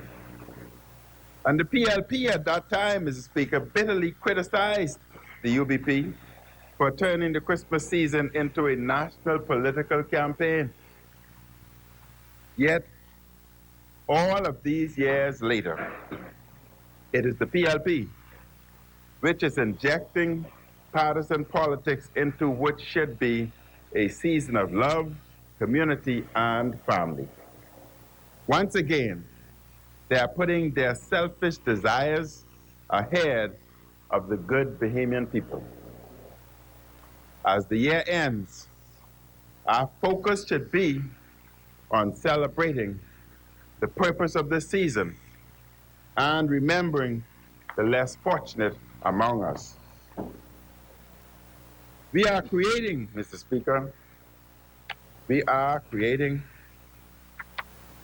economic opportunities for Bahamians through job creation, through greater ownership and entrepreneurship opportunities. and by enhancing shareholder society. Before Hurricane Dorian devastated our second and third most populated islands and economic centers, Mr. Speaker, the country was growing by just over 1.8%, and unemployment was falling. The FNM had attracted $8.6 billion in international investments, with more to come. With new investments and more to come, Grand Bahama was finally on track for a revival after decades of economic problems. We have created 14,000 jobs net since May 2017. We stabilized the economy, stopped downgrades by international agencies after 5 year nightmare of the Christie Davis years. The long-awaited revitalization and redevelopment of downtown Nassau has finally begun. A number of family islands are on the track for new investments, including new airports, which will help to accelerate their development. The Small Business Development Center, Mr. Speaker, is an extraordinary success, including the Over the Hill initiative that the member for Bain and Grantstown spoke about earlier. So I would not expound on that, Mr. Speaker. I thought the member for Bain and Grantstown did an excellent job explaining the process to his constituents and informing them that grants are available, that they should take advantage of it. And as we listen to him, quite a number of those residents are already taking advantages of the grants that are available to them and expanding or commencing their businesses. The FNM, Mr. Speaker, is transforming the education and training system for Bahamians from age 3 to 22. We have advanced or advancing universal preschool, pre-education for qualified UB and BTVI students, technology upgrades for schools and new schools, and physical upgrades to existing schools. We have improved GLAT language arts scores by 5% and distributed hundreds of tablets, which are also being used in the Ministry of Education virtual classroom to accommodate those affected by Hurricane Dorian. And I'm reminded, Mr. Speaker, that we are, after being hit by Hurricane Dorian, and many of our schools were demolished, destroyed, or severely damaged, Ministry of Education had accelerated their virtual education program, and I'm being reminded by the Minister of Education that already at least 1,000 or more students are taking advantage of virtual education, and therefore their education had not stopped at all.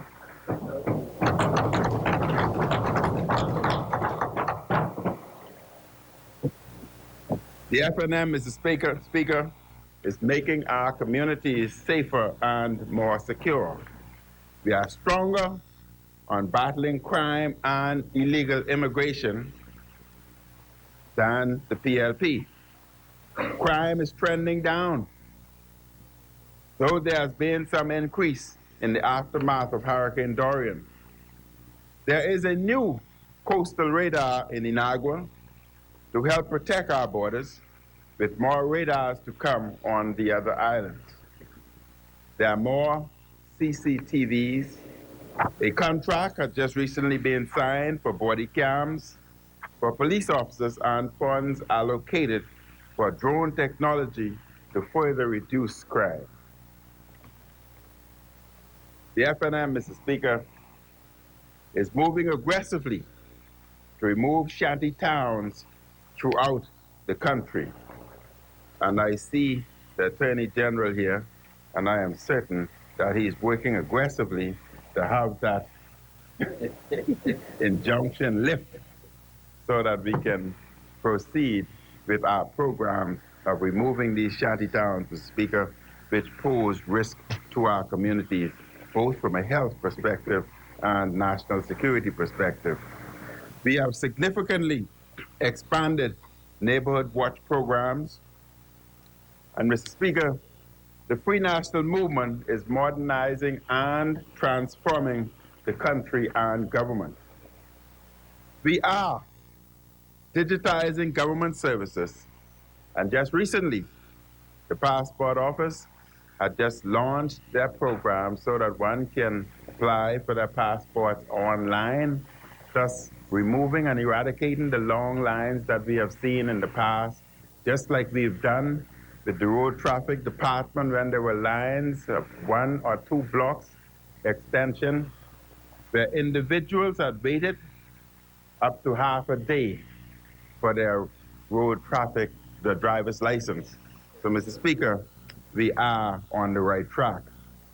We are demonstrating fiscal responsibility and transparency, promoting anti-corruption measures, engaged in wide-scale infrastructure upgrades, promoting energy reform and renewable energy, and expanding Crown land reform.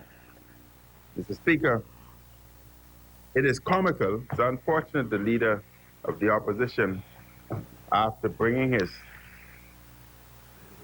his resolution here and recognizing that his resolution would not pass, leader and his team of 3 subsequently left, and now the unofficial leader sitting in this chamber now is the member for Golden Isles.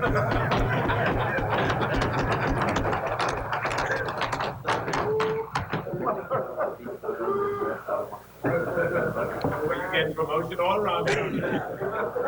Just leaving you. Member for Golden Isles, you've come a long way.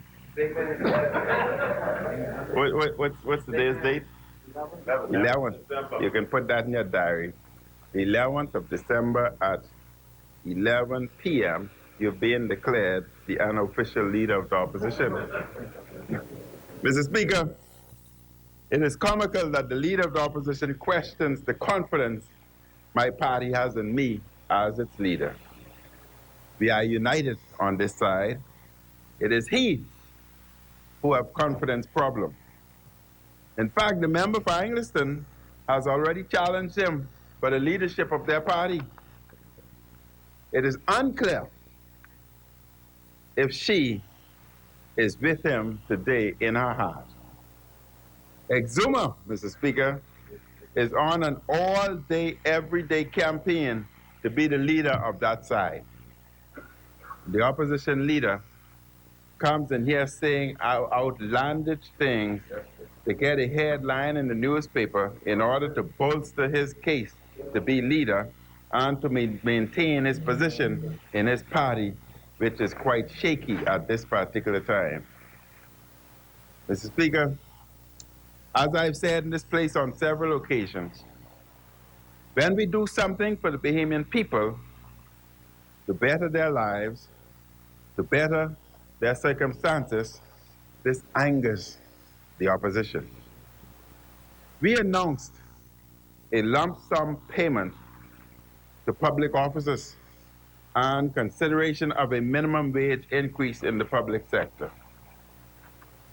Rather than celebrate these benefits for hard-working Bahamians, the opposition released an angry statement accusing us of shameless pandering without any thought of the larger impacts.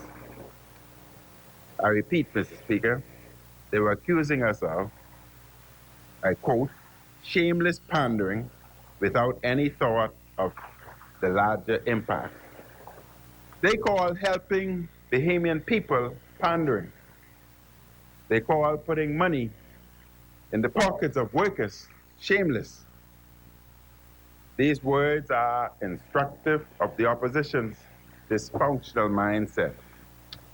And Mr. Speaker, the PLP is trying to upset Christmas spirit with their ridiculous resolution. Then, some of them are upset and mad and extremely vexed that immigration officers, custom officers, police officers, defense force officers, teachers, doctors, and nurses from the Public Hospital Authority will receive a lump sum of $1,400 in their paycheck at the end of this particular month. Some of them in the PLP, I would say, Mr. Speaker, are the Grinch who want to steal Christmas from public officers and their children and their families. But we are not going to allow them to steal Christmas from the Bahamian people. I want the public officers to remember that the PLP is unhappy and vexed that they are getting this lump sum payment. And Mr. Speaker, the PLP has not changed, they cannot change, and they most certainly will not change. We will increase the minimum wage for public service sector employees at the appropriate time. And we must also look at pensioners' remuneration. But I hope, Mr. Speaker, that they don't oppose this too. And if they say they are for the people, I'm certain that they would not oppose that, and they would work along with us to ensure that these matters come to fruition. And just to remind the House, Mr. Speaker, it was the FNM that introduced minimum wage in the first place. It was not the PLP, though they speak a lot about helping the poor. There are times in governance they had not introduced minimum wage to help the people. And they had a quarter of a century to introduce minimum wage, but they failed to do so. Yet, they continue to talk about helping the people, and they continue to talk about the poor. Mr. Speaker, everybody knows that it is the FNM who fights for and uplifts the poor. And I want to pose several questions to the opposition. I'm certain that they're listening. I asked them, will they support the revision of minimum wage? Will they support the revision of pensioners' remuneration? Will they support the extension of tax-free zone as in Baintown and Centerville to St. Barnabas, the sectors of Camp Road, Rock Crusher to Gambia? These are questions for them, Mr. Speaker. And I asked them, will they support paid paternity leave? And last, Mr. Speaker, the other question I put to them, will they support improvement of child support remuneration? Mr. Speaker, these are questions that the PLP, the opposition, must answer. Mr. Speaker, for the PLP, governance is about the transfer of wealth from the public treasury to their party's elite. That is why they fight so hard for power. And that's why, Mr. Speaker, they want to return to power. And that is why we must keep them out of power.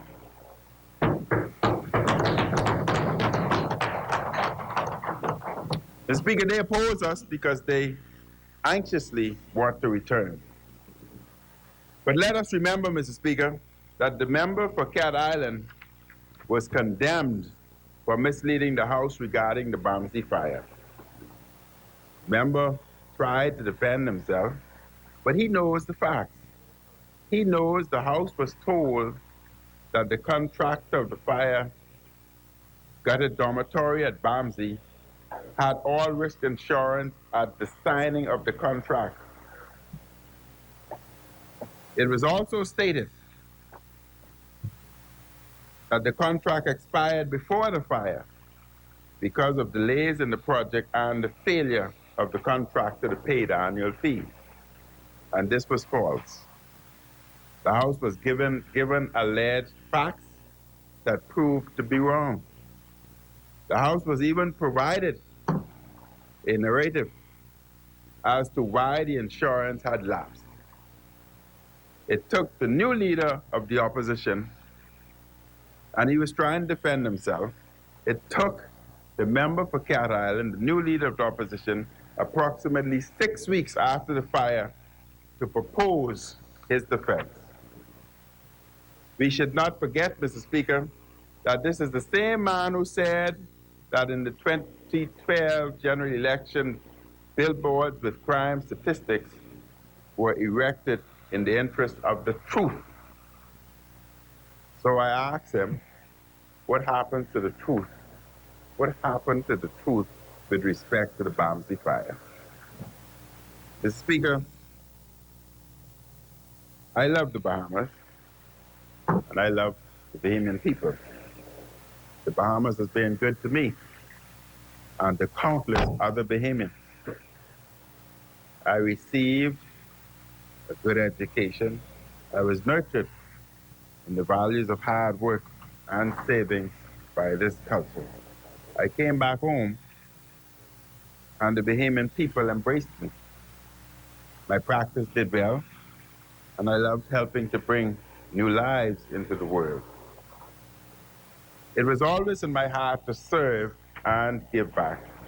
I wanted to see, Mr. Speaker, if I could make a difference in helping to provide more opportunity for all Bahamian children brought into this world.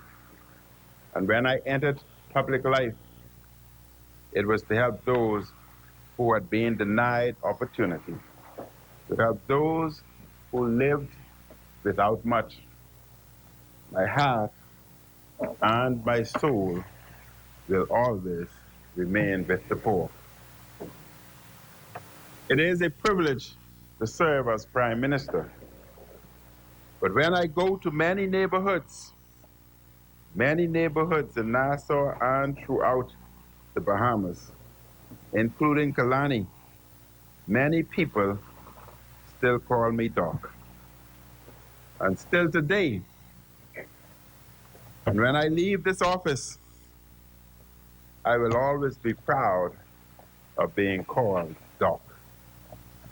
Mr. Speaker, people say that the two main political parties are the same, but this is totally untrue. We on this side work for the struggling and the downtrodden. We work for the underprivileged. We are their servants, and we proudly struggle to fix the country's problems on their behalf. I still support, as was stated earlier, and I want to reinforce it so that all of those who may not have heard it would hear it again. I support the decriminalization of small amounts of marijuana and will work to expunge the criminal records of those burdened by such records.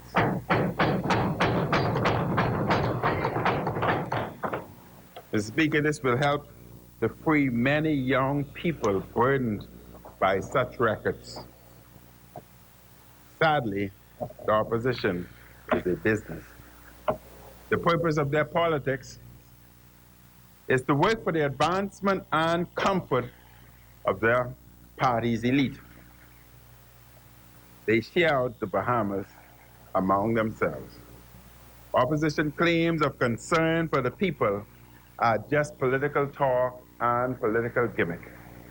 The People's Party, the FNM, stands on this side. We will proudly continue to do the work of the good people who sent us here. We are not afraid, Mr. Speaker, of fixing the complicated problems Bahamians face. be it at the city dump in New Providence, or be it BPL, or even downtown. We will continue to grow the economy to find jobs for those in need. We will continue to expand access to early education so Bahamian children have a better start to life. We will continue to provide millions of dollars of funding to small businesses so Bahamians can live their dreams. We will continue providing Crown land to the people so they can be proud homeowners and business owners in their Bahamas. Mr. Speaker, the Bahamian people still have the confidence, they still have confidence in us over those in the PLP. They did so overwhelmingly on May 10th, 2017, and they still do today. Mr. Speaker, it is those on that side in whom the Bahamian people have no confidence. And whenever election is called, that no confidence will be displayed again. The PLP's political gimmick will not distract us. We are focused on improving the lives of Bahamians and making our nation the best little nation in this world. My confidence and my hope are in the Bahamian people who know which party and which leader is truly on their side. In this spirit, I again thank the Bahamian people for the privilege of serving them and their children and our shared future. Mr. Speaker, allow me to close with the words of a favorite Christmas hymn that we all know. Oh, Holy Night. No, I won't sing it. I won't sing it. Oh, holy night, Mr. Speaker, the stars are brightly shining. It is the night of our dear Savior's birth. Long lay the world in sin and error paned, till he appeared and the soul felt its worth. The thrill of hope, the very world rejoices. For yonder breaks a new and glorious morn. Fall on your knees. Oh, hear the angel voices. O night divine. O night when Christ was born. O night divine. O night divine. Mr. Speaker, let us always remember the true meaning of this season. Let us give thanks to Almighty God as we reach out to our loved ones this Christmas and to all of those who need the joy of Christ, which we may pass on through words and deeds of love and generosity and kindness. Mr. Speaker, I thank you. Golden eyes, I wish you the best in your future. You speak from your heart. And I look forward to you. If you want to cut a deal, I will loan you 3. Thank you very much, Mr. Speaker. Thank you, Honorable Member.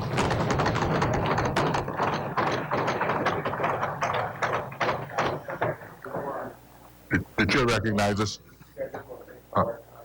by member for the Minister of National Security that the body cam contract would be signed in January of next year.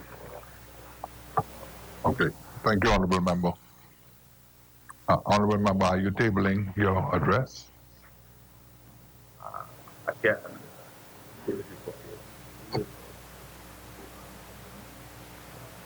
Yeah,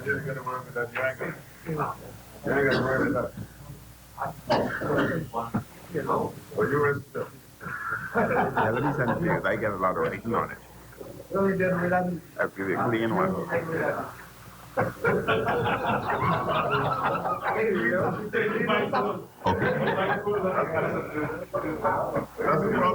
problem that makes you dangerous. The chair recognizes the honorable member for Bamboo Town. Mr. Speaker, at this stage, I do move that the House suspends until 10 a.m. Wednesday. That means we have to go through the whole agenda.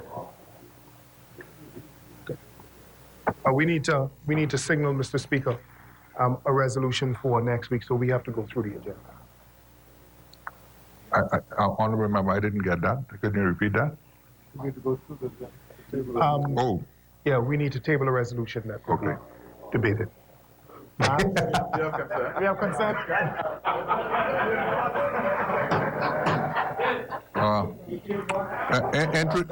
Honorable members, introduction and swearing in of new members, laying of documents by ministers, statements and communication by ministers, communication by the clerk, messages from the Governor General, messages from the Senate, motions for leave of absence, leave to resign seat, and new writs, presentation of petitions, presentation and reports of committees, adoption of reports of committees, first reading of bills, second reading and committal of bills, committee of the whole House, third reading and passing of bills, consideration of Senate amendments, resolutions.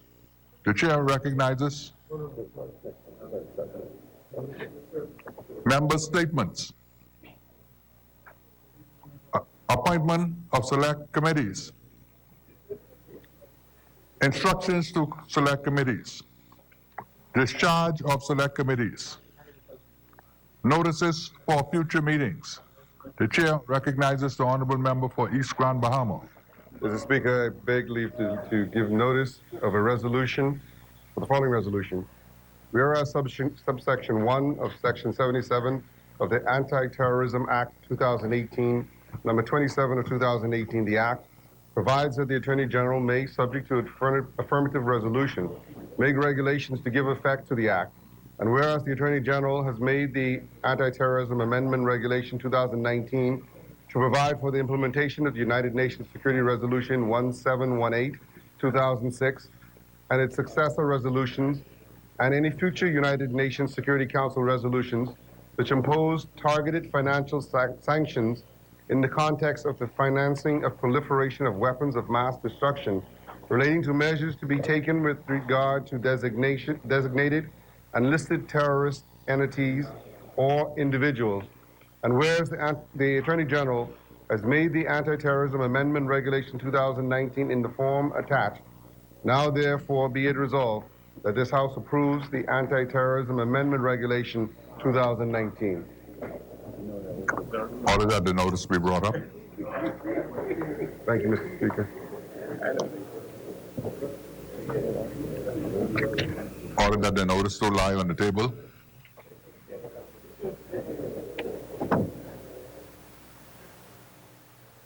Further notices for future meetings? Further notices for future meetings? None? Adjournment. Mr. Speaker, I renew all matters in the name of the government and signals, Mr. Speaker, that we will return to this House at 10 a.m. Wednesday, the 18th, the 18th of December, 2019. Honorable member. Motion. Mr. Speaker, I do now move that the House adjourns until 10 a.m. Wednesday, the 18th of December, 2019. Honorable members, it has been moved and seconded that the House adjourns to 10 a.m. Wednesday, the 18th of December, 2019. As many as in favor will remain seated. Those who oppose will stand. final adjournment. Mr. Speaker, I do now move that the House adjourns. Mr. Speaker, I second. Honorable members, it has been moved and seconded that the House adjourns to Wednesday, 10 a.m., 18th of December, 2019. As many as are in favor will remain seated. Those who oppose will stand. The House stands adjourned to Wednesday, 10 a.m., the 18th of December, 2019.